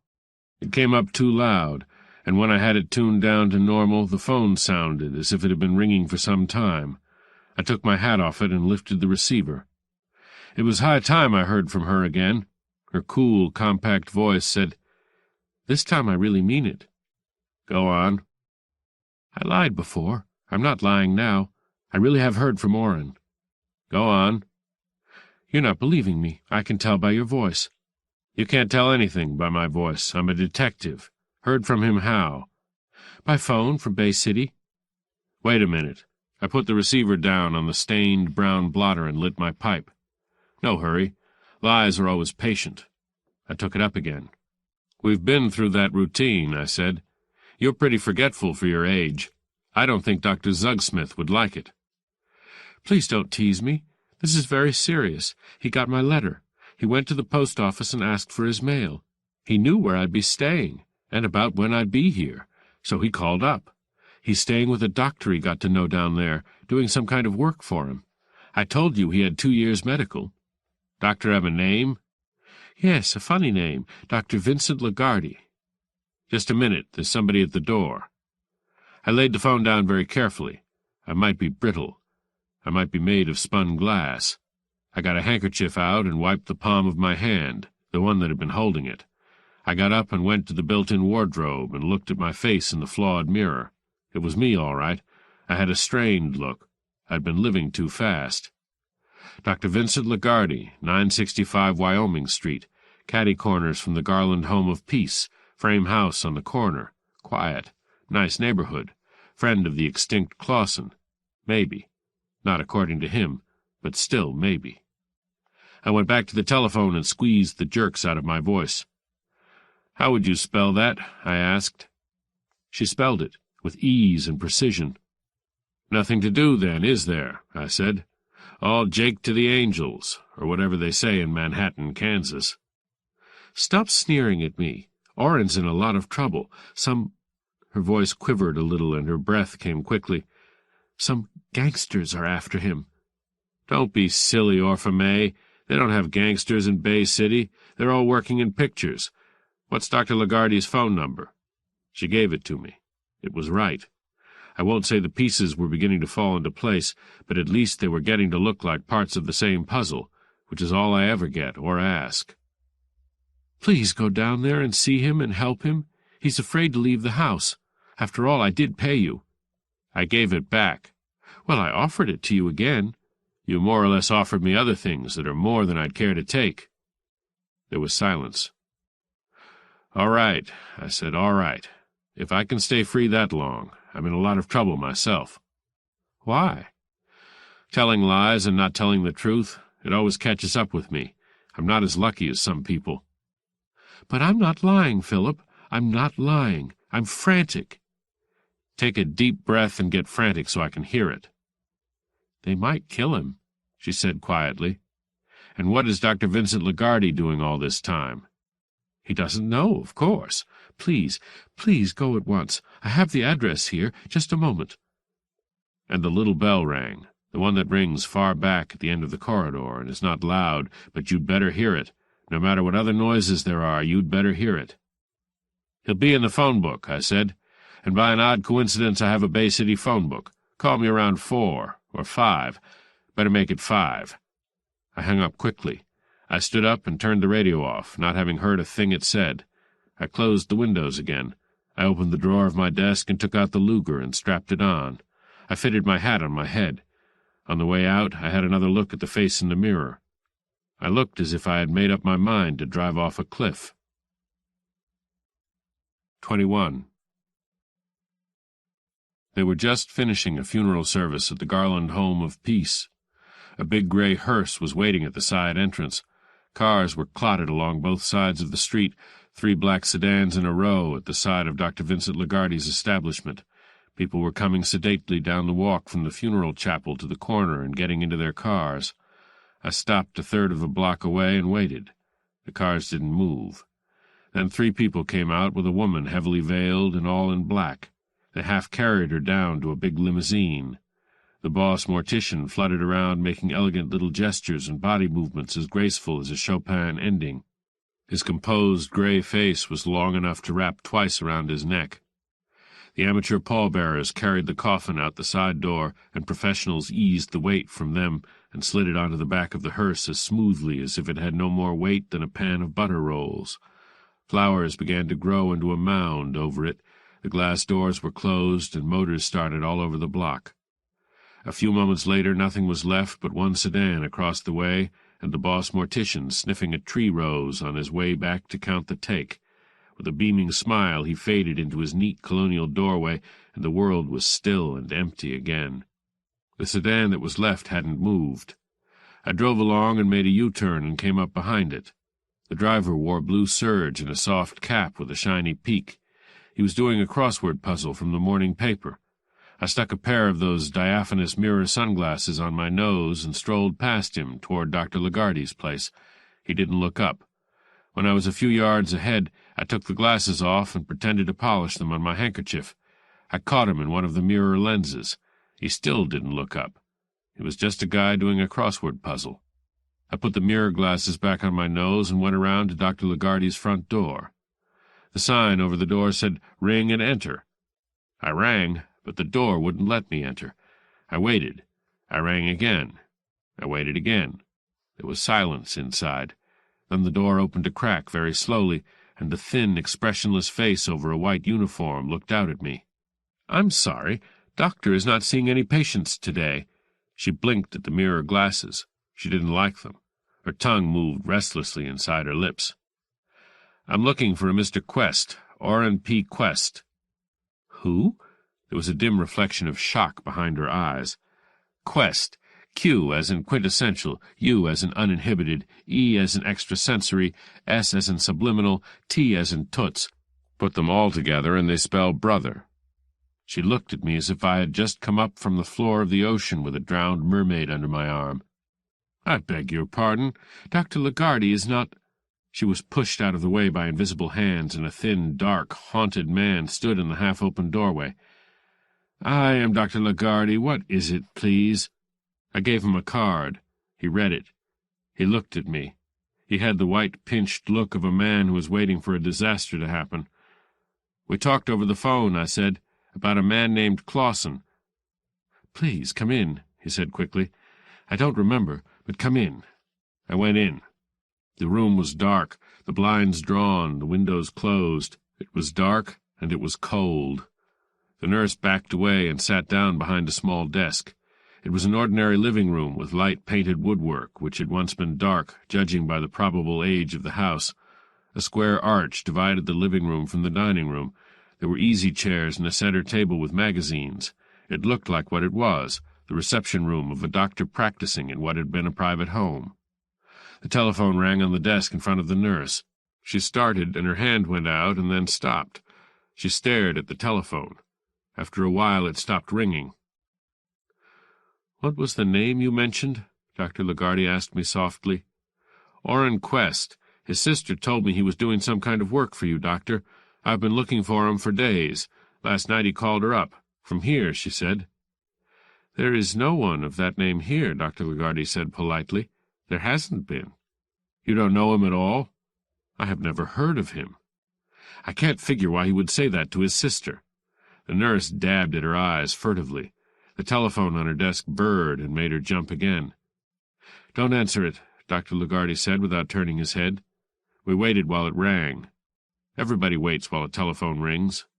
After a while it stopped. "Why don't you go home, Miss Watson? There's nothing for you to do here." "Thank you, Doctor." She sat without moving, looking down at the desk. She squeezed her eyes shut and blinked them open. She shook her head hopelessly. Dr. Lagarde turned back to me. "Shall we go into my office?" We went across, through another door leading to the hallway. I walked on eggs. The atmosphere of the house was charged with foreboding. He opened a door and ushered me into what must have once been a bedroom, but nothing suggested a bedroom. It was a small, compact doctor's office. An open door showed a part of an examination room. A sterilizer was working in the corner. There were a lot of needles cooking in it. "That's a lot of needles," I said, always quick with an idea. "Sit down, Mr. Marlowe." He went behind the desk and sat down and picked up a long, thin letter-opening knife. He looked at me levelly from his sorrowful eyes. "No, I don't know anyone named Orrin Quest, Mr. Marlowe. I can't imagine any reason in the world why a person of that name should say he was in my house." "Hiding out," I said. His eyebrows went up. "From what?" "From some guys that might want to stick an ice pick in the back of his neck, on account of he is a little too quick with his little Leica, taking people's photographs when they want to be private. Or it could be something else, like peddling reefers, and he got wise. Am I talking in riddles?" "It was you who sent the police here," he said coldly. I didn't say anything. "It was you who called up and reported Clausen's death." I said the same as before. "It was you who called me up and asked me if I knew Clausen." I said I did not. But it wasn't true. "I was under no obligation to give you information, Mr. Marlowe." I nodded and got a cigarette out and lit it. Dr. Lagarde glanced at his watch. He turned in his chair and switched off the sterilizer. I looked at the needles. A lot of needles. Once before I had had trouble in Bay City with a guy who cooked a lot of needles. "What makes it?" I asked him. "The yacht harbor?" He picked up the wicked-looking paper knife with a silver handle in the shape of a nude woman. He pricked the ball of his thumb. A pearl of dark blood showed on it. He put it to his mouth and licked it. "I like the taste of blood," he said softly. There was a distant sound as of the front door opening and closing. We both listened to it carefully. We listened to retreating steps on the front steps of the house. We listened hard. "Miss Watson has gone home," Dr. Lagarde said. "We are all alone in the house." He mulled that over and licked his thumb again. He laid the knife down carefully on the desk blotter. "Ah, the question of the yacht harbor," he added. "The proximity of Mexico you are thinking of, no doubt. The ease with which marijuana—" I wasn't thinking so much of marijuana any more. I stared again at the needles. He followed my stare. He shrugged. I said, "Why so many of them?" "Is it any of your business?" "Nothing's any of my business." "But you seem to expect your questions to be answered." "I'm just talking," I said, "waiting for something to happen. Something's going to happen in this house. It's leering at me from corners." Dr. Lagarde licked another pearl of blood off his thumb. I looked hard at him. It didn't buy me a way into his soul. He was quiet, dark, and shuttered, and all the misery of life was in his eyes, but he was still gentle. "Let me tell you about the needles," I said. "By all means." He picked the long, thin knife up again. "Don't do that," I said sharply. "It gives me the creeps, like petting snakes." He put the knife down again gently and smiled. "We do seem to talk in circles," he suggested. "We'll get there. About the needles. A couple of years back I had a case that brought me down here and mixed me up with a doctor named Almore. Lived over on Altair Street. He had a funny practice. Went out nights with a big case of hypodermic needles, all ready to go, loaded with the stuff. He had a peculiar practice. Drunks, rich junkies, of whom there are far more than people think, overstimulated people who had driven themselves beyond the possibility of relaxing, insomniacs, all the neurotic types that can't take it cold, have to have their little pills and little shots in the arm, have to have help over the humps. It gets to be all humps after a while. Good business for the doctor. Almore was the doctor for them. It's all right to say it now. He died a year or so back, of his own medicine. And you think I may have inherited his practice? Somebody would. As long as there are the patients, there will be the doctor. He looked even more exhausted than before. "I think you are an ass, my friend. I did not know Dr. Almore, and I do not have the sort of practice you attribute to him. As for the needles, just to get that trifle out of the way, they are in somewhat constant use in the medical profession today, often for such innocent medicaments as vitamin injections. And needles get dull, and when they are dull they are painful.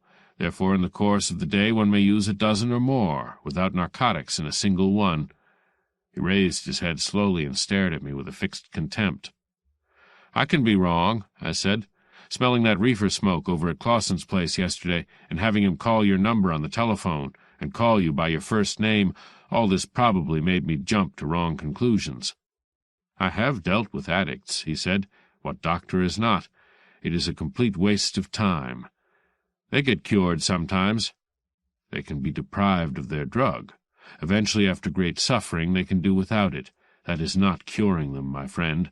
That is not removing the nervous or emotional flaw which made them become addicts. It is making them dull, negative people who sit in the sun and twirl their thumbs and die of sheer boredom and inanition."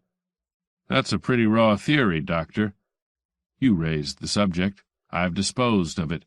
I will raise another subject. You may have noticed a certain atmosphere and strain about this house, even with those silly mirror glasses on, which you may now remove. They don't make you look in the least like Cary Grant." I took them off. I'd forgotten all about them. "The police have been here, Mr. Marlowe. A certain Lieutenant McGlashan, who is investigating Clausen's death. He would be pleased to meet you. Shall I call him? I'm sure he would come back." "Go ahead, call him," I said. "I just stopped off here on my way to commit suicide." His hand went towards the telephone, but was pulled to one side by the magnetism of the paper knife. He picked it up again. Couldn't leave it alone, it seemed. "You could kill a man with that," I said. "Very easily." And he smiled a little. "An inch and a half in the back of the neck, square in the center, just under the occipital bulge." "An ice pick would be better," he said, "especially a short one, filed down very sharp. It would not bend. If you miss the spinal cord, you do no great damage. Takes a bit of medical knowledge, then. I got out a poor old package of Camels and untangled one from the cellophane. He just kept on smiling, very faintly, rather sadly. It was not the smile of a man in fear. That would help, he said softly, but any reasonably dexterous person could acquire the technique in 10 minutes. Orrin Quest had a couple of years medical, I said. I told you I did not know anybody of that name. Yeah, I know you did. I didn't quite believe you. He shrugged his shoulders, but his eyes, as always, went to the knife in the end. We're a couple of sweethearts, I said. We just sit here making with the old over-the-desk dialogue, as though we hadn't a care in the world, because both of us are going to be in the clink by nightfall. He raised his eyebrows again. I went on. You, because Clausen knew you by your first name, and you may have been the last man he talked to. Me, because I've been doing all the things a P.I. never gets away with. Hiding evidence, hiding information, finding bodies and not coming in with my hat in my hand to these lovely, incorruptible Bay City cops. Oh, I'm through, very much through, but there's a wild perfume in the air this afternoon. I don't seem to care, or I'm in love. I just don't seem to care. You have been drinking, he said slowly. Only Chanel No. 5, and kisses, and the pale glow of lovely legs, and the mocking invitation and deep blue eyes, innocent things like that. He just looked sadder than ever. Women can weaken a man terribly, can they not? He said. Clausen. A hopeless alcoholic. You probably know how they are. They drink and don't eat, and little by little the vitamin deficiency brings on the symptoms of delirium. There's only one thing to do for them. He turned and looked at the sterilizer. Needles and more needles. It makes me feel dirty. I am a graduate of the Sorbonne, but I practice among dirty little people in a dirty little town. Why? Because of something that happened years ago in another city. Don't ask me too much, Mr. Marlowe. He used your first name. It is a habit with people of a certain class, one-time actors especially, and one-time crooks. Oh, I said, that all there is to it? All. Then the cops coming here doesn't bother you on account of Clausen. You're just afraid of this other thing that happened somewhere else long gone, or it could even be love. Love? He dropped the word slowly off the end of his tongue, tasting it to the last. A bitter little smile stayed after the word, like powder smell in the air after a gun is fired. He shrugged and pushed a desk cigarette box from behind a filing tray and over to my side of the desk. Not love, then, I said. I'm trying to read your mind. Here you are, a guy with a Sorbonne degree and a cheap little practice in a cheap and nasty little town. I know it well. So what are you doing here? What are you doing with people like Clausen? What was the rap, Doctor? Narcotics, abortions, or were you by any chance a medic for the gang boys in some hot eastern city? As for instance, he smiled thinly, as for instance Cleveland. A very wild suggestion, my friend. His voice was like ice now. Wild as all hell, I said, but a fellow like me with very limited brain tends to fit the things he knows into a pattern. It's often wrong, but it's an occupational disease with me. It goes like this, if you want to listen. I am listening. He picked the knife up again and pricked lightly at the blotter on his desk. You knew Clausen. Clausen was killed very skillfully with an ice pick, killed while I was in the house, upstairs, talking to a grifter named Hicks. Hicks moved out fast, taking a page of the register with him, the page that had Orrin Quest's name on it. Later that afternoon, Hicks was killed with an ice pick in L.A. His room had been searched. There was a woman there who had come to buy something from him. She didn't get it. I had more time to search. I did get it. Presumption A. Clausen and Hicks killed by same man, not necessarily for same reason. Hicks killed because he muscled in on another guy's racket and muscled the other guy out. Clausen killed because he was a babbling drunk and might know who would be likely to kill Hicks. Any good so far? Not the slightest interest to me, Dr. Lagarde said. But you are listening. Sheer good manners, I suppose. Okay. Now, what did I find? A photo of a movie queen and an ex-Cleveland gangster, maybe on a particular day when the ex-Cleveland gangster was supposed to be in hock at the county jail. Also day when ex-Cleveland gangster's one-time sidekick was shot dead on Franklin Avenue in Los Angeles. Why was he in hock? Tip-off that he was who he was, and say what you like against the L.A. cops, they do try to run back-east hotshots out of town. Who gave them the tip? The guy they pinched gave it to them himself, because his ex-partner was being troublesome and had to be rubbed out, and being in jail was a first-class alibi when it happened. All fantastic, Dr. Lagarde smiled wearily. Utterly fantastic. Sure, it gets worse. Cops couldn't prove anything on ex-gangster. Cleveland police not interested. The L.A. cops turn him loose, but they wouldn't have turned him loose if they'd seen that photo. Photo, therefore, strong blackmail material, first against ex-Cleveland character, if he really is the guy, secondly against movie queen for being seen around with him in public. A good man could make a fortune out of that photo. Hicks not good enough. Paragraph. Presumption B. Orrin Quest, the boy I'm trying to find, took that photo. Taken with contacts or Leica, without flashbulb, without subjects knowing they were being photographed. Quest had a Leica and liked to do things like that. In this case, of course, he had a more commercial motive. Question. How did he get a chance to take photo? Answer. The movie queen was his sister. She would let him come up and speak to her. He was out of work, needed money. Likely enough, she gave him some and made it a condition he stay away from her. She wants no part of her family. Is it still utterly fantastic, Doctor? He stared at me moodily. I don't know, he said slowly. It begins to have possibilities. But why are you telling this rather dangerous story to me? He reached a cigarette out of the box and tossed me one casually. I caught it and looked it over. Egyptian, oval and fat, a little rich for my blood. I didn't light it, just sat holding it between my fingers, watching his dark, unhappy eyes. He lit his own cigarette and puffed nervously. I'll tie you in on it now, I said. You knew Clausen. Professionally, you said. I showed him I was a dick. He tried at once to call you up. He was too drunk to talk to you. I caught the number and later told you he was dead. Why? If you were on the level, you would call the cops. You didn't. Why? You knew Clausen. You could have known some of his rumors. No proof either way. Paragraph. Presumption C. You knew Hicks or Orrin Quest or both. The L.A. cops couldn't or didn't establish identity of ex-Cleveland character. Let's give him his new name. Call him Steelgrave. But somebody had to be able to, if that photo was worth killing people over. Did you ever practice medicine in Cleveland, Doctor? Certainly not. His voice seemed to come from far off. His eyes were remote, too. His lips opened barely enough to admit his cigarette. He was very still. I said, They have a whole room full of directories over at the telephone office, from all over the country. I checked you up. A suite in a downtown office building, I said. And now this, an almost furtive practice in a little beach town. You'd have liked to change your name, but you couldn't and keep your license. Somebody had to mastermind this deal, Doctor. Clausen was a bum. Hicks a stupid lout. Orrin Quest a nasty-minded creep. But they could be used. You couldn't go up against Steelgrave directly. You wouldn't have stayed alive long enough to brush your teeth. You had to work through pawns, expendable pawns. Well, are we getting anywhere? He smiled faintly and leaned back in his chair with a sigh. Presumption D, Mr. Marlowe, he almost whispered. You are an unmitigated idiot. I grinned and reached for a match to light his fat Egyptian cigarette.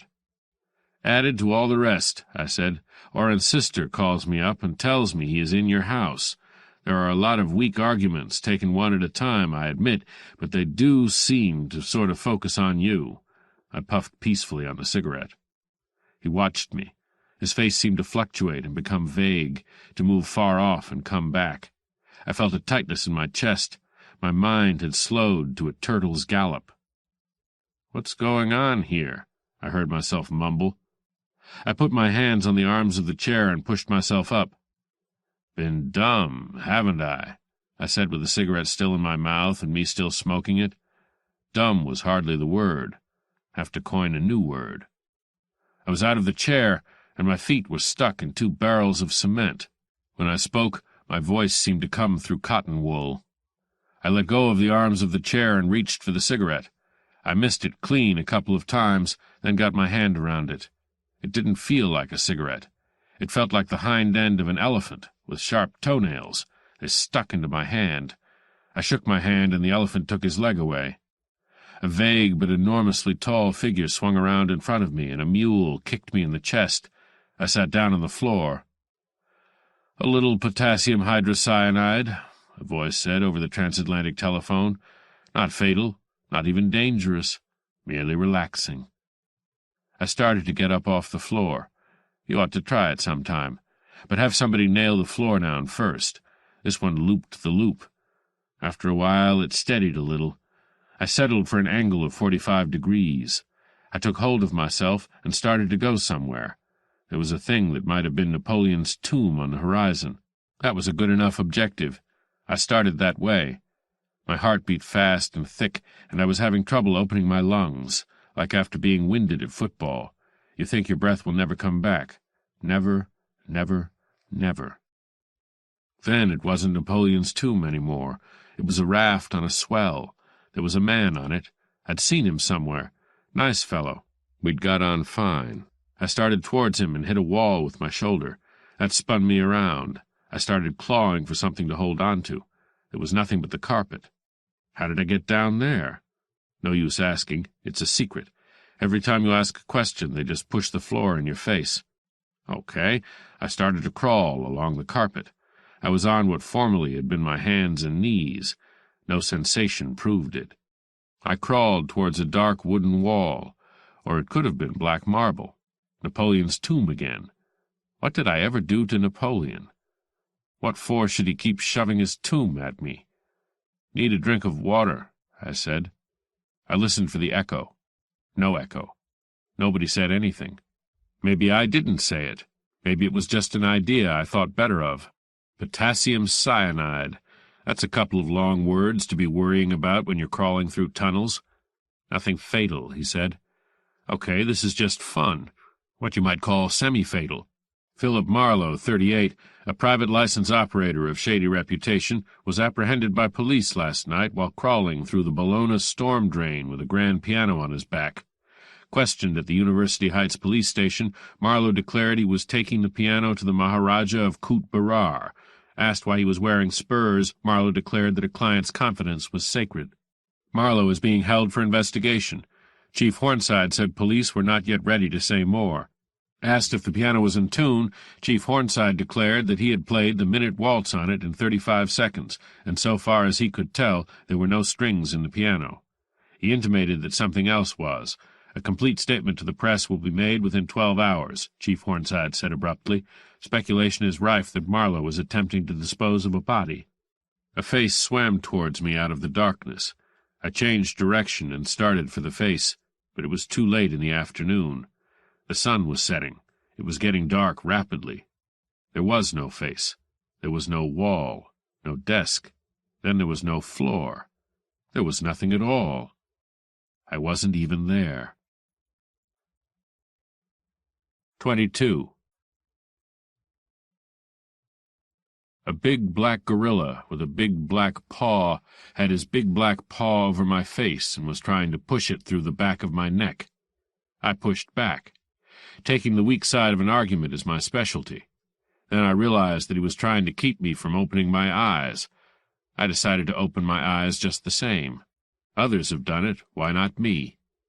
I gathered my strength and very slowly, keeping the back straight, flexing the thighs and knees, using the arms as ropes, I lifted the enormous weight of my eyelids. I was looking at the ceiling, lying on my back on the floor, a position in which my calling has occasionally placed me. I rolled my head. My lungs felt stiff and my mouth felt dry. The room was just Dr. Lagardy's consulting room. Same chair, same desk, same walls and window. There was a shuttered silence hanging around.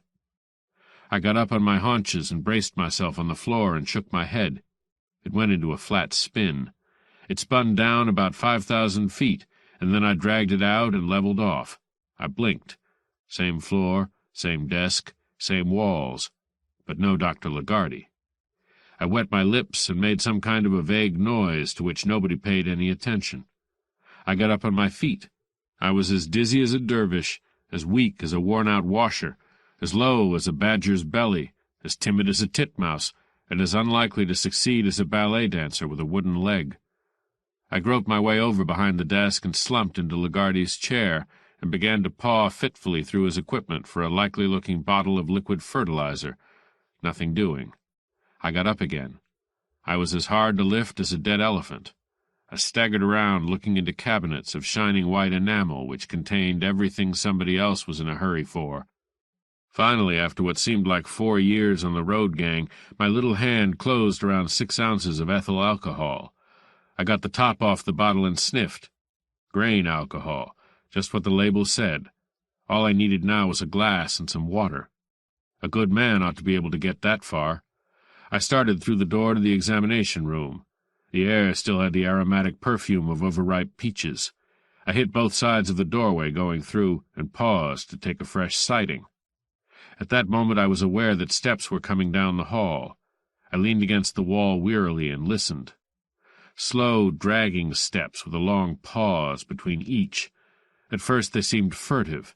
Then they just seemed very, very tired. An old man trying to make it to his last armchair. That made 2 of us.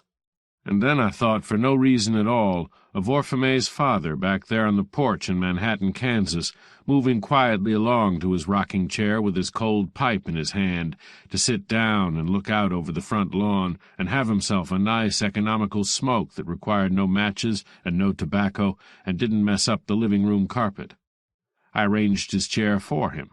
In the shade at the end of the porch where the bougainvillea was thick, I helped him sit down. He looked up and thanked me with the good side of his face. His fingernails scratched on the arms of the chair as he leaned back. The fingernails scratched, but it wasn't on the arm of any chair.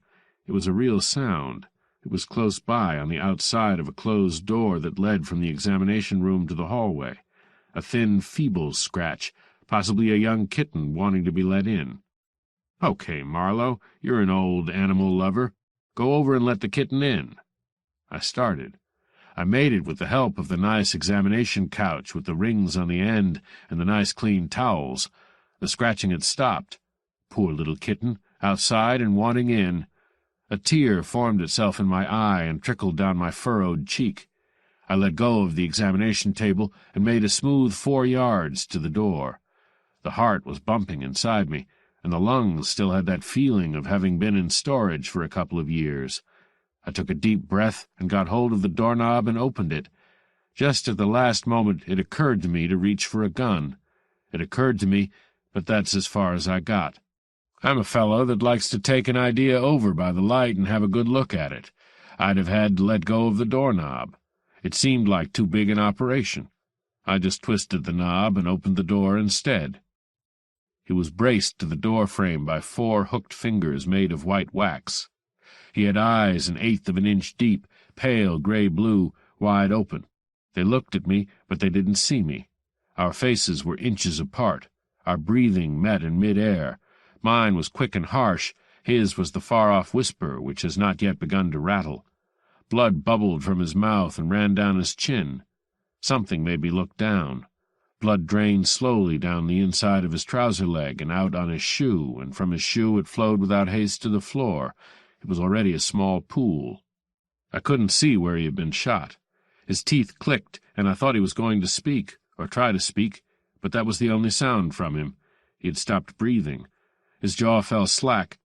Then the rattle started. It isn't a rattle at all, of course. It isn't anything like a rattle. Rubber heels squeaked on the linoleum between the rug and the door-sill. The white fingers slid away from the door-frame. The man's body started to wind up on the legs. The legs refused to hold it. They scissored. His torso turned in mid-air like a swimmer in a wave and jumped at me. In the same moment his other arm, the one that had been out of sight, came up and over in a galvanic sweep that seemed not to have any possible living impetus behind it. It fell across my left shoulder blades. Something besides the bottle of alcohol I had been holding thumped to the floor and rattled against the bottom of the wall. I clamped my teeth hard and spread my feet and caught him under the arms. He weighed like 5 men. I took a step back and tried to hold him up. It was like trying to lift one end of a fallen tree. I went down with him. His head bumped the floor. I couldn't help it. There wasn't enough of me working to stop it. I straightened him out a bit and got away from him. I climbed up on my knees and bent down and listened. The rattle stopped. There was a long silence. Then there was a muted sigh, very quiet and indolent and without urgency. Another silence. Another still slower sigh, languid and peaceful as a summer breeze drifting past the nodding roses. Something happened to his face, and behind his face, the indefinable thing that happens in that always baffling and inscrutable moment, the smoothing out, the going back over the years to the age of innocence. The face now had a vague inner amusement, an almost roguish lift at the corners of the mouth, all of which was very silly, because I knew damn well, if I ever knew anything at all, that Orrin Quest had not been that kind of boy. In the distance a siren wailed. I stayed kneeling and listened. It wailed and went away. I got to my feet and went over and looked out of the side window. In front of the Garland Home of Peace another funeral was forming up. The street was thick with cars again. People walked slowly up the path, past the tree roses. Very slowly, the men with their hats in their hands long before they reached the little colonial porch. I dropped the curtain and went over and picked up the bottle of ethyl alcohol and wiped it off with my handkerchief and laid it aside. I was no longer interested in alcohol. I bent down again, and the bee sting between my shoulder blades reminded me that there was something else to pick up, a thing with a round, white wooden handle that lay against the baseboard, an ice pick with a filed-down blade not more than 3 inches long. I held it against the light and looked at the needle-sharp tip. There might or might not have been a faint stain of my blood on it. I pulled a finger gently beside the point. No blood. The point was very sharp. I did some more work with my handkerchief, and then bent down and put the ice pick on the palm of his right hand, white and waxy against the dull nap of the carpet. It looked too arranged. I shook his arm enough to make it roll off his hand to the floor. I thought about going through his pockets, but a more ruthless hand than mine would have done that already. In a flash of sudden panic, I went through mine instead. Nothing had been taken. Even the Luger under my arm had been left. I dragged it out and sniffed at it. It had not been fired, something I should have known without looking.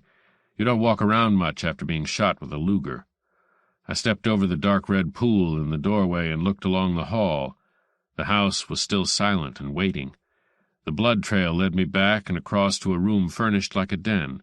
There was a studio couch and a desk, some books and medical journals, an ashtray with 5 fat oval stubs in it. A metallic glitter near the leg of the studio couch turned out to be a used shell from an automatic, .32 caliber. I found another under the desk. I put them in my pocket. I went back out and up the stairs. There were 2 bedrooms, both in use, one pretty thoroughly stripped of clothes. In an ashtray more of Dr. Lagardy's oval stubs. The other room contained Orrin Quest's meager wardrobe, his spare suit and overcoat neatly hung in the closet, his shirts and socks and underwear equally neat in the drawers of a chest. Under the shirts at the back I found a Leica with an f2 lens. I left all these things as they were and went back downstairs into the room where the dead man lay indifferent to these trifles. I wiped off a few more doorknobs out of sheer perverseness, hesitated over the phone in the front room, and left without touching it. The fact that I was still walking around was a pretty good indication that the good Dr. Lagardy hadn't killed anybody. People were still crawling up the walk to the oddly undersized colonial porch of the funeral parlor across the street. An organ was moaning inside. I went around the corner of the house and got into my car and left. I drove slowly and breathed deeply from the bottom of my lungs, but I still couldn't seem to get enough oxygen. Bay City ends about 4 miles from the ocean. I stopped in front of the last drugstore. It was time for me to make one more of my anonymous phone calls. Come and pick up the body, fellows. Who am I? Just a lucky boy who keeps finding them for you. Modest, too. Don't even want my name mentioned. I looked at the drugstore and in through the plate glass front. A girl with slanted cheaters was reading at a magazine. She looked something like Orfamay Quest. Something tightened up my throat. I let the clutch in and drove on. She had a right to know first, law or no law, and I was far outside the law already. 23. I stopped at the office door with the key in my hand. Then I went noiselessly along to the other door, the one that was always unlocked, and stood there and listened. She might be in there already, waiting, with her eyes shining behind the slanted cheaters and the small, moist mouth willing to be kissed. I would have to tell her a harder thing than she dreamed of, and then after a while she would go, and I would never see her again. I didn't hear anything. I went back and unlocked the other door and picked the mail up and carried it over and dumped it on the desk. Nothing in it made me feel any taller. I left it and crossed to turn the latch in the other door, and after a long, slow moment I opened it and looked out. Silence and emptiness. A folded piece of paper lay at my feet. It had been pushed under the door. I picked it up and unfolded it. "Please call me at the apartment house. Most urgent. I must see you." It was signed D. I dialed the number of the Chateau Bercy and asked for Miss Gonzalez. "Who was calling, please?" "One moment, please, Mr. Marlowe." Buzz, buzz, buzz, buzz. "Hello?" "The accent's a bit thick this afternoon." "Ah, it is you, amigo. I waited so long in your funny little office. Can you come over here and talk to me?" "Impossible. I'm waiting for a call." "Well, may I come there?" "What's it all about?" "Nothing I could discuss on the telephone, amigo." "Come ahead." I sat there and waited for the telephone to ring. It didn't ring. I looked out of the window. The crowd was seething on the boulevard. The kitchen of the coffee shop next door was pouring the smell of blue plate specials out of its ventilator shaft. Time passed, and I sat there hunched over the desk, my chin in a hand, staring at the mustard-yellow plaster of the end wall, seeing on it the vague figure of a dying man with a short ice-pick in his hand, and feeling the sting of its point between my shoulder blades. Wonderful what Hollywood will do to a nobody. It will make a radiant glamour queen out of a drab little wench who ought to be ironing a truck driver's shirts. A He-Man hero with shining eyes and brilliant smile reeking of sexual charm out of some overgrown kid who was meant to go to work with a lunchbox. Out of a Texas car hop with the literacy of a character in a comic strip, it will make an international courtesan, married 6 times to 6 millionaires, and so blasé and decadent at the end of it that her idea of a thrill is to seduce a furniture mover in a sweaty undershirt. And by remote control it might even take a small-town prig like Orrin Quest and make an ice-pick murderer out of him in a matter of months, elevating his simple meanness into the classic sadism of the multiple killer. It took her a little over 10 minutes to get there. I heard the door open and close, and I went through to the waiting room, and there she was, the all-American gardenia. She hit me right between the eyes. Her own were deep and dark and unsmiling. She was all in black, like the night before, but a tailor-made outfit this time, a wide black straw hat set at a rakish angle, the collar of a white silk shirt folded out over the collar of her jacket, and her throat brown and supple, and her mouth as red as a new fire engine. "I waited a long time," she said. "I have not had any lunch." "I had mine," I said. "Cyanide. Very satisfying. I've only just stopped looking blue." "I am not in an amusing mood this morning, amigo." "You don't have to amuse me," I said. "I amuse myself. I do a brother act that has me rolling in the aisle. Let's go inside." We went into my private thinking parlor and sat down. "You always wear black?" I asked. "But yes, it is more exciting when I take my clothes off." "Do you have to talk like a whore?" "You do not know much about whores, amigo. They are always most respectable, except, of course, the very cheap ones." "Yeah," I said. "Thanks for telling me. What is the urgent matter we have to talk about?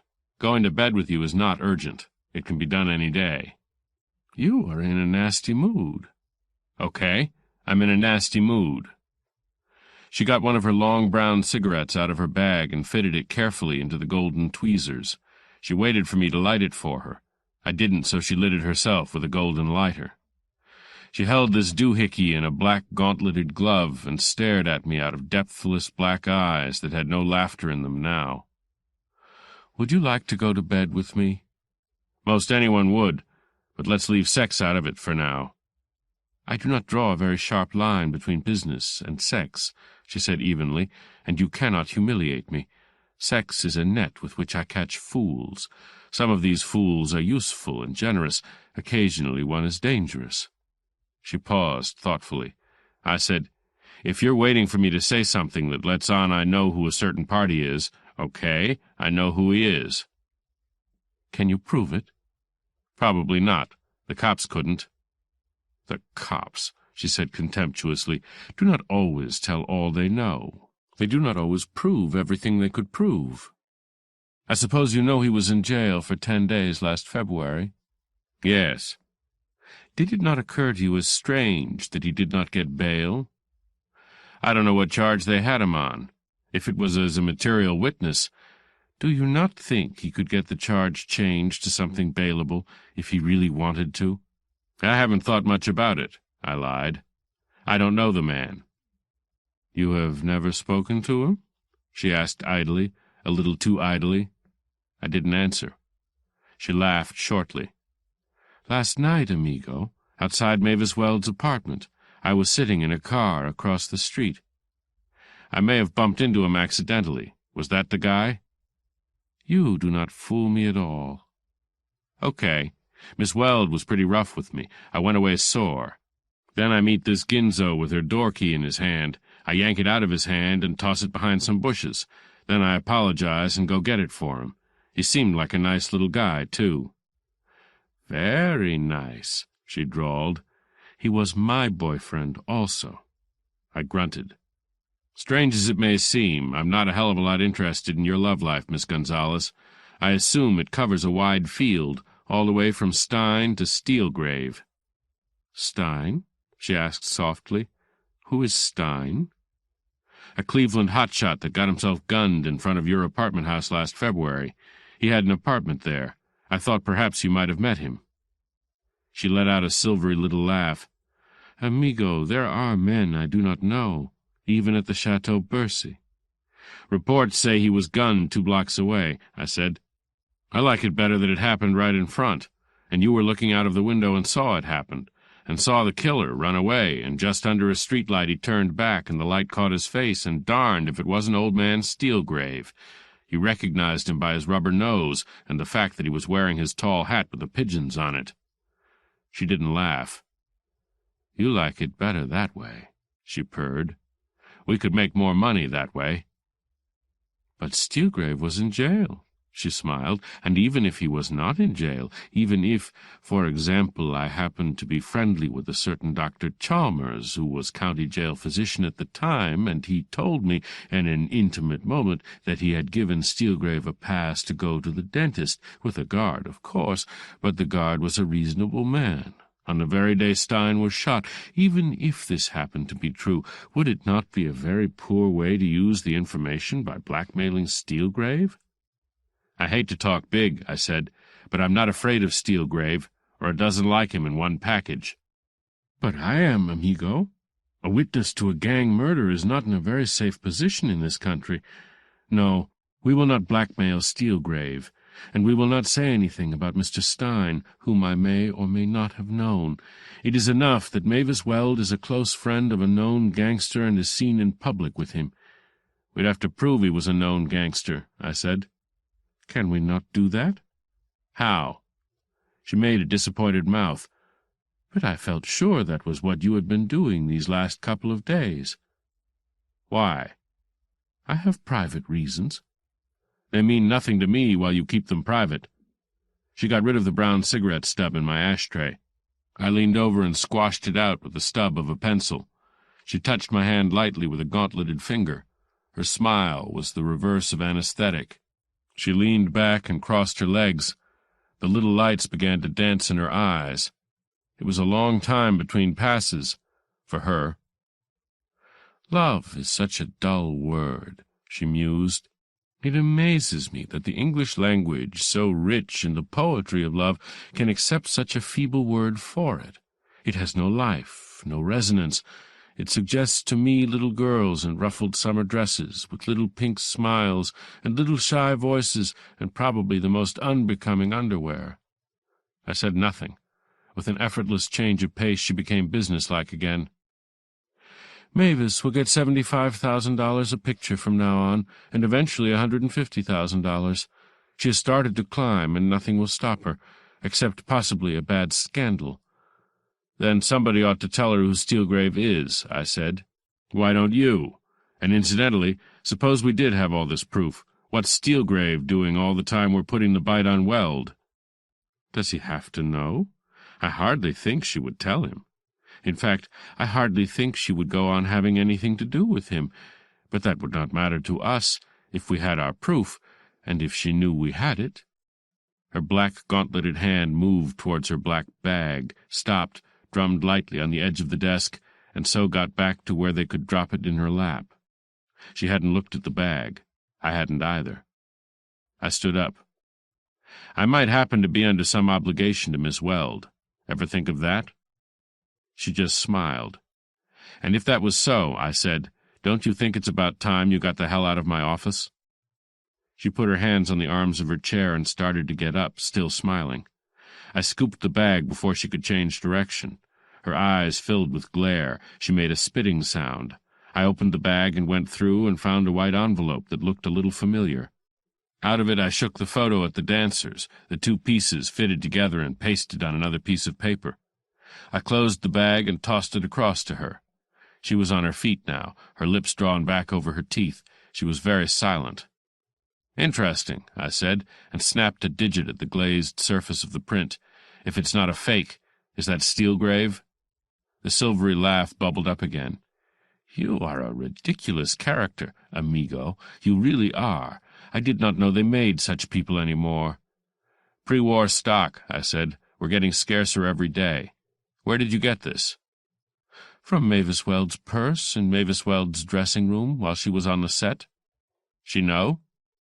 "She does not know." "I wonder where she got it." "From you."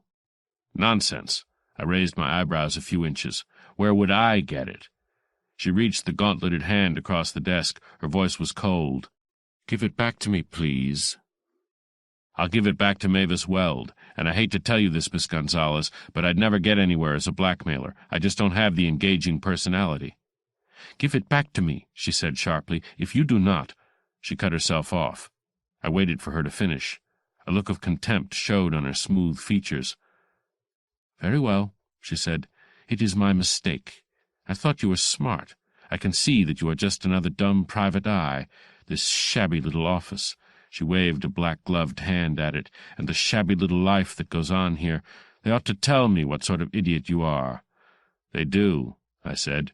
She turned slowly and walked to the door. I got around the desk, and she let me open it for her. She went out slowly. The way she did it hadn't been learned at business college. She went on down the hall without looking back. She had a beautiful walk. The door bumped against the pneumatic door-closer and very softly clicked shut. It seemed to take a long time to do that. I stood there watching it as if I had never seen it happen before. Then I turned and started back towards my desk, and the phone rang. I picked it up and answered it.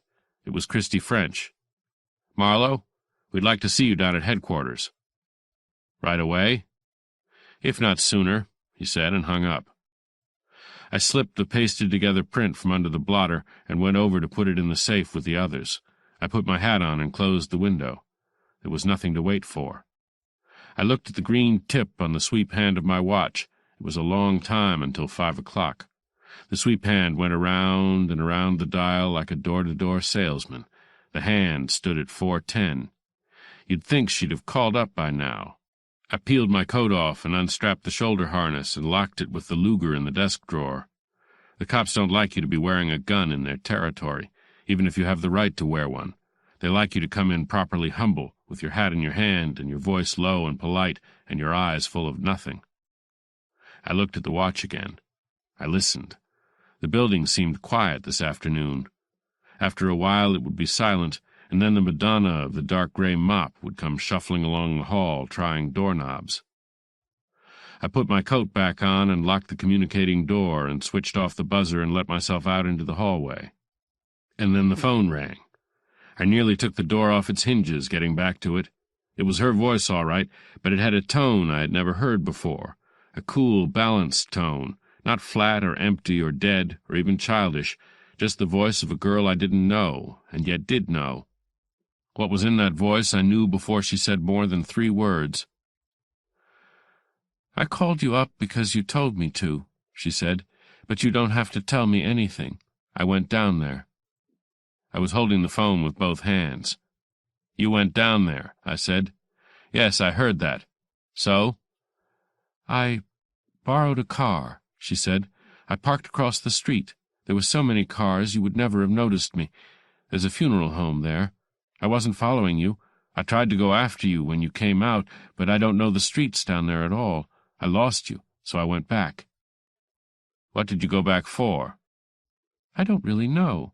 I thought you looked kind of funny when you came out of the house, or maybe I just had a feeling, he being my brother and all, so I went back and rang the bell, and nobody answered the door. I thought that was funny, too. Maybe I'm psychic or something. All of a sudden I seemed to have to get into that house, and I didn't know how to do it, but I had to.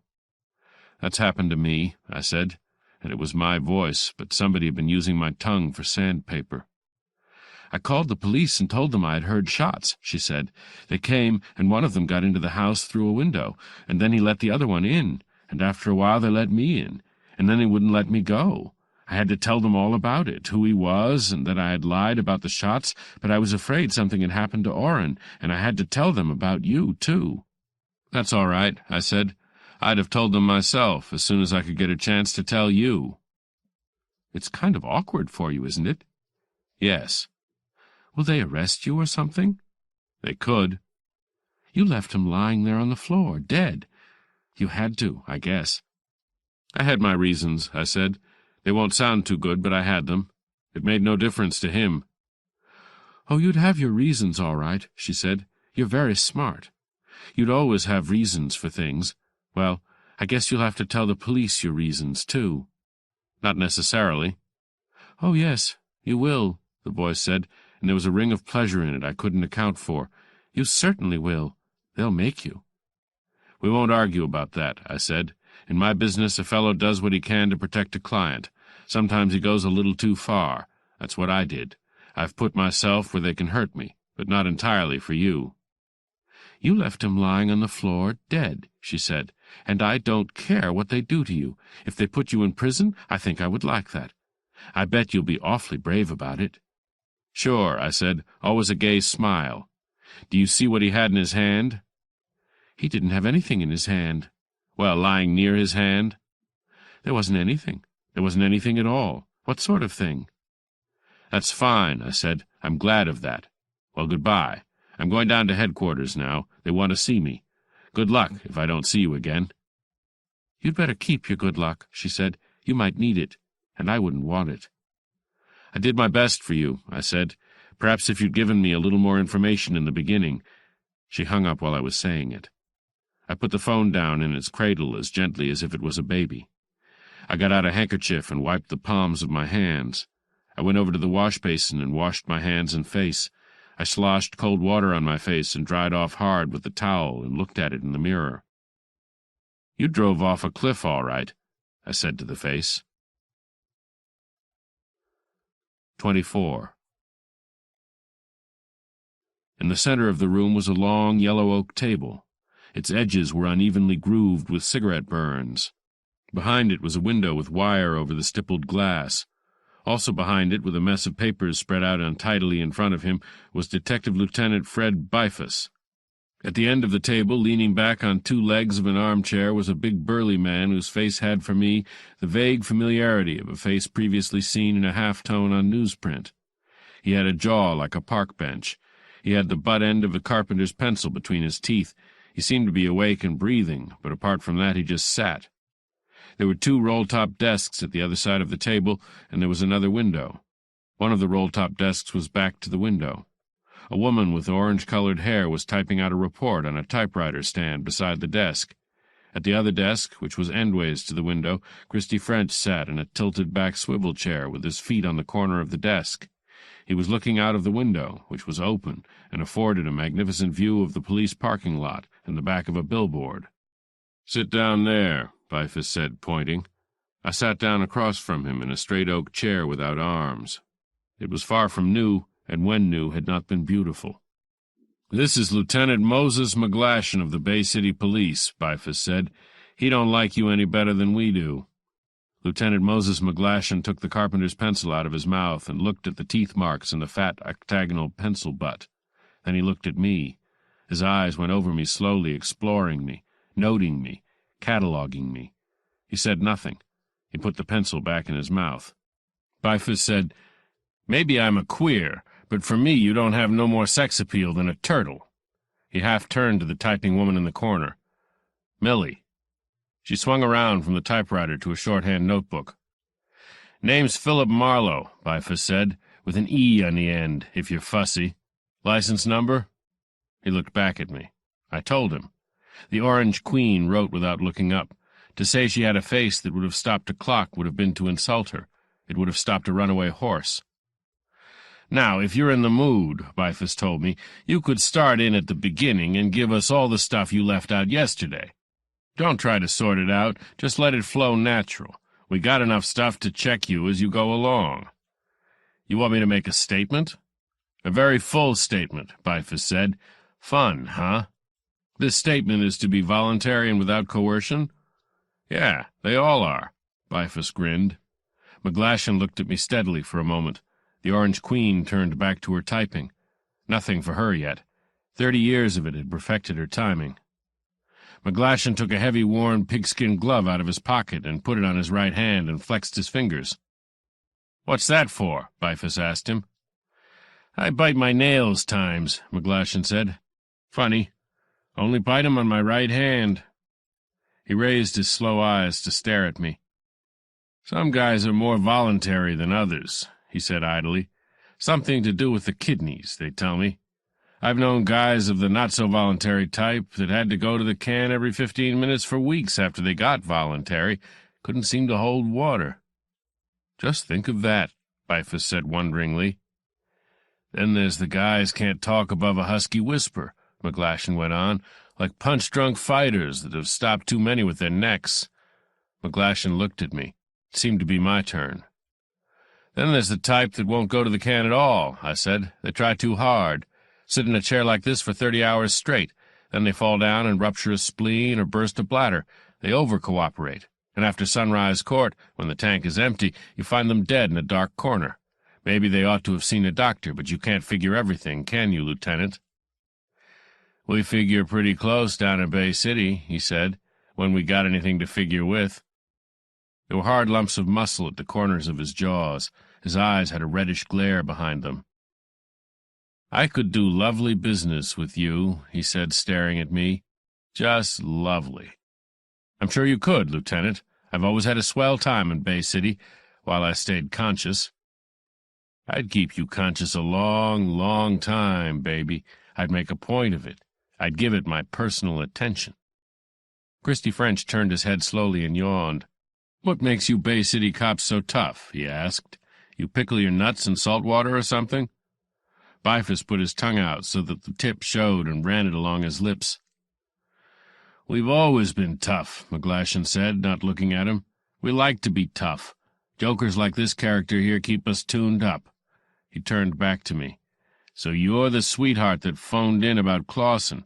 You're right handy with a payphone, ain't you, sweetheart?" I didn't say anything. "I'm talking to you, sweetheart," McGlashan said. "I asked you a question, sweetheart. When I ask a question, I get answered. Get that, sweetheart?" "Keep on talking and you'll answer yourself," Christy French said, "and maybe you won't like the answer, and maybe you'll be so damn tough you'll have to knock yourself out with that glove, just to prove it." McGlashan straightened up. Red spots the size of $50 glowed dully on his cheeks. "I come up here to get cooperation," he told French slowly. "The big razoo I can get to home, from my wife. Here I don't expect the wise numbers to work out on me." "You'll get cooperation," French said. "Just don't try to steal the picture with that 1930 dialogue." He swung his chair around and looked at me. "Let's take out a clean sheet of paper and play like we're just starting this investigation. I know all your arguments. I'm no judge of them. The point is, do you want to talk or get booked as a material witness?" "Ask the questions," I said. "If you don't like the answers, you can book me. If you book me, I get to make a phone call." "Correct," French said, "if we book you. But we don't have to. We can ride the circuit with you. It might take days." "And canned corned beef hash to eat," Bifus put in cheerfully. "Strictly speaking, it wouldn't be legal," French said, "but we do it all the time." Like you do a few things which you hadn't ought to do, maybe. Would you say you were legal in this picture? No. McGlashan let out a deep-throated ha. I looked across at the Orange Queen, who was back to her notebook, silent and indifferent. You got a client to protect, French said. Maybe. You mean you did have a client? She ratted on you. I said nothing. Name's Orfamay Quest, French said, watching me. Ask your questions, I said. What happened down there in Idaho Street? I went there looking for her brother. He'd moved away, she said, and she'd come out here to see him. She was worried. The manager, Clausen, was too drunk to talk sense. I looked at the register and saw another man had moved into Quest's room. I talked to this man. He told me nothing that helped. French reached around and picked a pencil off the desk and tapped it against his teeth. Ever see this man again? Yes. I told him who I was. When I went back downstairs, Clausen was dead, and somebody had torn a page out of the register, the page with Quest's name on it. I called the police. But you didn't stick around. I had no information about Clausen's death. But you didn't stick around, French repeated. McGlashan made a savage noise in his throat and threw the carpenter's pencil clear across the room. I watched it bounce against the wall and floor and come to a stop. That's correct, I said. In Bay City, McGlashan said, we could murder you for that. In Bay City you could murder me for wearing a blue tie, I said. He started to get up. Bifus looked sideways at him and said, Leave Christie handle it. There's always a second show. We could break you for that, French said to me without inflection. Consider me broke, I said. I never liked the business anyway. So you came back to your office. What then? I reported to the client. Then a guy called me up and asked me over to the Van Nuys Hotel. He was the same guy I had talked to down on Idaho Street, but with a different name. You could have told us that, couldn't you? If I had, I'd have had to tell you everything. That would have violated the conditions of my employment. French nodded and tapped his pencil. He said slowly, A murder wipes out agreements like that. 2 murders ought to do it double. And 2 murders by the same method, treble. You don't look good, Marlowe. You don't look good at all. I don't even look good to the client, I said, after today. What happened today? She told me her brother had called her up from this doctor's house, Dr. Lagarde. The brother was in danger. I was to hurry on down and take care of him. I hurried on down. Dr. Lagarde and his nurse had the office closed. They acted scared. The police had been there. I looked at McGlashan. Another of his phone calls, McGlashan snarled. Not me this time, I said. All right, go on, French said after a pause. Lagarde denied knowing anything about Orrin Quest. He sent his nurse home. Then he slipped me a doped cigarette, and I went away from there for a while. When I came to, I was alone in the house. Then I wasn't. Orrin Quest, or what was left of him, was scratching at the door. He fell through it and died as I opened it.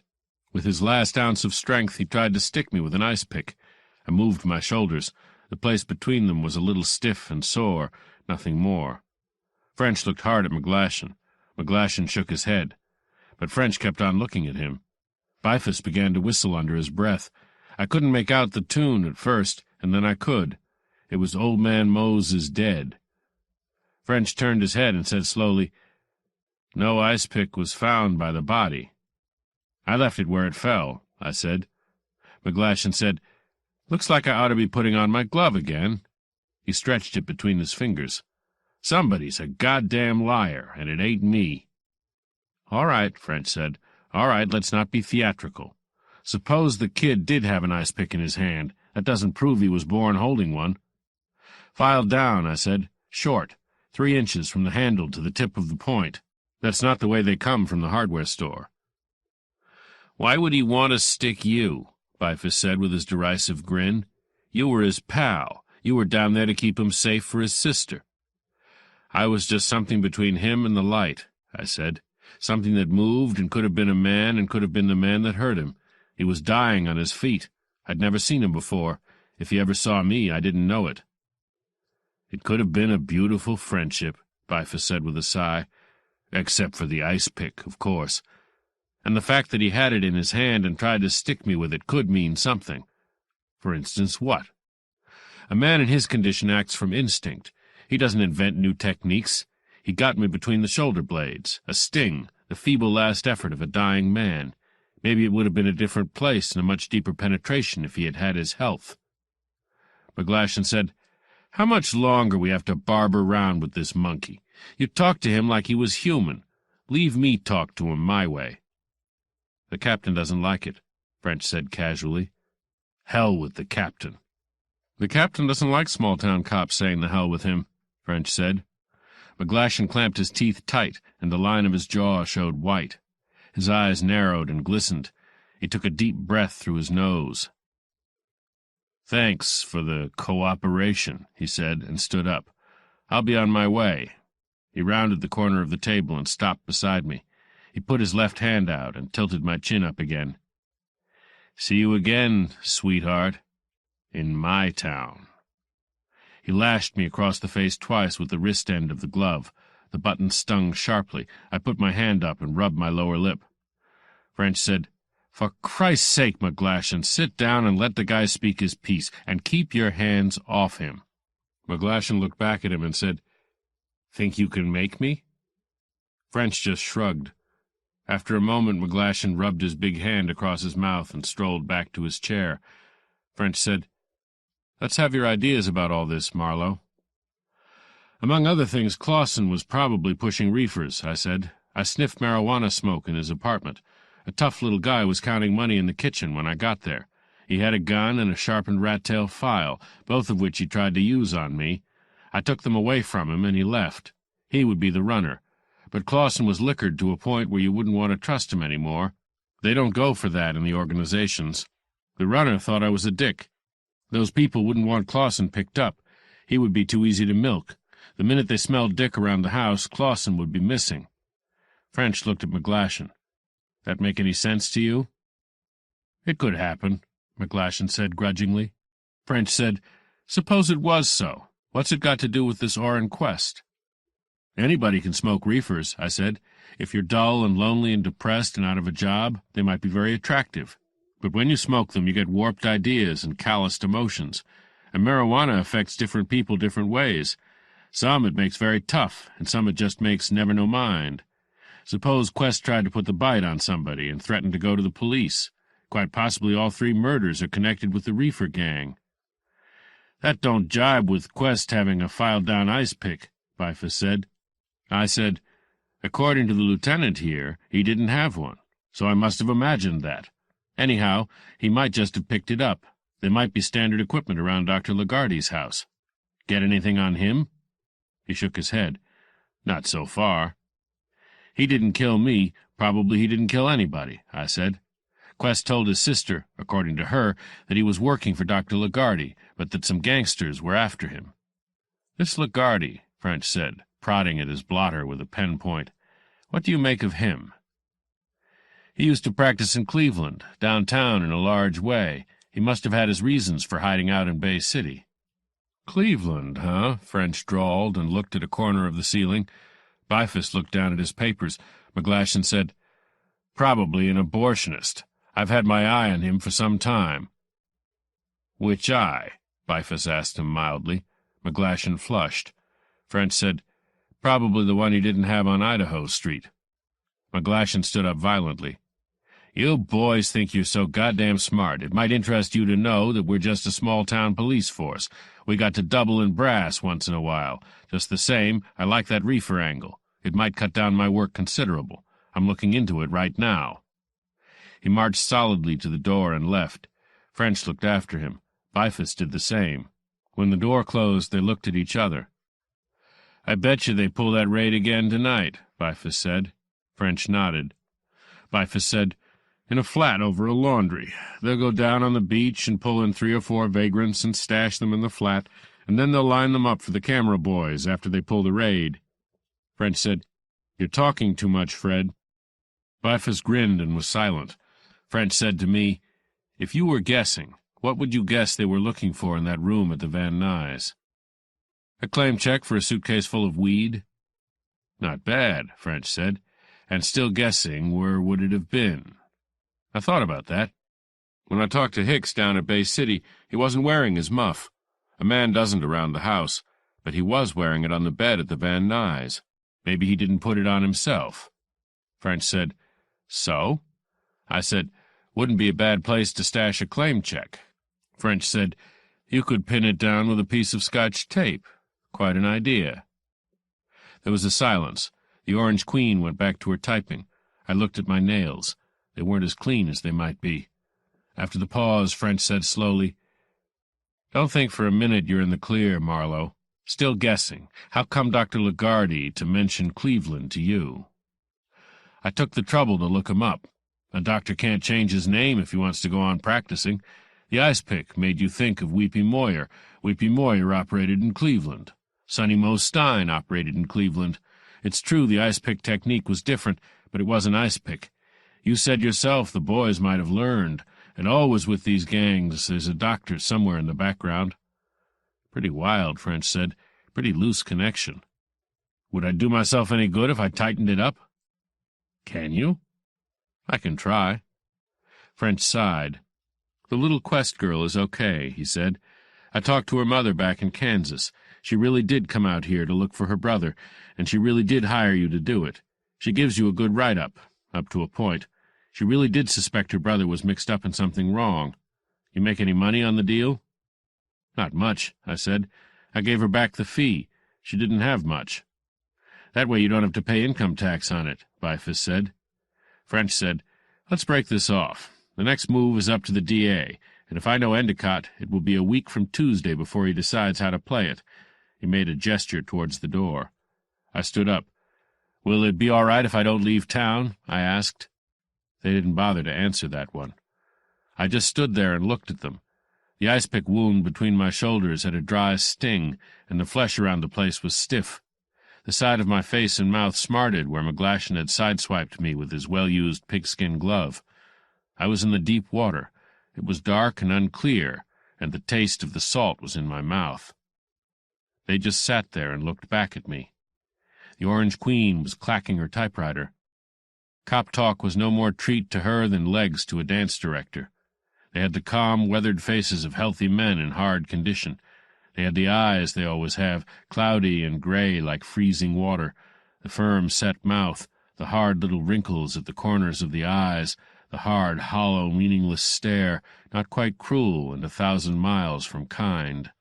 The dull, ready-made clothes worn without style, with a sort of contempt, the look of men who are poor and yet proud of their power, watching always for ways to make it felt, to shove it into you and twist it and grin and watch you squirm, ruthless without malice, cruel and yet not always unkind. What would you expect them to be? Civilization had no meaning for them. All they saw of it was the failures, the dirt, the dregs, the aberrations and the disgust. "What you standing there for?" Bifus asked sharply. "You want us to give you a great big spitty kiss? No snappy comeback, huh? Too bad." His voice fell away into a dull drone. He frowned and reached a pencil off the desk. With a quick motion of his fingers, he snapped it in half and held the two halves out on his palm. "We're giving you that much break," he said thinly, the smile all gone. "Go on out and square things up. What the hell you think we're turning you loose for? McGlashan bought you a rain check. Use it." I put my hand up and rubbed my lip. My mouth had too many teeth in it. Bifus lowered his eyes to the table, picked up a paper, and began to read it. Christy French swung around in his chair and put his feet on the desk and stared out of the open window at the parking lot. The Orange Queen stopped typing. The room was suddenly full of heavy silence, like a fallen cake. I went on out, parting the silence as if I was pushing my way through water. 25. The office was empty again. No leggy brunettes, no little girls with slanted glasses, no neat dark men with gangsters' eyes. I sat down at the desk and watched the light fade. The going-home sounds had died away. Outside, the neon signs began to glare at one another across the boulevard. There was something to be done, but I didn't know what. Whatever it was, it would be useless. I tidied up my desk, listening to the scrape of a bucket on the tiling of the corridor. I put my papers away in the drawer, straightened the pen stand, got out a duster and wiped off the glass, and then the telephone. It was dark and sleek in the fading light. It wouldn't ring tonight. Nobody would call me again. Not now. Not this time. Perhaps not ever. I put the duster away, folded with the dust in it, leaned back and just sat, not smoking, not even thinking. I was a blank man. I had no face, no meaning, no personality, hardly a name. I didn't want to eat. I didn't even want to drink. I was the page from yesterday's calendar crumpled at the bottom of the wastebasket. So I pulled the phone towards me and dialed Mavis Weld's number. It rang and rang and rang. 9 times. That's a lot of ringing, Marlowe. I guess there's nobody home. Nobody home to you. I hung up. Who would you like to call now? You got a friend somewhere that might like to hear your voice? No. Nobody. Let the telephone ring, please. Let there be somebody to call up and plug me into the human race again. Even a cop. Even a McGlashan. Nobody has to like me. I just want to get off this frozen star. The telephone rang. Amigo, her voice said, there is trouble. Bad trouble. She wants to see you. She likes you. She thinks you are an honest man. Where? I asked. It wasn't really a question, just a sound I made. I sucked on a cold pipe and leaned my head on my hand, brooding at the telephone. It was a voice to talk to, anyway. You will come? I'd sit up with a sick parrot tonight. Where do I go? I will come for you. I will be before your building in 15 minutes. It is not easy to get where we go. How is it coming back? I asked. Or don't we care? But she had already hung up. Down at the drugstore lunch counter I had time to inhale 2 cups of coffee and a melted cheese sandwich with 2 slivers of ersatz bacon embedded in it, like dead fish in the silt at the bottom of a drained pool. I was crazy. I liked it. 26. It was a black Mercury convertible with a light top. The top was up. When I leaned in at the door, Dolores Gonzalez slid over towards me along the leather seat. You drive, please, amigo. I do not really ever like to drive. The light from the drugstore caught her face. She had changed her clothes again, but it was still all black, save for a flame-colored shirt, slacks and a kind of loose coat like a man's leisure jacket. I leaned on the door of the car. Why didn't she call me? She couldn't. She did not have the number, and she had very little time. Why? It seemed to be while someone was out of the room for just a moment. And where is this place she called from? I do not know the name of the street, but I can find the house. That is why I come. Please, get into the car and let us hurry. Maybe, I said. And again, maybe I am not getting into the car. Old age and arthritis have made me cautious. Always the wisecrack, she said. It is a very strange man. Always the wisecrack where possible, I said, and it is a very ordinary guy with only one head, which has been rather harshly used at times. The times usually started out like this. Will you make love to me tonight? She asked softly.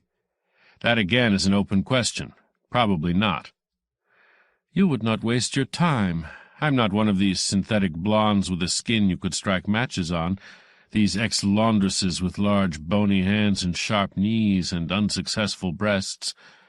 Just for half an hour, I said. Let's leave the sex to one side. It's great stuff, like chocolate sundaes, but there comes a time you would rather cut your throat. I guess maybe I'd better cut mine. I went around the car and slid under the wheel and started the motor. We go west, she said, through the Beverly Hills and then farther on. I let the clutch in and drifted around the corner to go south to Sunset. Dolores got one of her long brown cigarettes out. Did you bring a gun? She asked. No. What would I want a gun for? The inside of my left arm pressed against the Luger in the shoulder harness. It is better not, perhaps. She fitted the cigarette into the little golden tweezer thing and lit it with the golden lighter. The light flaring in her face seemed to be swallowed up by her depthless black eyes. I turned west on Sunset and swallowed myself up in 3 lanes of racetrack drivers who were pushing their mounts hard to get nowhere and do nothing. What kind of trouble is Miss Weld in? I do not know. She just said that it was trouble, and she was much afraid, and she needed you. You ought to be able to think up a better story than that. She didn't answer. I stopped for a traffic signal and turned to look at her. She was crying softly in the dark. "I would not hurt a hair of Mavis Weld's head," she said. "I do not quite expect that you would believe me. On the other hand," I said, "maybe the fact that you don't have a story helps." She started to slide along the seat towards me. "Keep to your own side of the car," I said. "I've got to drive this heap." "You do not want my head on your shoulder?" "Not in this traffic."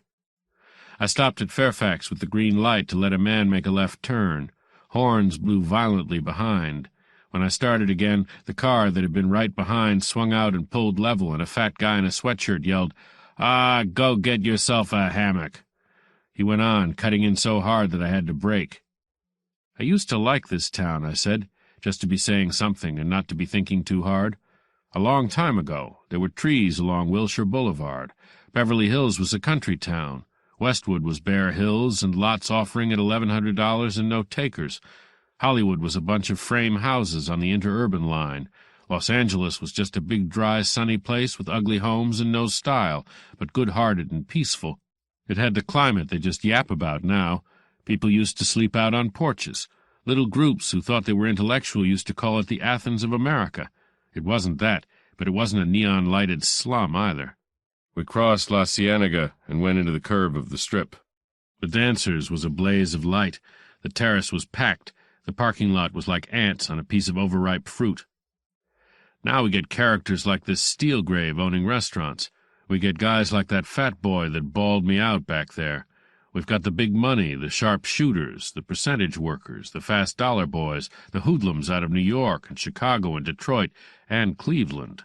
We've got the flash restaurants and nightclubs they run, and the hotels and apartment houses they own, and the grifters and con men and female bandits that live in them, the luxury trades, the pansy decorators, the lesbian dress designers, the riff-raff of a big hard-boiled city with no more personality than a paper cup. Out in the fancy suburbs, dear old Dad is reading the sports page in front of a picture window with his shoes off, thinking he is high class because he has a 3-car garage. Mom is in front of her princess dresser trying to paint the suitcases out from under her eyes, and Junior is clamped onto the telephone calling up a succession of high school girls that talk pidgin English and carry contraceptives in their makeup kit. It is the same in all big cities, amigo. Real cities have something else, some individual bony structure under the muck. Los Angeles has Hollywood, and hates it. It ought to consider itself damn lucky. Without Hollywood, it would be a mail-order city. Everything in the catalog you could get better somewhere else. You are bitter tonight, amigo. I've got a few troubles. The only reason I'm driving this car with you beside me is that I've got so much trouble a little more will seem like icing. You have done something wrong? She asked, and came close to me along the seat. Well, just collecting bodies, I said. Depends on the point of view. The cops don't like the work done by us amateurs. They have their own service. What will they do to you? They might run me out of town, and I couldn't care less. Don't push me so hard. I need this arm to shift gears with. She pulled away in a huff. I think you are very nasty to get along with, she said. Turn right at the Lost Canyon Road. After a while we passed the university. All the lights of the city were on now, a vast carpet of them stretching down the slope to the south and on into the almost infinite distance. A plane droned overhead, losing altitude, its 2 signal lights winking on and off alternately. At Lost Canyon I swung right, skirting the big gates that led into Bel Air. The road began to twist and climb. There were too many cars. The headlights glared angrily down the twisting white concrete. A little breeze blew down over the pass. There was the odor of wild sage, the acrid tang of eucalyptus, and the quiet smell of dust. Windows glowed on the hillside. We passed a big white 2-storied Monterey house that must have cost $70,000 and had a cutout illuminated sign in front, Cairn Terriers. The next to the right, Dolores said. I made the turn. The road got steeper and narrower. There were houses behind walls and masses of shrubbery, but you couldn't see anything. Then we came to the fork, and there was a police car with a red spotlight parked at it, and across the right side of the fork 2 cars parked at right angles. A torch waved up and down. I slowed the car and stopped level with the police car. 2 cops sat in it smoking. They didn't move. What goes on? Amigo, I have no idea at all. Her voice had a hushed, withdrawn sound. She might have been a little scared. I didn't know what of. A tall man, the one with the torch, came around the side of the car and poked the flash at me, then lowered it. "We're not using this road tonight," he said. "Going anywhere in particular?" I set the brake, reached for a flash which Dolores got out of the glove compartment. I snapped the light on to the tall man. He wore expensive-looking slacks, a sports shirt with initials on the pocket, and a polka-dot scarf knotted around his neck. He had horn-rimmed glasses and glossy, wavy black hair. He looked as Hollywood as all hell. I said, "Any explanation, or are you just making law?" "The law is over there, if you want to talk to them." His voice held a tone of contempt. "We are merely private citizens. We live around here. This is a residential neighborhood. We mean to keep it that way." A man with a sporting gun came out of the shadows and stood beside the tall man. He held the gun in the crook of his left arm, pointed muzzle down, but he didn't look as if he just had it for ballast. "That's Jake with me," I said. "I didn't have any other plans. We just want to go to a place." "What place?" the tall man asked coolly. I turned to Dolores. "What place?" "It is a white house on the hill high up," she said. "And what did you plan to do up there?" the tall man asked. "The man who lives there is my friend," she said tartly. He shone the flash in her face for a moment. "You look swell," he said, "but we don't like your friend. We don't like characters that try to run gambling joints in this kind of neighborhood." "I know nothing about a gambling joint," Dolores told him sharply. "Neither do the cops," the tall man said. "They don't even want to find out. What's your friend's name, darling?" "That is not of your business," Dolores spit at him. "Go on home and knit socks, darling," the tall man said. He turned to me. "The road's not in use tonight," he said. "Now you know why." "Think you can make it stick?" I asked him. "It will take more than you to change our plans. You ought to see our tax assessments, and those monkeys in the prowl car, and a lot more like them down at the city hall, just sit on their hands when we ask for the law to be enforced." I unlatched the car door and swung it open. He stepped back and let me get out. I walked over to the prowl car. The two cops in it were leaning back lazily. Their loudspeaker was turned low, just audibly muttering. One of them was chewing gum rhythmically. "How's to break up this roadblock and let the citizens through?" I asked him. "No orders, buddy. We're just here to keep the peace. Anybody starts anything, we finish it. They say there's a gambling house up the line." "They say," the cop said. "You don't believe them?" "I don't even try, buddy," he said, and spat past my shoulder. "Suppose I have urgent business up there." He looked at me without expression and yawned. "Thanks a lot, buddy," I said. I went back to the Mercury, got my wallet out, and handed the tall man a card. He put his flash on it and said, "Well?" He snapped the flash off and stood silent. His face began to take form palely in the darkness. "I'm on business. To me it's important business. Let me through, and perhaps you won't need this block tomorrow." "You talk large, friend." "Would I have the kind of money it takes to patronize a private gambling club?" "She might." He flicked an eye at Dolores. "She might have brought you along for protection." He turned to the shotgun man. "What do you think?" "Chance it. Just two of them, and both sober." The tall one snapped his flash on again and made a side sweep with it back and forth. A car motor started. One of the block cars backed around onto the shoulder. I got in and started the Mercury, went on through the gap and watched the block car in the mirror as it took up position again, then cut its high-beam lights. "Is this the only way in and out of here?" "They think it is, amigo. There is another way, but it is a private road through an estate. We would have had to go around by the valley side." "We nearly didn't get through," I told her. "This can't be very bad trouble anybody is in." "I knew you would find a way, amigo." "Something stinks," I said nastily, "and it isn't wild lilac." "Such a suspicious man. Do you not even want to kiss me?" "You ought to have used a little of that back at the roadblock. That tall guy looked lonely. You could have taken him off in the bushes." She hit me across the mouth with the back of her hand. "You son of a bitch," she said casually. "The next driveway on the left, if you please." We topped a rise, and the road ended suddenly in a wide black circle edged with whitewashed stones. Directly ahead was a wire fence with a wide gate in it and a sign on the gate, "Private Road, no trespassing." The gate was open, and a padlock hung from one end of a loose chain on the posts. I turned the car around a white oleander bush and was in the motor yard of a long, low white house with a tile roof and a 4-car garage in the corner under a walled balcony. Both the wide garage doors were closed. There was no light in the house. A high moon made a bluish radiance on the white stucco walls. Some of the lower windows were shuttered. 4 packing cases full of trash stood in a row at the foot of the steps. There was a big garbage can, upended and empty. There were 2 steel drums with papers in them. There was no sound from the house, no sign of life. I stopped the Mercury, cut the lights in the motor, and just sat. Dolores moved in the corner. The seat seemed to be shaking. I reached across and touched her. She was shivering. "What's the matter?" Get out, please," she said, as if her teeth chattered. "How about you?" She opened the door on her side and jumped out. I got out my side and left the door hanging open, the keys in the lock. She came around the back of the car, and as she got close to me, I could almost feel her shaking before she touched me. Then she leaned up against me hard, thigh to thigh and breast to breast. Her arms went around my neck. "I am being very foolish," she said softly. "He will kill me for this, just as he killed Stein. Kiss me." I kissed her. Her lips were hot and dry. "Is he in there?" "Yes." "Who else?" "Nobody else, except Mavis. He will kill her too."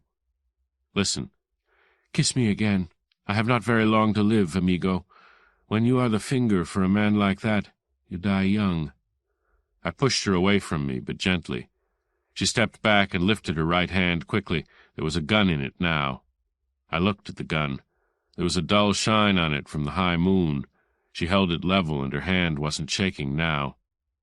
"What a friend I would make if I pulled this trigger," she said. "They'd hear the shot down the road." She shook her head. "No, there is a little hill between. I do not think they would hear, amigo." I thought the gun would jump when she pulled the trigger. If I'd dropped just at the right moment. I wasn't that good. I didn't say anything. My tongue felt large in my mouth. She went on slowly in a soft, tired voice. "With Stein it did not matter. I would have killed him myself, gladly. That filth. To die is not much.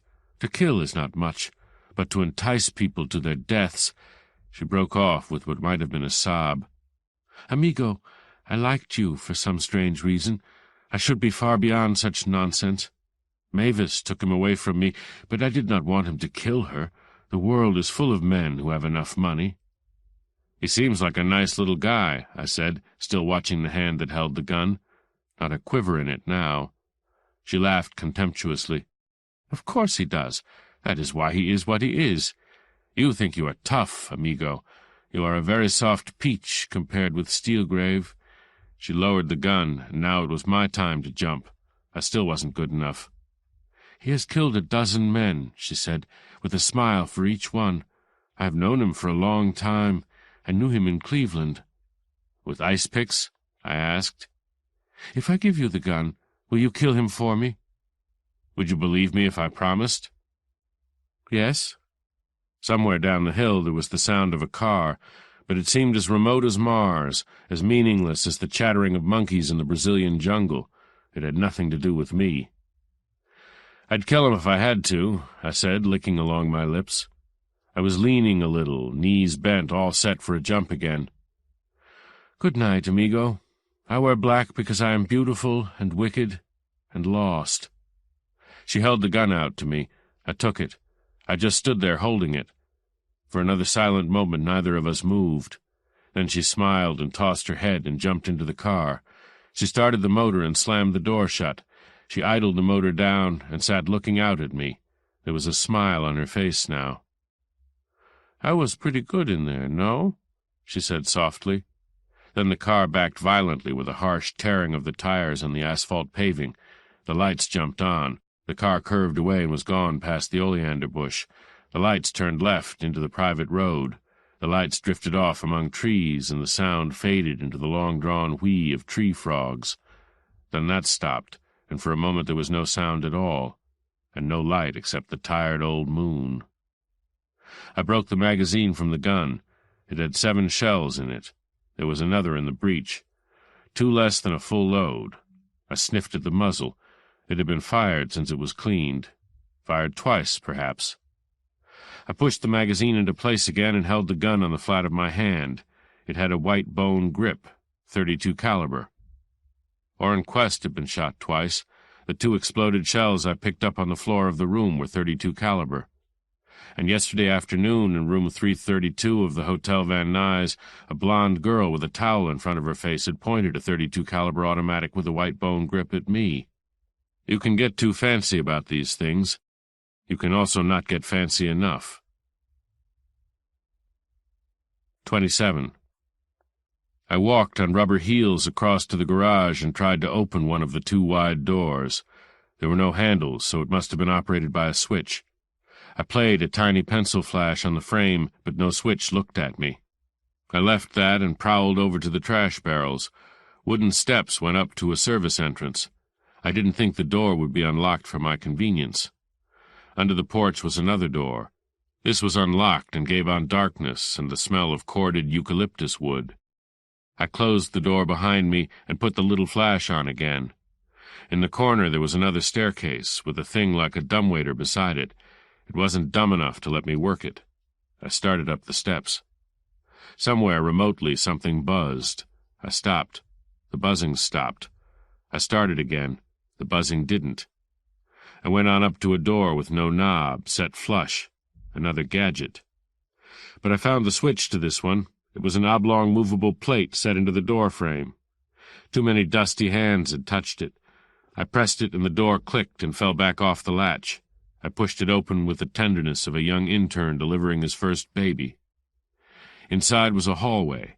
Through shuttered windows moonlight caught the white corner of a stove and the chromed griddle on top of it. The kitchen was big enough for a dancing class. An open arch led to a butler's pantry tiled to the ceiling. A sink, a huge icebox set into the wall, a lot of electrical stuff for making drinks without trying. You pick your poison, press a button, and 4 days later you wake up on the rubbing table in a reconditioning parlor. Beyond the butler's pantry a swing door. Beyond the swing door a dark dining room with an open end to a glassed-in lounge into which the moonlight poured like water through the floodgates of a dam. A carpeted hall led off somewhere. From another flat arch a flying buttress of a staircase went up into more darkness, but shimmered as it went in what might have been glass brick and stainless steel. At last I came to what should be the living room. It was curtained and quite dark, but it had the feel of great size. The darkness was heavy in it, and my nose twitched at a lingering odor that said somebody had been there not too long ago. I stopped breathing and listened. Tigers could be in the darkness watching me, or guys with large guns standing flat-footed, breathing softly with their mouths open, or nothing and nobody, and too much imagination in the wrong place. I edged back to the wall and felt around for a light switch. There's always a light switch. Everybody has light switches, usually on the right side as you go in.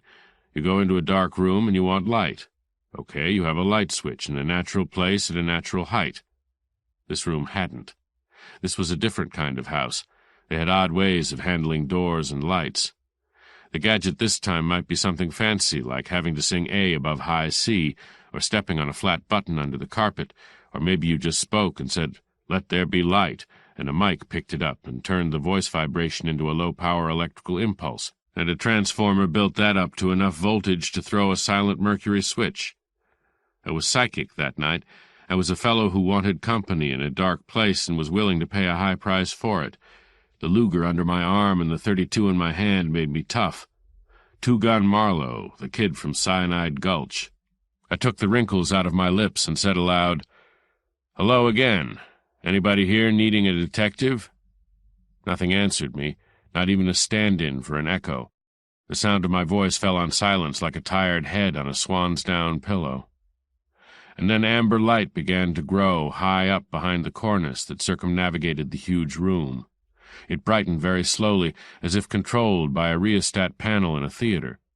Heavy apricot-colored curtains covered the windows. The walls were apricot, too. At the far end was a bar off to one side, a little caddy corner reaching back into the space by the butler's pantry. There was an alcove with small tables and padded seats.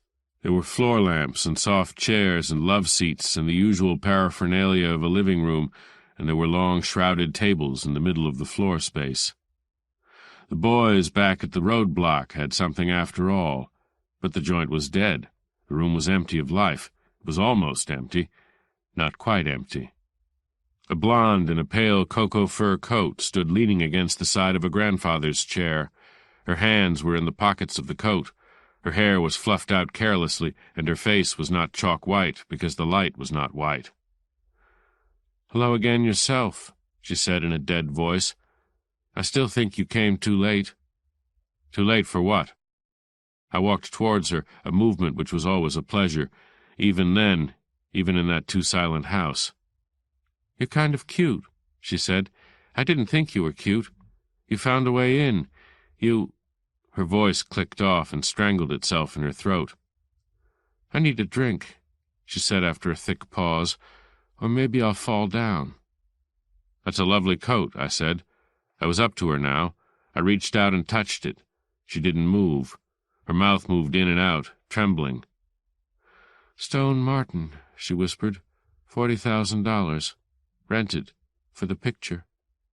"Is this part of the picture?" I gestured around the room. "This is the picture to end all pictures. For me, I do need that drink. If I try to walk—" The clear voice whispered away into nothing. Her eyelids fluttered up and down. "Go ahead and faint," I said. "I'll catch you on the first bounce." A smile struggled to arrange her face for smiling. She pressed her lips together, fighting hard to stay on her feet. "Why did I come too late?" I asked. "Too late for what?" "Too late to be shot." "Shucks, I've been looking forward to it all evening. Miss Gonzalez brought me." "I know." I reached out and touched the fur again. $40,000 is nice to touch, even rented. "Dolores will be disappointed as hell," she said, her mouth edged with white. "No." "She put you on the spot, just as she did Stein." "She may have started out to, but she changed her mind." She laughed. It was a silly, pooped-out little laugh, like a child trying to be supercilious at a playroom tea party. "What a way you have with the girls," she whispered. "How the hell do you do it? Wonderful. With doped cigarettes? It can't be your clothes or your money or your personality. You don't have any. You're not too young nor too beautiful. You've seen your best days, and—" Her voice had been coming faster and faster like a motor with a broken governor. At the end she was chattering. When she stopped, a spent sigh drifted along the silence, and she caved at the knees and fell straight forward into my arms. If it was an act, it worked perfectly. I might have had guns in all 9 pockets, and they would have been as much use to me as 9 little pink candles on a birthday cake. But nothing happened. No hard characters peeked at me with automatics in their hands. No Steelgrave smiled at me with the faint, dry, remote killer's smile. No stealthy footsteps crept up behind me. She hung in my arms as limp as a wet tea-towel, and not as heavy as Orrin Quest, being less dead, but heavy enough to make the tendons in my knee joints ache. Her eyes were closed when I pushed her head away from my chest. Her breath was inaudible, and she had that bluish look on the parted lips. I got my right hand under her knees and carried her over to a gold couch and spread her out on it. I straightened up and went along to the bar. There was a telephone on the corner of it, but I couldn't find the way through to the bottles, so I had to swing over the top. I got a likely-looking bottle with a blue and silver label and 5 stars on it. The cork had been loosened. I poured dark and pungent brandy into the wrong kind of glass and went back over the bar top, taking the bottle with me. She was lying as I had left her, but her eyes were open. "Can you hold a glass?" She could, with a little help. She drank the brandy and pressed the edge of the glass hard against her lips, as if she wanted to hold them still. I watched her breathe into the glass and cloud it. A slow smile formed itself on her mouth. "It's cold tonight," she said. She swung her legs over the edge of the couch and put her feet on the floor. "More," she said, holding the glass out. I poured into it. "Where's yours?" "Not drinking. My emotions are being worked on enough without that." The second drink made her shudder, but the blue look had gone away from her mouth, and her lips didn't glare like stoplights, and the little etched lines at the corners of her eyes were not in relief any more. "Who's working on your emotions?" "Oh, a lot of women that keep throwing their arms around my neck and fainting on me and getting kissed and so forth. Quite a full couple of days for a beat-up gumshoe with no yacht." "No yacht," she said. "I'd hate that. I was brought up rich." "Yeah," I said. "You were born with a Cadillac in your mouth, and I could guess where." Her eyes narrowed. "Could you?" "Didn't think it was a very tight secret, did you?" She broke off and made a helpless gesture. "I can't think of any lines tonight." "It's the Technicolor dialogue," I said. "It freezes up on you." "Aren't we talking like a couple of nuts?" "We could get sensible. Where's Steelgrave?" She just looked at me. She held the empty glass out, and I took it and put it somewhere or other without taking my eyes off her, nor she hers off me. It seemed as if a long, long minute went by. "He was here," she said at last, as slowly as if she had to invent the words one at a time. "May I have a cigarette?" "The old cigarette stall," I said. I got a couple out and put them in my mouth and lit them. I leaned across and tucked one between her ruby lips. "Nothing's cornier than that," she said, "except maybe butterfly kisses." "Sex is a wonderful thing," I said, "when you don't want to answer questions." She puffed loosely and blinked, then put her hand up to adjust the cigarette. After all these years, I can never put a cigarette in a girl's mouth where she wants it. She gave her head a toss and swung the soft, loose hair around her cheeks and watched me to see how hard that hit me. All the whiteness had gone now. Her cheeks were a little flushed, but behind her eyes things watched and waited. "You're rather nice," she said, when I didn't do anything sensational, "for the kind of guy you are." I stood that well, too. "But I don't really know what kind of guy you are, do I?" She laughed suddenly, and a tear came from nowhere and slid down her cheek. "For all I know, you might be nice for any kind of guy." She snatched the cigarette loose and put her hand to her mouth and bit on it. "What's the matter with me? Am I drunk?" "You're stalling for time," I said. "But I can't make up my mind whether it's to give someone time to get here or to give somebody time to get far away from here. And again, it could just be brandy on top of shock. You're a little girl and you want to cry into your mother's apron." "Not my mother," she said. "I could get as far crying into a rain barrel." "Delton passed. So where is Steelgrave?" "You ought to be glad wherever he is. He had to kill you, or thought he had." "You wanted me here, didn't you? Were you that fond of him?" She blew cigarette ash off the back of her hand. A flake of it went into my eye and made me blink. "I must have been," she said. "Once." She put a hand down on her knee and spread the fingers out, studying the nails. She brought her eyes up slowly without moving her head. "It seems like about 1,000 years ago I met a nice, quiet little guy who knew how to behave in public and didn't shoot his charm around every bistro in town. Yes, I liked him. I liked him a lot." She put her hand up to her mouth and bit a knuckle. Then she put the same hand into the pocket of the fur coat and brought out a white-handled automatic, the brother of the one I had myself.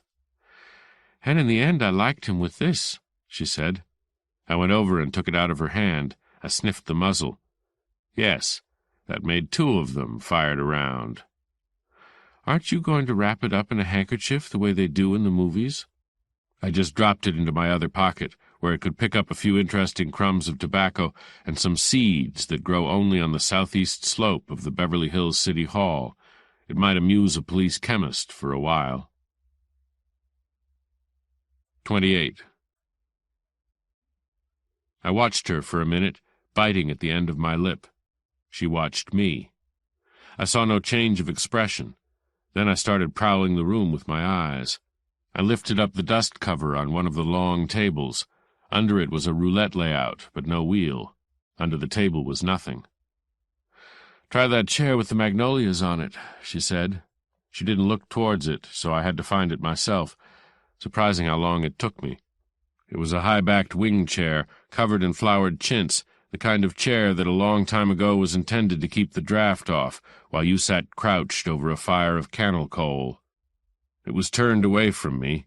I went over there walking softly in low gear. It almost faced the wall. Even at that, it seemed ridiculous that I hadn't spotted him on my way back from the bar. He leaned in the corner of the chair with his head tilted back. His carnation was red and white and looked as fresh as though the flower girl had just pinned it into his lapel. His eyes were half open, as such eyes usually are. I stared at a point in the corner of the ceiling. The bullet had gone through the outside pocket of his double-breasted jacket. It had been fired by someone who knew where the heart was. I touched his cheek, and it was still warm. I lifted his hand and let it fall. It was quite limp. It felt like the back of somebody's hand. I reached for the big artery in his neck. No blood moved in him, and very little had stained his jacket. I wiped my hands off on my handkerchief and stood for a little longer, looking down at his quiet little face. Everything I had done or not done, everything wrong and everything right, all wasted. I went back and sat down near her and squeezed my kneecaps. "What did you expect me to do?" she asked. "He killed my brother." "Your brother was no angel." "He didn't have to kill him." "Somebody had to, and quick." Her eyes widened suddenly. I said, "Didn't you ever wonder why Steelgrave never went after me, and why he let you go to the Van Nuys yesterday instead of going himself? Didn't you ever wonder why a fellow with his resources and experience never tried to get hold of those photographs, no matter what he had to do to get them?" She didn't answer. "How long have you known the photographs existed?" I asked. "Weeks, nearly 2 months. I got one in the mail a couple of days after that time we had lunch together." "After Stein was killed?" "Yes, of course." "Did you think Steelgrave had killed Stein?" "No, why should I? Until tonight, that is." "What happened after you got the photo?" "My brother Orrin called me up and said he had lost his job and was broke. He wanted money. He didn't say anything about the photo. He didn't have to. There was only one time it could have been taken." "How did he get your number?" "Telephone? How did you?" "Bought it." "Well," she made a vague movement with her hand, "why not call the police and get it over with?" "Wait a minute. Then what? More prints of the photo?" "One every week. I showed them to him." She gestured toward the chintzy chair. "He didn't like it. I didn't tell him about Orrin." "He must have known. His kind find things out." "I suppose so." "But not where Orrin was hiding out," I said, "or he wouldn't have waited this long." "When did you tell Steelgrave?" She looked away from me. Her fingers kneaded her arm. "Today," she said in a distant voice. "Why today?" Her breath caught in her throat. "Please," she said, "don't ask me a lot of useless questions. Don't torment me. There's nothing you can do. I thought there was when I called Dolores. There isn't now." I said, "All right. There's something you don't seem to understand. Steelgrave knew that whoever was behind that photograph wanted money, a lot of money. He knew that sooner or later the blackmailer would have to show himself. That was what Steelgrave was waiting for. He didn't care anything about the photo itself, except for your sake." "He certainly proved that," she said wearily. "In his own way," I said. Her voice came to me with glacial calm. "He killed my brother. He told me so himself. The gangster showed through then, all right. Funny people you meet in Hollywood, don't you, including me?" "You were fond of him once," I said brutally. Red spots flared on her cheeks. "I'm not fond of anybody," she said. "I'm all through being fond of people." She glanced briefly towards the high-backed chair. "I stopped being fond of him last night. He asked me about you, who you were, and so on. I told him. I told him that I would have to admit that I was at the Van Nuys Hotel when that man was lying there dead." "You were going to tell the police that?" "I was going to tell Julius Oppenheimer. He would know how to handle it." "If he didn't, one of his dogs would," I said. She didn't smile. I didn't either. "If Oppenheimer couldn't handle it, I'd be through in pictures," she added without interest. "Now I'm through everywhere else as well." I got a cigarette out and lit it. I offered her one. She didn't want one. I wasn't in any hurry. Time seemed to have lost its grip on me, and almost everything else. I was flat out. "You're going too fast for me," I said after a moment. "You didn't know when you went to the Van Nuys that Steelgrave was Weepy Moyer." "No." "Then what did you go there for?" "To buy back those photographs." "That doesn't check. The photographs didn't mean anything to you then. They were just you and him having lunch." She stared at me and winked her eyes tight, then opened them wide. "I'm not going to cry," she said. "I said I didn't know. But when he was in jail that time, I had to know there was something about him that you didn't care to have known. I knew he had been in some kind of racket, I guess, but not killing people." I said, "Uh-huh." I got up and walked around the high-backed chair again. Her eyes traveled slowly to watch me. I leaned over the dead Steelgrave and felt under his arm on the left side. There was a gun there in the holster. I didn't touch it. I went back and sat down opposite her again. "It's going to cost a lot of money to fix this," I said. For the first time she smiled. It was a very small smile, but it was a smile. "I don't have a lot of money," she said, "so that's out." "Oppenheimer has. You're worth millions to him by now." "He wouldn't chance it. Too many people have their knives into the picture business these days. He'll take his loss and forget it in 6 months. "You said you'd go to him." "I said if I got into a jam and hadn't really done anything, I'd go to him, but I have done something now." "How about Ballou? You're worth a lot to him, too." "I'm not worth a plugged nickel to anybody. Forget it, Marlowe. You mean well, but I know these people." "That puts it up to me," I said. "That would be why you sent for me." "Wonderful," she said. "You fix it, darling, for free." Her voice was brittle and shallow again. I went and sat beside her on the davenport. I took hold of her arm and pulled her hand out of the fur pocket and took hold of that. It was almost ice-cold in spite of the fur. She turned her head and looked at me squarely. She shook her head a little. "Believe me, darling, I'm not worth it, even to sleep with."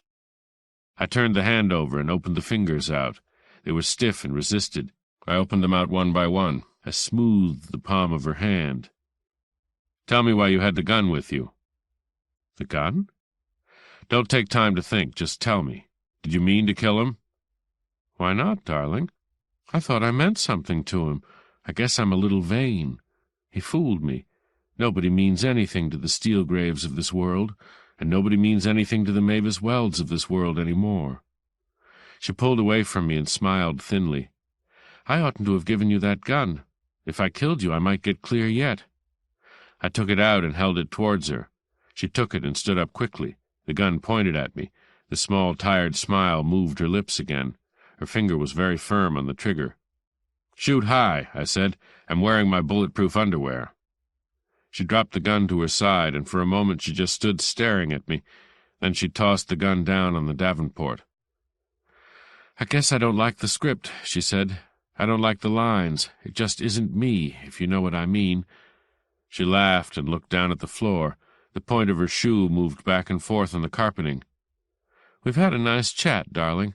The phone's over there at the end of the bar." "Thanks. Do you remember Dolores's number?" "Why Dolores?" When I didn't answer, she told me. I went along the room to the corner of the bar and dialed. The same routine as before. "Good evening, the Chateau Bercy. Who is calling Miss Gonzalez, please? One moment, please. Buzz, buzz." And then a sultry voice saying, "Hello? This is Marlowe. Did you really mean to put me on a spot?" I could almost hear her breath catch. Not quite. You can't really hear it over the phone. Sometimes you think you can. "Amigo, but I am glad to hear your voice," she said. "I am so very, very glad." "Did you or didn't you?" I don't know. I am very sad to think that I might have. I like you very much." "I'm in a little trouble here." "Is he—" Long pause. Apartment house phone. Careful. "Is he there?" "Well, in a way. He is, and yet he isn't." I really did hear her breath this time, a long indrawn sigh that was almost a whistle. "Who else is there?" "Nobody. Just me and my homework. I want to ask you something. It is deadly important. Tell me the truth. Where did you get that thing you gave me tonight?" "Why, from him. He gave it to me." "When?" "Early this evening, Why? How early? About 6 o'clock, I think. Why did he give it to you? He asked me to keep it. He always carried one. Asked you to keep it why? He did not say, amigo. He was a man that did things like that. He did not often explain himself. Notice anything unusual about it? About what he gave you? Why, no, I did not. Yes, you did.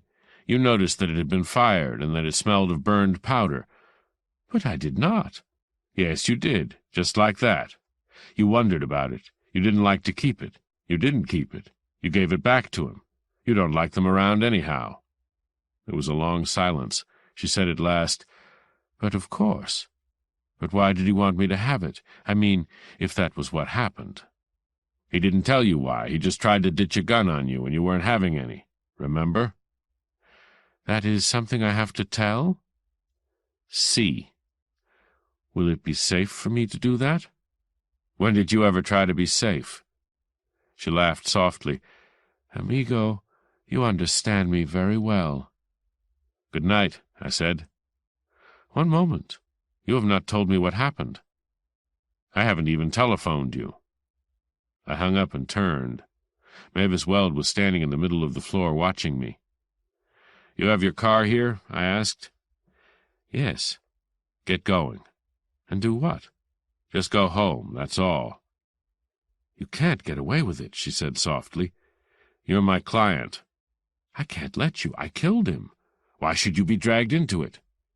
Don't stall, and when you leave, go the back way, not the way Dolores brought me. She stared me straight in the eyes and repeated in a tense voice, But I killed him. I can't hear a word you say. Her teeth took hold of her lower lip and held it cruelly. She seemed hardly to breathe. She stood rigid. I went over close to her and touched her cheek with a fingertip. I pressed it hard and watched the white spot turn red.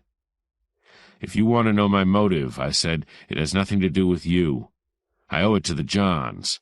I haven't played clean cards in this game. They know. I know.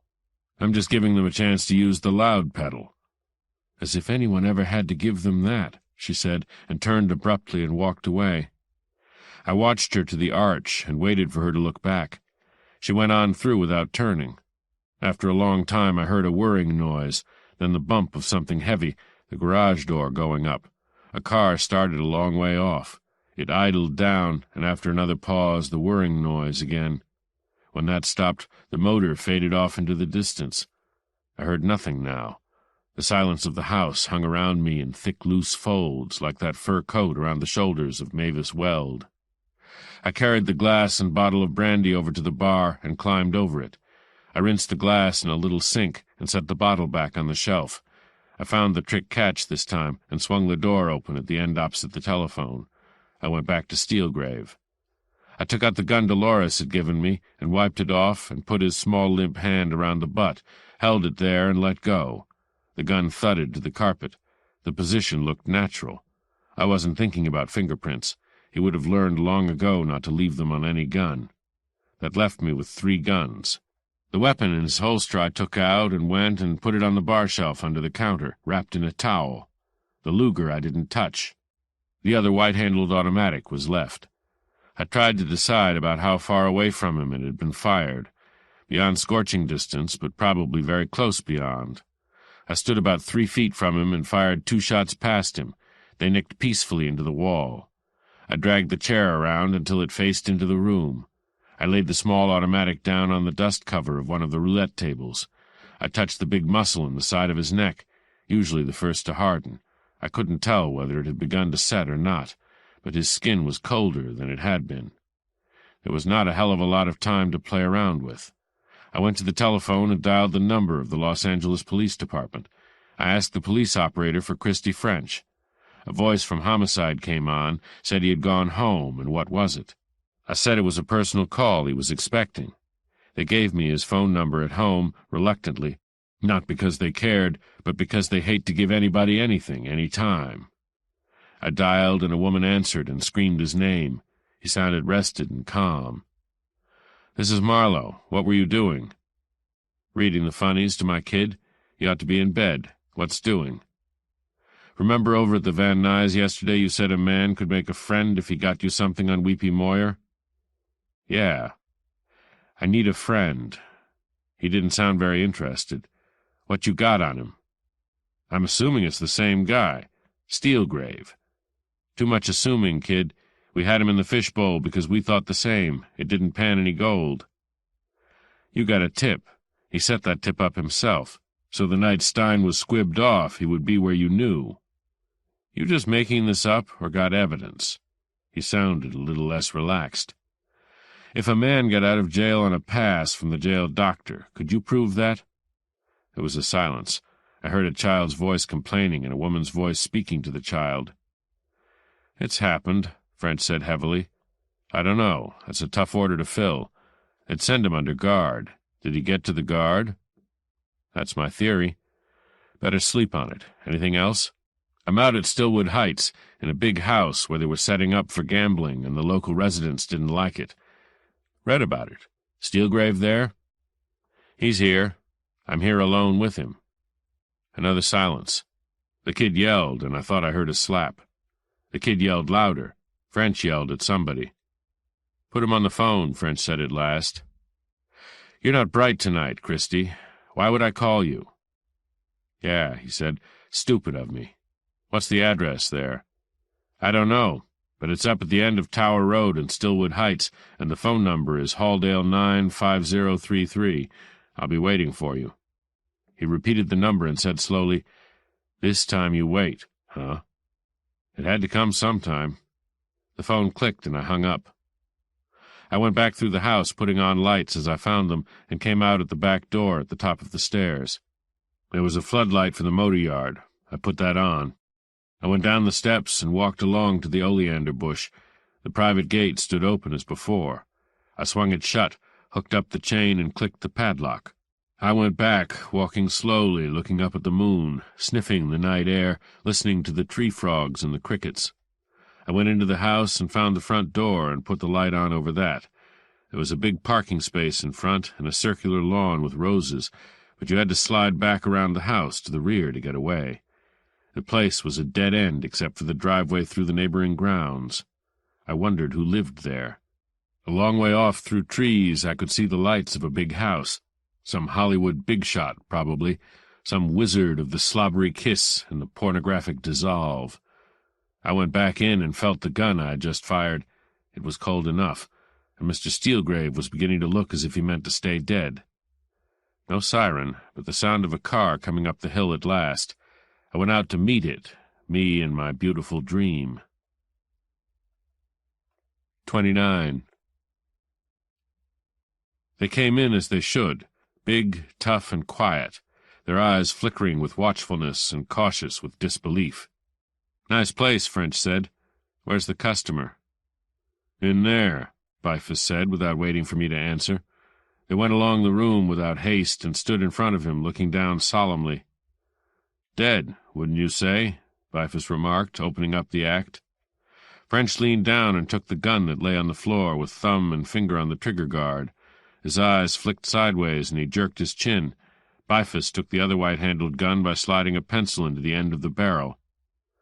Fingerprints all in the right places, I hope, Bifus said. He sniffed. Oh, yeah, this baby's been working. How's yours, Christy? Fired, French said. He sniffed again. But not recently. He took a clip flash from his pocket and shone it into the barrel of the black gun. Hours ago. Down at Bay City, in a house on Wyoming Street, I said. Their heads swung around to me in unison. Guessing? French asked slowly. Yes. He walked over to the covered table and laid the gun down some distance from the other. Better tag them right away, Fred. They're twins. We'll both sign the tags. Bifus nodded and rooted around in his pockets. He came up with a couple of tie-on tags. The things cops carry around with them. French moved back to me. Let's stop guessing and get to the part you know. A girl I know called me this evening and said a client of mine was in danger up here, from him. I pointed with my chin at the dead man in the chair. This girl rode me up here. We passed the roadblock. A number of people saw us both. She left me in back of the house and went home. Somebody with a name? French asked. Dolores Gonzalez, Chateau Bercy Apartments on Franklin. She's in pictures." "Oh, ho," Bifus said and rolled his eyes. "Who's your client? Same one?" French asked. "No, this is another party altogether." "She have a name?" "Not yet." They stared at me with hard, bright faces. French's jaw moved almost with a jerk. Knots of muscles showed at the sides of his jawbone. "New rules, huh?" he said softly. I said, "There has to be some agreement about publicity. The DA ought to be willing." Bifus said, "You don't know the DA good, Marlowe. He eats publicity like I eat tender young garden peas." French said, "We don't give you any undertaking whatsoever."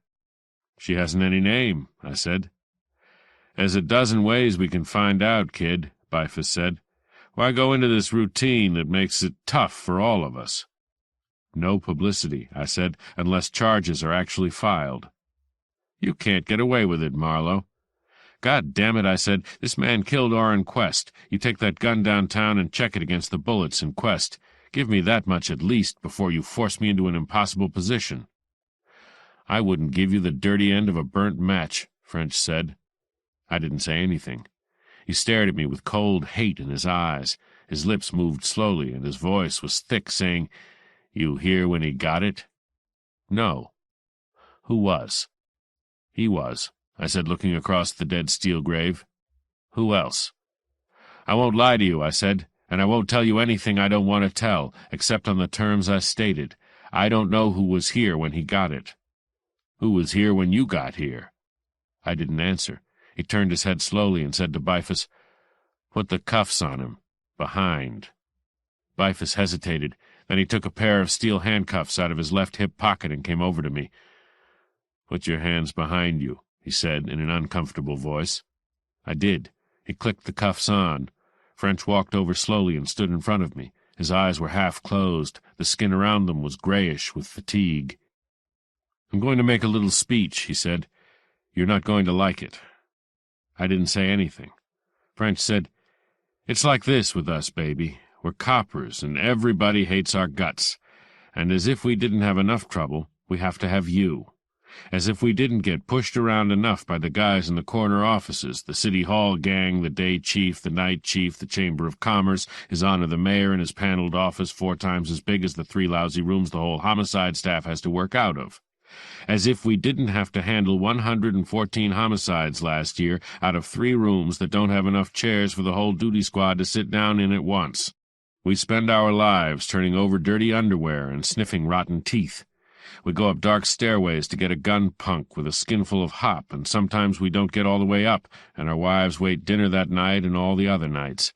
We don't come home anymore. And nights we do come home so goddamn tired we can't eat or sleep or even read the lies the papers print about us. So we lie awake in the dark in a cheap house on a cheap street and listen to the drunks down the block having fun. And just about the time we drop off, the phone rings, and we get up and start all over again. Nothing we do is right, not ever, not once. If we get a confession, we beat it out of the guy, they say, and some shyster calls us Gestapo in court and sneers at us when we muddle our grammar. If we make a mistake, they put us back in uniform on Skid Row, and we spend the nice, cool summer evenings picking drunks out of the gutter and being yelled at by whores and taking knives away from greaseballs and zoot suits. But all that ain't enough to make us entirely happy. We got to have you." He stopped and drew in his breath. His face glistened a little, as if with sweat. He leaned forward from his hips. "We got to have you," he repeated. "We got to have sharpers with private licenses, hiding information and dodging around corners and stirring up dust for us to breathe in. We got to have you suppressing evidence and framing setups that wouldn't fool a sick baby. You wouldn't mind me calling you a goddamn cheap double-crossing keyhole peeper, would you, baby?" "You want me to mind?" I asked him. He straightened up. "I'd love it," he said, "in spades redoubled." "Some of what you say is true," I said. "Not all. Any private eye wants to play ball with the police. Sometimes it's a little hard to find out who's making the rules of the ball game. Sometimes he doesn't trust the police, and with cause. Sometimes he just gets in a jam without meaning to and has to play his hand out the way it's dealt. He'd usually rather have a new deal. He'd like to keep on earning a living."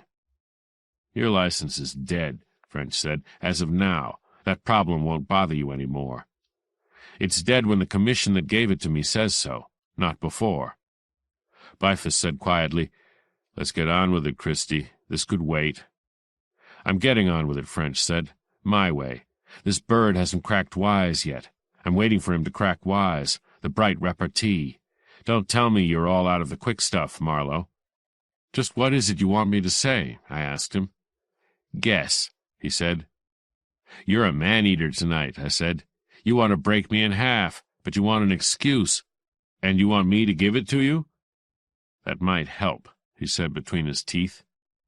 "What would you have done in my place?" I asked him. I couldn't imagine myself getting that low. He licked at the point of his upper lip. His right hand was hanging loose at his side. He was clenching and unclenching the fingers without knowing it. "Take it easy, Christie," Bifus said. "Lay off." French didn't move. Bifus came over and stepped between us. French said, "Get out of there, Fred." "No." French doubled his fist and slugged him hard on the point of the jaw. Bifus stumbled back and knocked me out of the way. His knees wobbled. He bent forward and coughed. He shook his head slowly in a bent-over position. After a while he straightened up with a grunt. He turned and looked at me. He grinned. "It's a new kind of third degree," he said. "The cops beat hell out of each other, and the suspect cracks up from the agony of watching." His hand went up and felt the angle of his jaw. It already showed swelling. His mouth grinned, but his eyes were still a little vague. French stood rooted and silent. Bifus got out a pack of cigarettes and shook one loose and held the pack out to French. French looked at the cigarette, looked at Bifus. 17 years of it," he said. "Even my wife hates me." He lifted his open hand and slapped Bifus across the cheek with it lightly. Bifus kept on grinning. French said, "Was it you I hit, Fred?" Bifus said, "Nobody hit me, Christie. Nobody that I can remember." French said, "Take the cuffs off him and take him out to the car. He's under arrest. Cuff him to the rail if you think it's necessary." "Okay." Bifus went around behind me. The cuffs came loose. "Come along, baby," Bifus said. I stared hard at French. He looked at me as if I was the wallpaper. His eyes didn't seem to see me at all. I went out under the archway and out of the house. 30. I never knew his name, but he was rather short and thin for a cop, which was what he must have been, partly because he was there, and partly because when he leaned across the table to reach a card I could see the leather underarm holster and the butt end of a police .38. He didn't speak much, but when he did he had a nice voice, a soft water voice, and he had a smile that warmed the whole room. "Wonderful casting," I said, looking at him across the cards. We were playing double Canfield, or he was. I was just there, watching him, watching his small and very neat and very clean hands go out across the table and touch a card and lift it delicately and put it somewhere else. When he did this, he pursed his lips a little and whistled without tune, a low, soft whistle, like a very young engine that is not yet sure of itself. He smiled and put a red 9 on a black 10. "What do you do in your spare time?" I asked him. "I play the piano a good deal," he said. "I have a 7-foot Steinway. Mozart and Bach, mostly. I'm a bit old-fashioned. Most people find it dull stuff. I don't." "Perfect casting," I said, and put a card somewhere. "You'd be surprised how difficult some of that Mozart is," he said. "It sounds so simple when you hear it played well." "Who can play it well?" I asked. "Schnabel." "Rubinstein?" He shook his head. "Too heavy, too emotional. Mozart is just music, no comment needed from the performer." "I bet you get a lot of them in the confession mood," I said. "Like the job?" He moved another card and flexed his fingers lightly. His nails were bright but short. You could see he was a man who loved to move his hands, to make little, neat, inconspicuous motions with them, motions without any special meaning, but smooth and flowing and light as swan's down. They gave him a feel of delicate things delicately done, but not weak. Mozart, all right. I could see that. It was about 5:30, and the sky behind the screened window was getting light. The roll-top desk in the corner was rolled shut. The room was the same room I had been in the afternoon before. Down at the end of the table, the square carpenter's pencil was lying where somebody had picked it up and put it back after Lieutenant McGlashan of Bay City threw it against the wall. The flat desk at which Christy French had sat was littered with ash. An old cigar butt clung to the extreme edge of a glass ashtray. A moth circled around the overhead light on a drop cord that had one of those green and white glass shades they still have in country hotels. "Tired?" he asked. "Pooped. You oughtn't to get yourself involved in these elaborate messes. No point in it that I can see." "No point in shooting a man?" He smiled a warm smile. "You never shot anybody." "What makes you say that?" "Common sense, and a lot of experience sitting here with people." "I guess you do like the job," I said. "It's night work. Gives me the days to practice. I've had it for 12 years now. Seen a lot of funny ones come and go." He got another ace out, just in time. We were almost blocked. "Get many confessions?" "I don't take confessions," he said. "I just establish a mood." "Why give it all away?" He leaned back and tapped lightly with the edge of a card on the edge of the table. The smile came again. "I'm not giving anything away. We got you figured long ago." "Then what are they holding me for?" He wouldn't answer that. He looked around at the clock on the wall. "I think we could get some food now." He got up and went to the door. He half opened it and spoke softly to someone outside. Then he came back and sat down again and looked at what we had in the way of cards. "No use," he said. 3 more up and we're blocked. Okay with you to start over?" "Okay with me if we never started at all. I don't play cards." "Chess." He looked up at me quickly. "Why didn't you say so? I'd rather have played chess, too. I'd rather drink some hot black coffee as bitter as sin." "Any minute now, but I won't promise the coffee's what you're used to." "Hell, I eat anywhere." "Well, if I didn't shoot him, who did?" "Guess that's what is annoying them." "They ought to be glad to have him shot." "They probably are," he said, "but they don't like the way it was done. Personally, I thought it was as neat a job as you could find." He looked at me in silence. He had the cards between his hands, all in a lump. He smoothed them out and flicked them over on their faces and dealt them rapidly into the 2 decks. The cards seemed to pour from his hands in a stream, in a blur. "If you were that fast with a gun," I began. The stream of cards stopped. Without apparent motion, a gun took their place. He held it lightly in his right hand, pointed at a distant corner of the room. It went away and the cards started flowing again. "You're wasted in here," I said. "You ought to be in Las Vegas." He picked up one of the packs and shuffled it lightly and quickly, cut it, and dealt me a king-high flush in spades. "I'm safer with the Steinway," he said. The door opened and a uniformed man came in with a tray. We ate canned corned beef hash and drank hot but weak coffee. By that time it was full morning.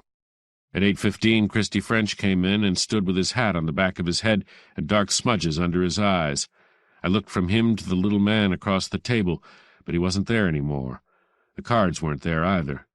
Nothing was there but a chair pushed in neatly to the table and the dishes we had eaten off gathered on a tray. For a moment I had that creepy feeling. Then Christy French walked around the table and jerked the chair out and sat down and leaned his chin on his hand. He took his hat off and rumpled his hair. He stared at me with hard, morose eyes. I was back in Coptown again. 31.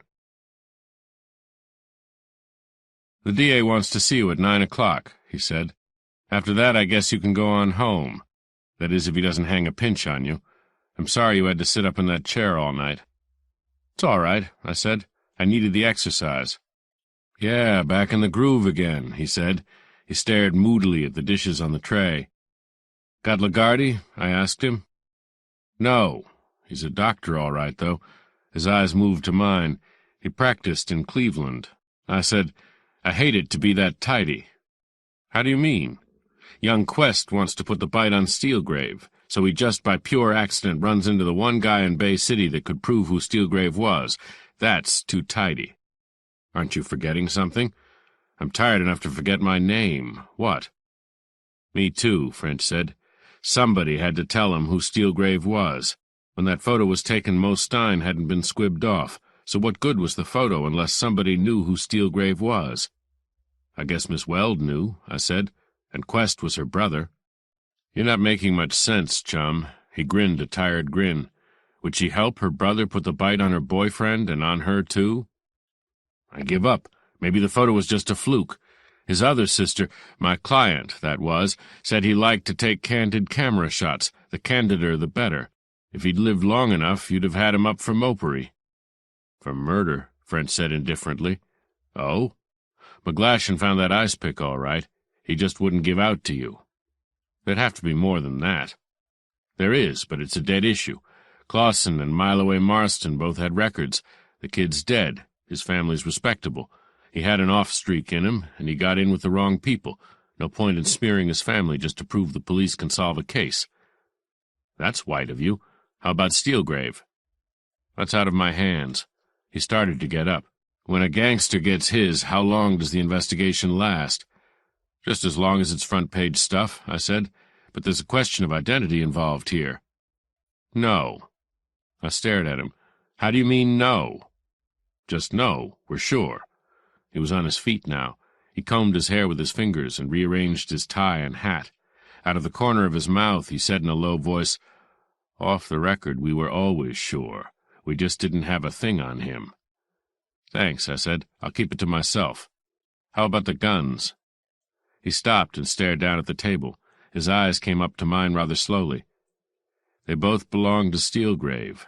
What's more, he had a permit to carry a gun, from the sheriff's office in another county. Don't ask me why. One of them— He paused and looked up at the wall over my head. One of them killed Quest. The same gun killed Stein. Which one? He smiled faintly. It would be hell if the ballistics man got them mixed up and we didn't know, he said. He waited for me to say something. I didn't have anything to say. He made a gesture with his hand. Well, so long. Nothing personal, you know, but I hope the DA takes your hide off, in long, thin strips. He turned and went out. I could have done the same, but I just sat there and stared across the table at the wall, as if I had forgotten how to get up. After a while the door opened, and the Orange Queen came in. She unlocked her roll-top desk and took her hat off of her impossible hair and hung her jacket on a bare hook in the bare wall. She opened the window near her and uncovered her typewriter and put paper in it. Then she looked across at me. "Waiting for somebody?" "I room here," I said. "Been here all night." She looked at me steadily for a moment. "You were here yesterday afternoon, I remember." She turned to her typewriter and her fingers began to fly. From the open window behind her came the growl of cars filling up the parking lot. The sky had a white glare, and there was not much smog. It was going to be a hot day. The telephone rang on the Orange Queen's desk. She talked into it inaudibly and hung up. She looked across at me again. "Mr. Endicott's in his office," she said. "Know the way?" "I worked there once. Not for him, though. I got fired." She looked at me with that City Hall look they have. A voice that seemed to come from anywhere but her mouth said, "Hit him in the face with a wet glove." I went over near her and stood looking down at the orange hair. There was plenty of gray at the roots. "Who said that?" "It's the wall," she said. "It talks. The voices of the dead men who have passed through on the way to hell." I went out of the room walking softly and shut the door against the closer so that it wouldn't make any noise. 32. You go in through double-swing doors. Inside the double doors there is a combination PBX and information desk at which sits one of those ageless women you see around municipal offices everywhere in the world. They were never young and will never be old. They have no beauty, no charm, no style. They don't have to please anybody. They are safe. They are civil without ever quite being polite, and intelligent and knowledgeable without any real interest in anything. They are what human beings turn into when they trade life for existence and ambition for security. Beyond this desk there is a row of glassed-in cubicles stretching along one side of a very long room. On the other side is the waiting room, a row of hard chairs all facing one way, towards the cubicles. About half of the chairs were filled with people waiting, and the look of long waiting on their faces and the expectation of still longer waiting to come. Most of them were shabby. One was from the jail, in denim with a guard, a white-faced kid built like a tackle with sick, empty eyes. At the back of the line of cubicles a door was lettered, "Sewell Endicott, District Attorney." I knocked and went on into a big, airy corner room. A nice enough room, old-fashioned, with padded black leather chairs and pictures of former DAs and governors on the walls.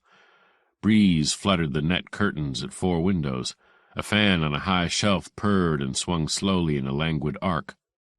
Sewell Endicott sat behind a flat, dark desk and watched me come. He pointed to a chair across from him. I sat down. He was tall, thin and dark, with loose black hair and long, delicate fingers. "You're Marlowe?" he said in a voice that had a touch of the soft South. I didn't think he really needed an answer to that. I just waited. "You're in a bad spot, Marlowe. You don't look good at all. You've been caught suppressing evidence helpful to the solution of a murder. That is obstructing justice. You could go up for it." "Suppressing what evidence?" I asked. He picked a photo off his desk and frowned at it. I looked across at the other two people in the room. They sat in chairs side by side. One of them was Mavis Weld. She wore the dark glasses with the wide white bows. I couldn't see her eyes, but I thought she was looking at me. She didn't smile. She sat very still. By her side sat a man in an angelic pale gray flannel suit with a carnation the size of a dahlia in his lapel. He was smoking a monogrammed cigarette and flicking the ashes on the floor, ignoring the smoking stand at his elbow. I knew him by pictures I had seen in the papers. Lee Farrell, one of the hottest troubleshooting lawyers in the country. His hair was white, but his eyes were bright and young. He had a deep outdoor tan. He looked as if it would cost $1,000 to shake hands with him. Endicott leaned back and tapped the arm of his chair with his long fingers. He turned with polite deference to Mavis Weld. "And how well did you know Steelgrave, Miss Weld?" "Intimately. He was very charming in some ways. I can hardly believe—" She broke off and shrugged. "And you are prepared to take the stand and swear as to the time and place when this photograph was taken?" He turned the photograph over and showed it to her. Farrell said indifferently, "Just a moment. Is that the evidence Mr. Marlowe is supposed to have suppressed?" "I asked the questions," Endicott said sharply. Farrell smiled. "Well, in case the answer is yes, that photo isn't evidence of anything." Endicott said softly, "Will you answer my question, Miss Weld?" She said quietly and easily, "No, Mr. Endicott. I couldn't swear when that picture was taken, or where. I didn't know it was being taken." "All you have to do is look at it," Endicott suggested. "And all I know is what I get from looking at it," she told him. I grinned. Farrell looked at me with a twinkle. Endicott caught the grin out of the corner of his eye. "Something you find amusing?" he snapped at me. "I've been up all night. My face keeps slipping," I said. He gave me a stern look and turned to Mavis Weld again. "Will you amplify that, Miss Weld? I've had a lot of photos taken of me, Mr. Endicott, in a lot of different places and with a lot of different people. I've had lunch and dinner at the dancers with Mr. Steelgrave and with various other men. I don't know what you want me to say." Farrell put in smoothly, "If I understand your point, you would like Miss Weld to be your witness to connect this photo up. In what kind of proceeding?" "That's my business," Endicott said shortly. "Somebody shot Steelgrave to death last night. It could have been a woman. It could even have been Miss Weld. I'm sorry to say that, but it seems to be in the cards." Mavis Weld looked down at her hands. She twisted a white glove between her fingers. "Well, let's assume a proceeding," Farrell said. "One in which that photo is part of your evidence, if you can get it in. But you can't get it in. Miss Weld won't get it in for you. All she knows about the photo is what she sees by looking at it, what anybody can see. You'd have to connect it up with a witness who could swear as to when, how, and where it was taken. Otherwise, I'd object, if I happened to be on the other side. I could even introduce experts to swear the photo was faked." "I'm sure you could," Endicott said dryly. "The only man who could connect it up for you is the man who took it," Farrell went on without haste or heat. "I understand he's dead. I suspect that was why he was killed." Endicott said, "This photo is clear evidence of itself, that at a certain time and place Steelgrave was not in jail and therefore had no alibi for the killing of Stein." Farrell said, "It's evidence when and if you get it introduced in evidence, Endicott. For Pete's sake, I'm not trying to tell you the law. You know it. Forget that picture. It proves nothing whatsoever. No paper would dare print it. No judge would admit it in evidence because no competent witness can connect it up. And if that's the evidence Marlowe suppressed, then he didn't, in a legal sense, suppress evidence at all." "I wasn't thinking of trying Steelgrave for murder," Endicott said dryly, "but I am a little interested in who killed him. The police department, fantastically enough, also has an interest in that. I hope our interest doesn't offend you." Farrell said, "Nothing offends me. That's why I'm where I am. Are you sure Steelgrave was murdered?" Endicott just stared at him. Farrell said easily, "I understand 2 guns were found, both the property of Steelgrave." "Who told you?" Endicott asked sharply. He leaned forward, frowning. Farrell dropped his cigarette into the smoking stand and shrugged. "Hell, these things come out. One of these guns had killed Quest and also Stein. The other had killed Steelgrave, fired at close quarters, too. I admit those boys don't, as a rule, take that way out, but it could happen." Endicott said gravely, "No doubt. Thanks for the suggestion. It happens to be wrong." Farrell smiled a little and was silent. Endicott turned slowly to Mavis Weld. "Miss Weld, this office, or the present incumbent of it at least, doesn't believe in seeking publicity at the expense of people to whom a certain kind of publicity might be fatal. It is my duty to determine whether anyone should be brought to trial for any of these murders, and to prosecute them if the evidence warrants it. It is not my duty to ruin your career by exploiting the fact that you had the bad luck or bad judgment to be the friend of a man who, although never convicted or even indicted for any crime, was undoubtedly a member of a criminal mob at one time. I don't think you have been quite candid with me about this photograph, but I won't press the matter now. There is not much point in my asking you whether you shot Steelgrave, but I do ask you whether you have any knowledge that would point to who may have or might have killed him." Farrell said quickly, "Knowledge, Miss Weld, not mere suspicion." She faced Endicott squarely. "No." He stood up and bowed. "That will be all for now, then. Thanks for coming in." Farrell and Mavis Weld stood up. I didn't move. Farrell said, "Are you calling a press conference?" "I think I'll leave that to you, Mr. Farrell. You have always been very skillful in handling the press." Farrell nodded and went to open the door. They went out. She didn't seem to look at me when she went out, but something touched the back of my neck lightly, probably accidental, her sleeve. Endicott watched the door close. He looked across the desk at me. "Is Farrell representing you? I forgot to ask him." "I can't afford him, so I'm vulnerable." He smiled thinly. "I let them take all the tricks and then salve my dignity by working out on you, eh? I couldn't stop you." "You're not exactly proud of the way you have handled things, are you, Marlowe?" "I got off on the wrong foot. After that I just had to take my lumps." "Don't you think you owe a certain obligation to the law?" "I would, if the law was like you." He ran his long pale fingers through his tousled black hair.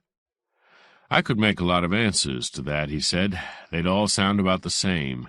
The citizen is the law. In this country we haven't got around to understanding that. We think of the law as an enemy. We're a nation of cop-haters." "It'll take a lot to change that," I said, "on both sides." He leaned forward and pressed a buzzer.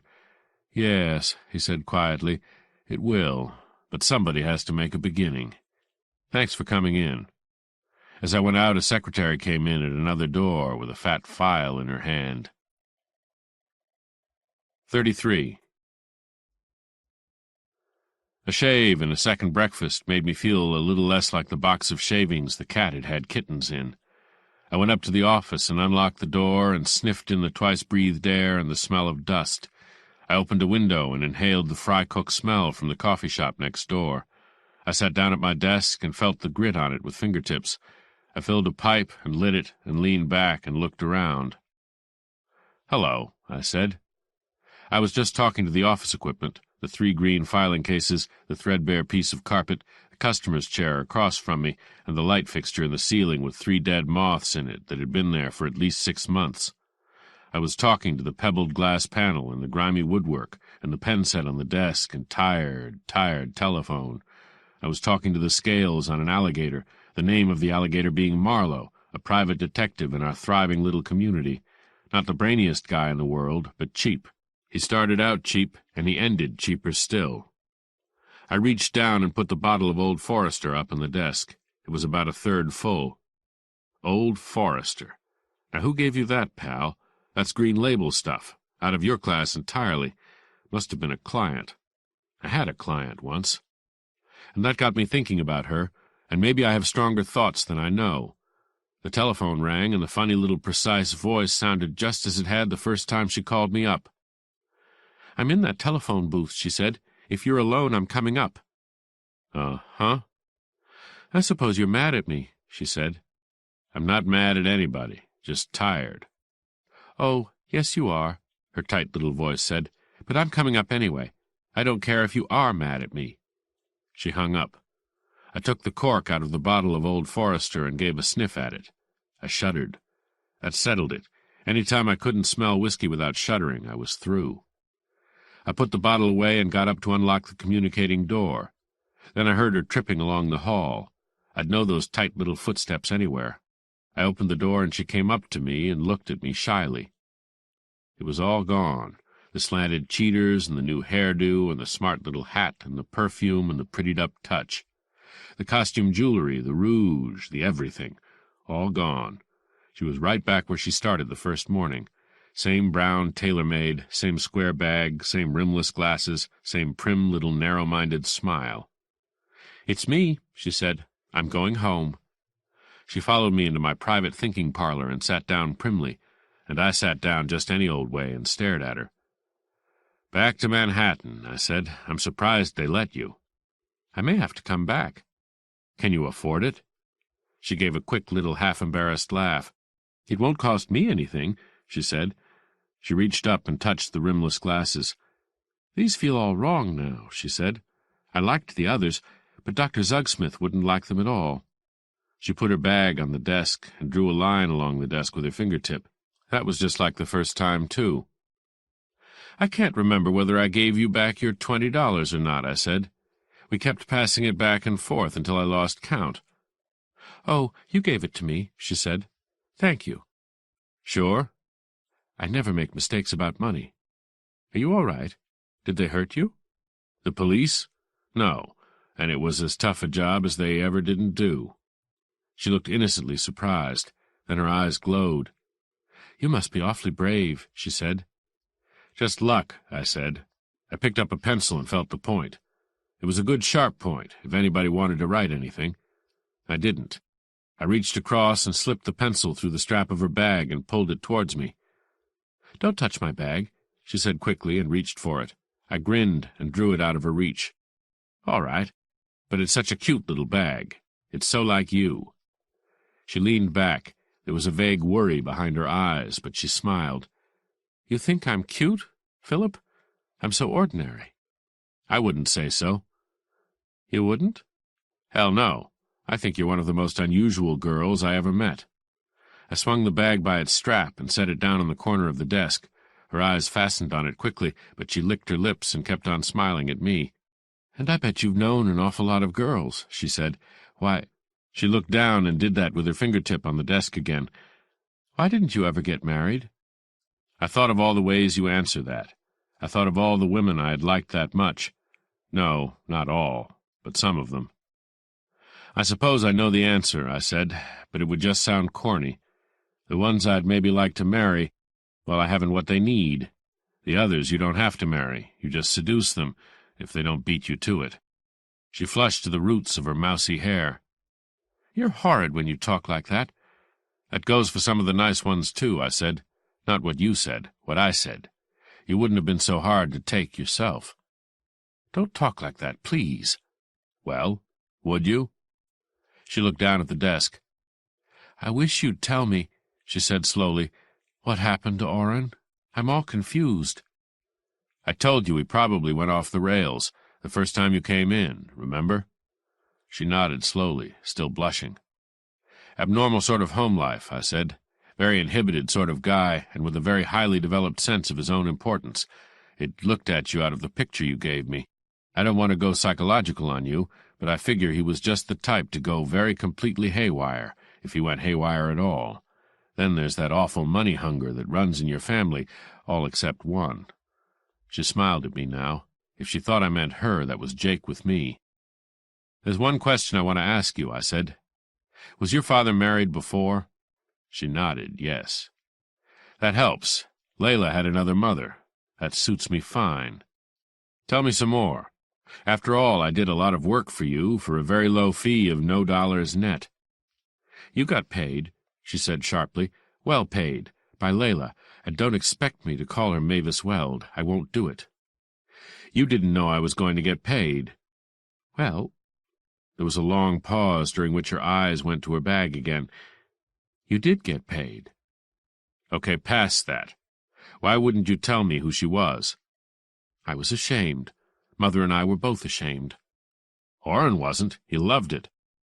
Orrin? There was a tidy little silence while she looked at her bag again. I was beginning to get curious about that bag. But he had been out here, and I suppose he'd got used to it. Being in pictures isn't that bad, surely. It wasn't just that, she said swiftly, and her tooth came down on the outer edge of her lower lip, and something flared in her eyes and very slowly died away. I just put another match to my pipe. I was too tired to show emotions, even if I felt any. I know. Or anyway, I kind of guessed. How did Orrin find out something about Steelgrave that the cops didn't know?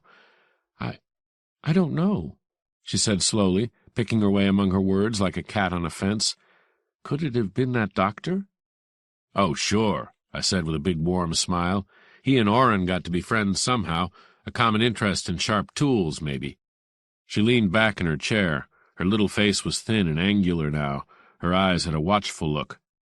Now you're just being nasty, she said. Every so often you have to be that way. Such a pity, I said. I'd be a lovable character if I'd let myself alone. Nice bag. I reached for it and pulled it in front of me and snapped it open. She came up out of her chair and lunged. You let my bag alone. I looked her straight in the rimless glasses. You want to go home to Manhattan, Kansas, don't you? Today. You got your ticket and everything? She worked her lips and slowly sat down again. Okay, I said. I'm not stopping you. I just wondered how much dough you squeezed out of the deal. She began to cry. I opened the bag and went through it. Nothing until I came to the zipper pocket at the back. I unzipped and reached in. There was a flat packet of new bills in there. I took them out and riffled them. 10 centuries, all new, all nice, and even $1,000. Nice traveling money. I leaned back and tapped the edge of the packet on my desk. She sat silent now, staring at me with wet eyes. I got a handkerchief out of her bag and tossed it across to her. She dabbed at her eyes. She watched me around the handkerchief. Once in a while she made a nice little appealing sob in her throat. Layla gave the money to me, she said softly. What size chisel did you use? She just opened her mouth and a tear ran down her cheek into it. Skip it, I said. I dropped the pack of money back into the bag, snapped the bag shut, and pushed it across the desk to her. I guess you and Orrin belong to that class of people that can convince themselves that everything they do is right. He can blackmail his sister, and then when a couple of small-time crooks get wise to his racket and take it away from him, he can sneak up on them and knock them off with an ice pick in the back of the neck. Probably didn't even keep him awake that night. You can do much the same. Layla didn't give you that money. Steelgrave gave it to you. For what? You're filthy, she said. You're vile. How dare you say such things to me? Who tipped off the law that Dr. Lagarde knew Clausen? Lagarde thought I did. I didn't. So you did. Why? To smoke out your brother, who was not cutting you in, because right then he had lost his deck of cards and was hiding out. I'd like to see some of those letters he wrote home. I bet they're meaty. I can see him working at it, watching his sister, trying to get her lined up for his Leica, with the good Dr. Lagarde waiting quietly in the background for his share of the take. What did you hire me for? I didn't know, she said evenly. She wiped her eyes again and put the handkerchief away in the bag and got herself all collected and ready to leave. Orrin never mentioned any names. I didn't even know Orrin had lost his pictures, but I knew he had taken them and that they were very valuable. I came out to make sure. Sure of what? That Orrin treated me right. He could be awfully mean sometimes. He might have kept all the money himself. Why did he call you up night before last?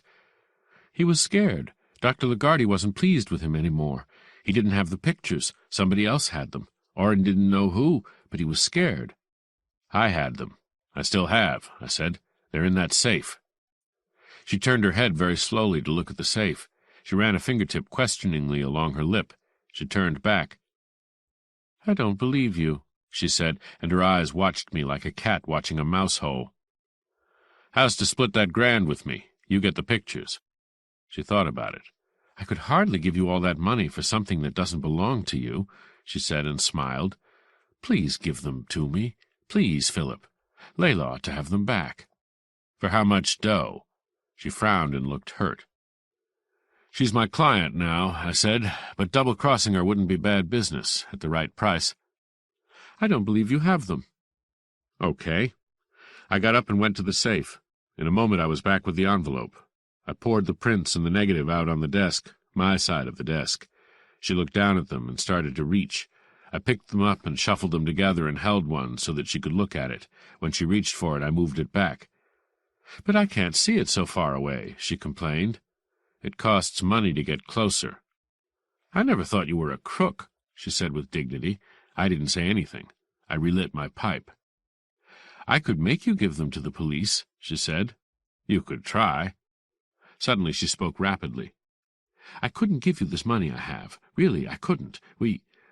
Mother and I owe money, still on account of Father, and the house isn't clear, and—" "What did you sell Steelgrave for the grand?" Her mouth fell open, and she looked ugly. She closed her lips and pressed them together. It was a tight, hard little face that I was looking at. "You had one thing to sell," I said. "You knew where Orrin was.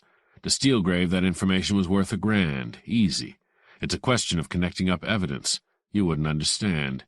Steelgrave went down there and killed him. He paid you the money for the address." "Layla told him," she said in a faraway voice. "Layla told me she told him," I said. "If necessary, Layla would tell the world she told him, just as she would tell the world she killed Steelgrave, if that was the only way out. Layla is a sort of free and easy Hollywood babe that doesn't have very good morals, but when it comes to bedrock guts, she has what it takes. She's not the ice-pick type, and she's not the blood-money type." The color flowed away from her face and left her as pale as ice. Her mouth quivered, then tightened up hard into a little knot. She pushed her chair back and leaned forward to get up. "Blood money," I said quietly. "Your own brother, and you set him up so they could kill him. $1,000 blood money. I hope you'll be happy with it." She stood away from the chair and took a couple of steps backward. Then suddenly she giggled. "Who could prove it?" she half squealed. "Who's alive to prove it? You? Who are you? A cheap shyster, a nobody." She went off into a shrill peal of laughter. "Why, even $20 buys you." I was still holding the packet of photos. I struck a match and dropped the negative into the ashtray and watched it flare up. She stopped dead, frozen in a kind of horror. I started to tear the pictures up into strips. I grinned at her. "A cheap shyster," I said.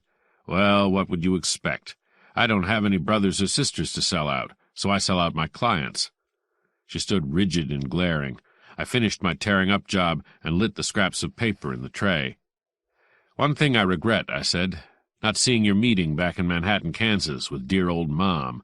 Not seeing the fight over how to split that grand. I bet that would be something to watch." I poked at the paper with a pencil to keep it burning.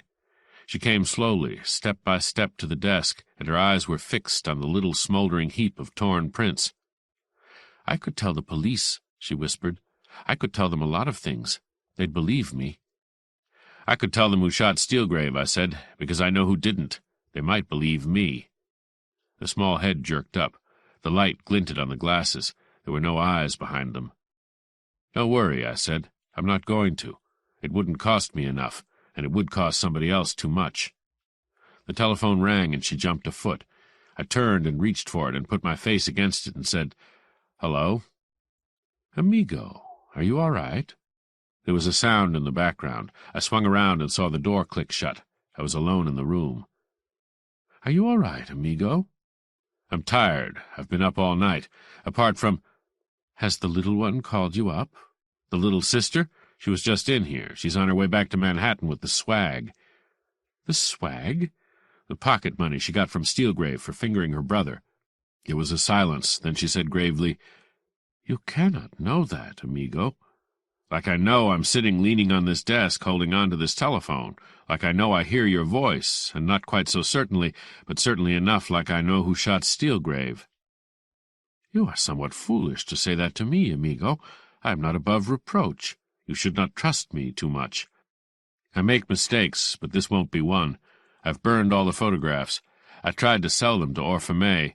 She wouldn't bid high enough." "Surely you are making fun, amigo." "Am I? Who of?" She tinkled her laugh over the wire. Would you like to take me to lunch? I might. Are you home? Si. I'll come over in a little while. But I shall be delighted. I hung up. The play was over.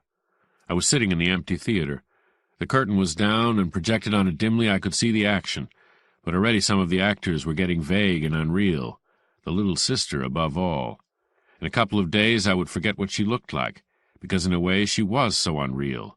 I thought of her tripping back to Manhattan, Kansas, and dear old Mom, with that fat little $1,000 in her purse. A few people had been killed, so she could get it, but I didn't think that would bother her for long.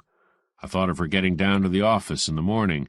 What was the man's name? Oh, yes, Dr. Zugsmith, and dusting off his desk before he arrived, and arranging the magazines in the waiting room.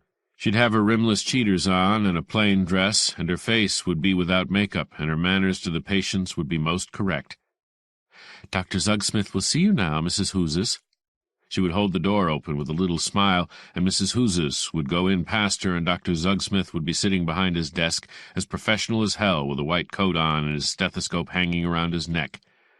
A case file would be in front of him, and his notepad and prescription pad would be neatly squared off.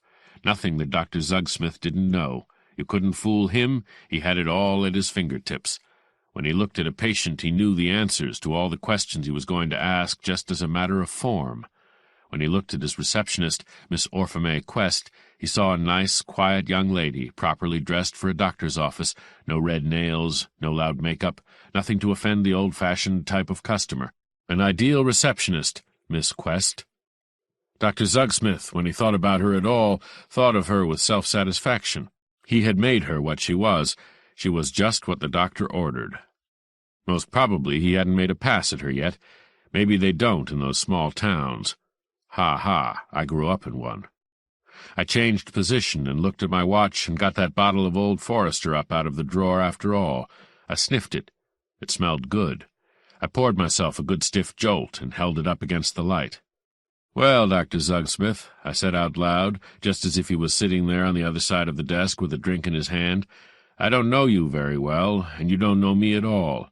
Ordinarily I don't believe in giving advice to strangers, but I've had a short, intensive course of Miss Orfamay Quest, and I'm breaking my rule. If ever that little girl wants anything from you, give it to her quick. Don't stall around or gobble about your income tax and your overhead. Just wrap yourself in a smile and shell out. Don't get involved in any discussions about what belongs to who. Keep the little girl happy. That's the main thing. Good luck to you, Doctor, and don't leave any harpoons lying around the office." I drank off half of my drink and waited for it to warm me up. When it did that, I drank the rest and put the bottle away. I knocked the cold ashes out of my pipe and refilled it from the leather humidor an admirer had given me for Christmas, the admirer by an odd coincidence having the same name as mine. When I had the pipe filled, I lit it carefully, without haste, and went on out and down the hall, as breezy as a Britisher coming in from a tiger hunt. 34. The Chateau Bercy was old, but made over. It had the sort of lobby that asks for plush and India-rubber plants, but gets glass brick, cornice lighting, three-cornered glass tables, and a general air of having been redecorated by a parolee from a nuthatch. Its color scheme was bile green, linseed poultice brown, sidewalk gray, and monkey-bottom blue. It was as restful as a split lip. The small desk was empty, but the mirror behind it could be diaphanous, so I didn't try to sneak up the stairs. I rang a bell, and a large, soft man oozed out from behind a wall and smiled at me with moist, soft lips and bluish-white teeth and unnaturally bright eyes. "Miss Gonzales," I said. "Name's Marlowe. She's expecting me." "Why, yes, of course," he said, fluttering his hands. "Yes, of course. I'll telephone up at once." He had a voice that fluttered, too. He picked up the telephone and gurgled into it and put it down. "Yes, Mr. Marlowe, Miss Gonzales says to come right up. Apartment 412. He giggled. "But I suppose you know."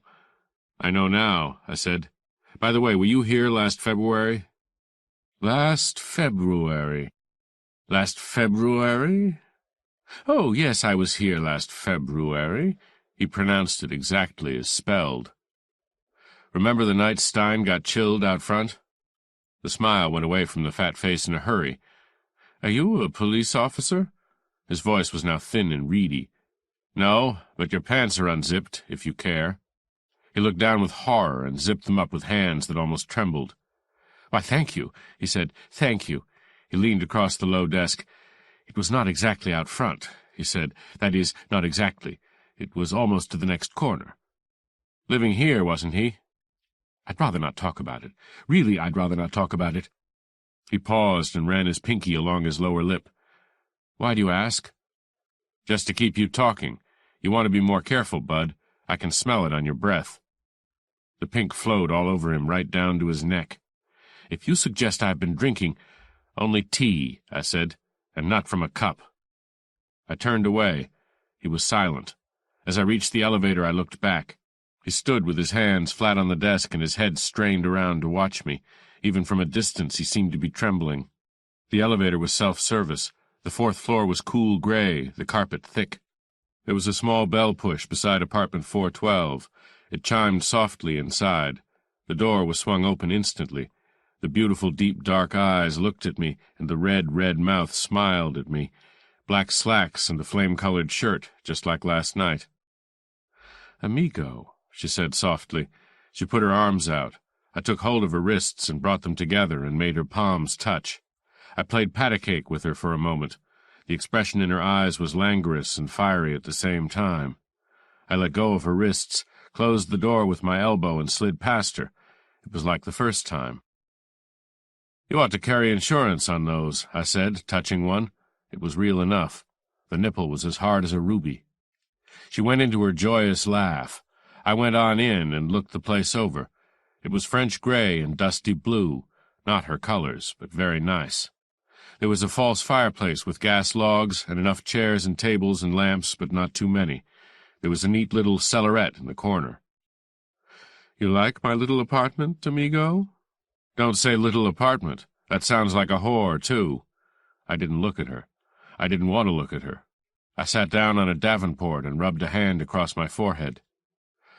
4 hours sleep and a couple of drinks, I said, and I'd be able to talk nonsense to you again. Right now I've barely strength to talk sense, but I've got to. She came to sit close to me. I shook my head. "Over there. I really do have to talk sense." She sat down opposite and looked at me with grave, dark eyes. "But yes, amigo, whatever you wish. I am your girl. At least, I would gladly be your girl." "Where did you live in Cleveland?" "In Cleveland." Her voice was very soft, almost cooing. "Did I say I had lived in Cleveland?" "You said you knew him there." She thought back and then nodded. "I was married then, amigo. What is the matter?" "You did live in Cleveland, then?" "Yes," she said softly. "You got to know Steelgrave how?" "It was just that in those days it was fun to know a gangster, a form of inverted snobbery, I suppose. One went to the places where they were said to go, and if one was lucky, perhaps some evening, you let him pick you up." She nodded brightly. "Let us say I picked him up. He was a very nice little man. Really, he was." "What about the husband? Your husband? Or don't you remember?" She smiled. "The streets of the world are paved with discarded husbands," she said. "Isn't it the truth? You find them everywhere, even in Bay City." That bought me nothing. She shrugged politely. "I would not doubt it." "Might even be a graduate of the Sorbonne. Might even be mooning away in a measly small-town practice, waiting and hoping. That's one coincidence I'd like to eat. It has a touch of poetry." The polite smile stayed in place on her lovely face. "We've slipped far apart," I said, "ever so far, and we got to be pretty clubby there for a while." I looked down at my fingers. My head ached. I wasn't even 40% of what I ought to be. She reached me a crystal cigarette box, and I took one. She fitted one for herself into the golden tweezers. She took it from a different box. "I'd like to try one of yours," I said. "But Mexican tobacco is so harsh to most people." "As long as it's tobacco," I said, watching her. I made up my mind. "No, you're right. I wouldn't like it." "What," she asked carefully, "is the meaning of this byplay?" "Desk clerk's a muggle smoker." She nodded slowly. "I have warned him," she said. several times. "Amigo," I said.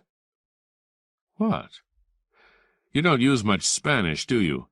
Perhaps you don't know much Spanish. Amigo gets worn to shreds."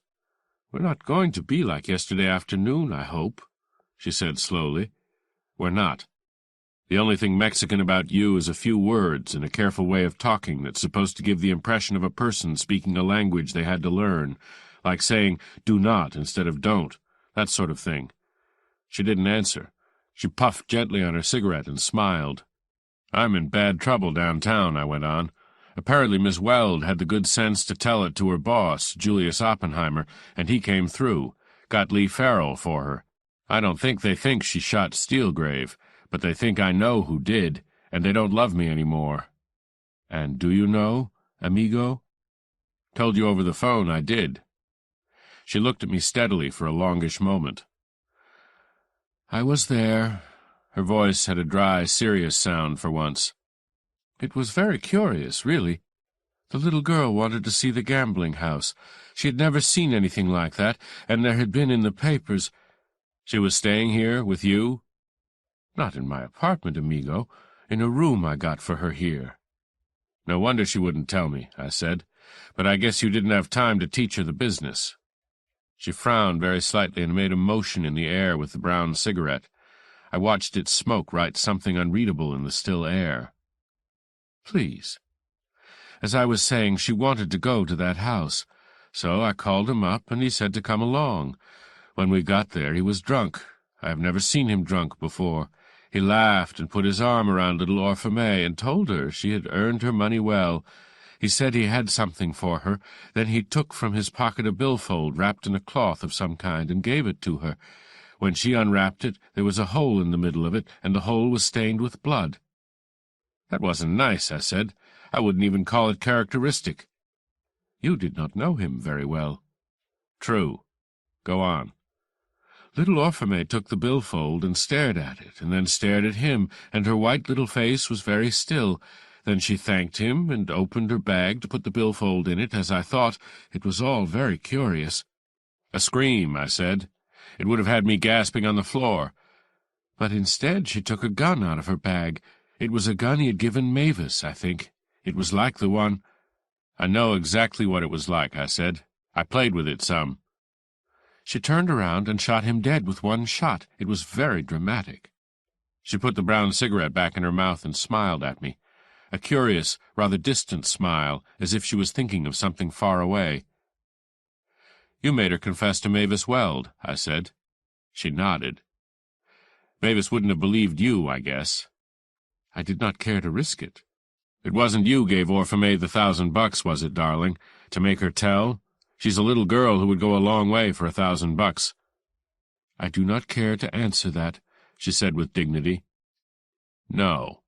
So last night, when you rushed me out there, you already knew he was dead, and there wasn't anything to be afraid of, and all that act with the gun was just an act."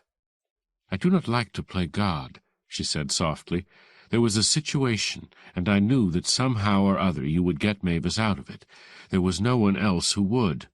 Mavis was determined to take the blame." "I better have a drink," I said. "I'm sunk." She jumped up and went to the little cellarette. She came back with a couple of huge glasses of scotch and water.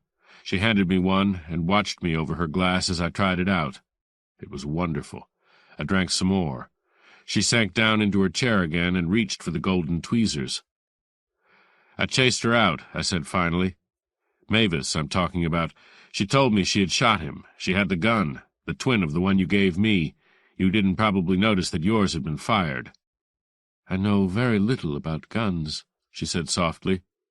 "Sure. I counted the shells in it, and assuming it had been full to start with, 2 had been fired. Quest was killed with 2 shots from a .32 automatic, same caliber.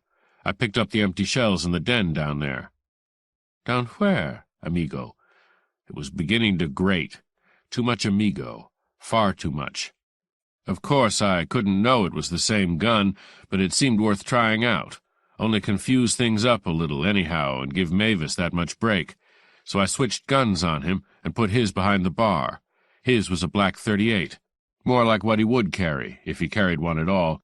Even with a checked grip you can leave prints, but with an ivory grip you're apt to leave a fair set of finger marks on the left side. Steelgrave couldn't carry that kind of gun. Her eyes were round and empty and puzzled. I'm afraid I'm not following you too well. And if he killed a man, he would kill him dead, and be sure of it. This guy got up and walked a bit. A flash of something showed in her eyes and was gone. I'd like to say he talked a bit, I went on, but he didn't. His lungs were full of blood. He died at my feet, down there. But down where? You have not told me where it was that this— Do I have to? She sipped from her glass. She smiled. She put the glass down. I said, You were present when little Orfamay told him where to go. Oh, yes, of course. Nice recovery, fast and clean, but her smile looked a little more tired. Only he didn't go, I said. Her cigarette stopped in mid-air. That was all. Nothing else. It went on slowly to her lips. She puffed elegantly. That's what's been the matter all along, I said. I just wouldn't buy what was staring me in the face. Steelgrave is Weepy Moyer. That's solid, isn't it? Most certainly. And it can be proved. Steelgrave is a reformed character and doing fine. Then this Stein comes out bothering him, wanting to cut in. I'm guessing, but that's about how it would happen. Okay, Stein has to go. Steelgrave doesn't want to kill anybody, and he has never been accused of killing anybody. The Cleveland cops wouldn't come out and get him. No charges pending. No mystery, except that he had been connected with a mob in some capacity. But he has to get rid of Stein. So he gets himself pinched. And then he gets out of jail by bribing the jail doctor, and he kills Stein and goes back into jail at once. When the killing shows up, whoever let him out of jail is going to run like hell and destroy any records there might be of his going out, because the cops will come over and ask questions. Very naturally, amigo. I looked her over for cracks, but there weren't any yet. So far, so good, but we've got to give this lad credit for a few brains. Why did he let them hold him in jail for 10 days? Answer 1, to make himself an alibi. Answer 2, because he knew that sooner or later this question of him being Moyer was going to get aired, so why not give them the time and get it over with? That way, any time a racket boy gets blown down around here, they're not going to keep pulling Steelgrave in and trying to hang the rap on him. You like that idea, amigo? Yes. Look at it this way. Why would he have lunch in a public place the very day he was out of the cooler to knock Stein off? And if he did, why would young Quest happen around to snap that picture? Stein hadn't been killed, so the picture wasn't evidence of anything. I like people to be lucky, but that's too lucky.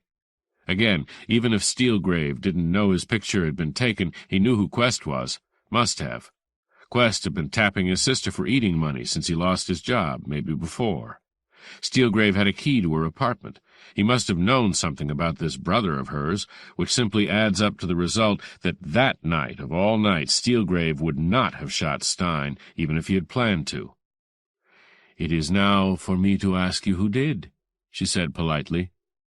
"Somebody who knew Stein and could get close to him. Somebody who already knew that photo had been taken, knew who Steelgrave was, knew that Mavis Weld was on the edge of becoming a big star, knew that her association with Steelgrave was dangerous, but would be 1,000 times more dangerous if Steelgrave could be framed for the murder of Stein. Knew Quest because he had been to Mavis Weld's apartment, and had met him there and given him the works, and he was a boy that could be knocked clean out of his mind by that sort of treatment. Knew that those bone-handled .32s were registered to Steelgrave, although he had only bought them to give to a couple of girls, and if he carried a gun himself, it would be one that was not registered and could not be traced to him. Knew— Stop. Her voice was a sharp stab of sound, but neither frightened nor even angry. You will stop at once, please. I will not tolerate this another minute. You will now go. I stood up. She leaned back, and a pulse beat in her throat. She was exquisite. She was dark, she was deadly, and nothing would ever touch her, not even the law. "Why did you kill Quest?" I asked her. She stood up and came close to me, smiling again. "For 2 reasons, amigo. He was more than a little crazy, and in the end he would have killed me. And the other reason is that none of this, absolutely none of it, was for money. It was for love." I started to laugh in her face. I didn't. She was dead serious. It was out of this world. No matter how many lovers a woman may have, she said softly. "There is always one she cannot bear to lose to another woman. Steelgrave was the one." I just stared into her lovely dark eyes. "I believe you," I said at last. "Kiss me, amigo." "Good God!" "I must have men, amigo. But the man I loved is dead. I killed him. That man I would not share." "You waited a long time." "I can be patient, as long as there is hope." "Oh, nuts." She smiled a free, beautiful, and perfectly natural smile. "And you cannot do a damn thing about all this, darling, unless you destroy Mavis Weld utterly and finally. Last night she proved she was willing to destroy herself." "If she was not acting." She looked at me sharply and laughed. "That hurt, did it not? You are in love with her." I said slowly, "That would be kind of silly. I could sit in the dark with her and hold hands, but for how long? In a little while she will drift off into a haze of glamour and expensive clothes and froth and unreality and muted sex. She won't be a real person any more, just a voice from a soundtrack, a face on a screen. I'd want more than that." I moved towards the door without putting my back to her. I didn't really expect a slug. I thought she liked better having me the way I was, and not being able to do a damn thing about any of it. I looked back as I opened the door. Slim, dark and lovely and smiling, reeking with sex, utterly beyond the moral laws of this or any world I could imagine. She was one for the book, all right. I went out quietly. Very softly her voice came to me as I closed the door. "Querido, I have liked you very much. It is too bad." I shut the door. 35. As the elevator opened at the lobby, a man stood there waiting for it. He was tall and thin, and his hat was pulled low over his eyes. It was a warm day, but he wore a thin topcoat with a collar up. He kept his chin low. "Dr. Lagarde," I said softly. He glanced at me with no trace of recognition. He moved into the elevator. It started up. I went across to the desk and banged the bell. The large, fat, soft man came out and stood with a pained smile on his loose mouth. His eyes were not quite so bright. "Give me the phone." He reached down and put it on the desk. I dialed Madison 7911. The voice said, "Police?" This was the emergency board. "Chateau Bercy Apartments, Franklin and Girard in Hollywood. A man named Dr. Vincent Lagarde, wanted for questioning by homicide, Lieutenants French and Bifus, has just gone up to apartment 412. This is Philip Marlowe, a private detective." "Franklin and Girard. Wait there, please. Are you armed?" "Yes. Hold him if he tries to leave." I hung up and wiped my mouth off. The fat softy was leaning against the counter, white around the eyes. They came fast, but not fast enough. Perhaps I ought to have stopped him. Perhaps I had a hunch what he would do, and deliberately let him do it. Sometimes when I'm low I try to reason it out, but it gets too complicated. The whole damn case was that way. There was never a point where I could do the natural, obvious thing without stopping to rack my head dizzy with figuring how it would affect somebody I owed something to. When they cracked the door, he was sitting on the couch, holding her pressed against his heart. His eyes were blind, and there was bloody foam on his lips. He had bitten through his tongue. Under her left breast and tight against the flame-colored shirt lay the silver handle of a knife I'd seen before. The handle was in the shape of a naked woman. The eyes of Miss Dolores Gonzalez were half open, and on her lips there was the dim ghost of a provocative smile. "The Hippocrates smile," the ambulance intern said, and sighed. "On her it looks good."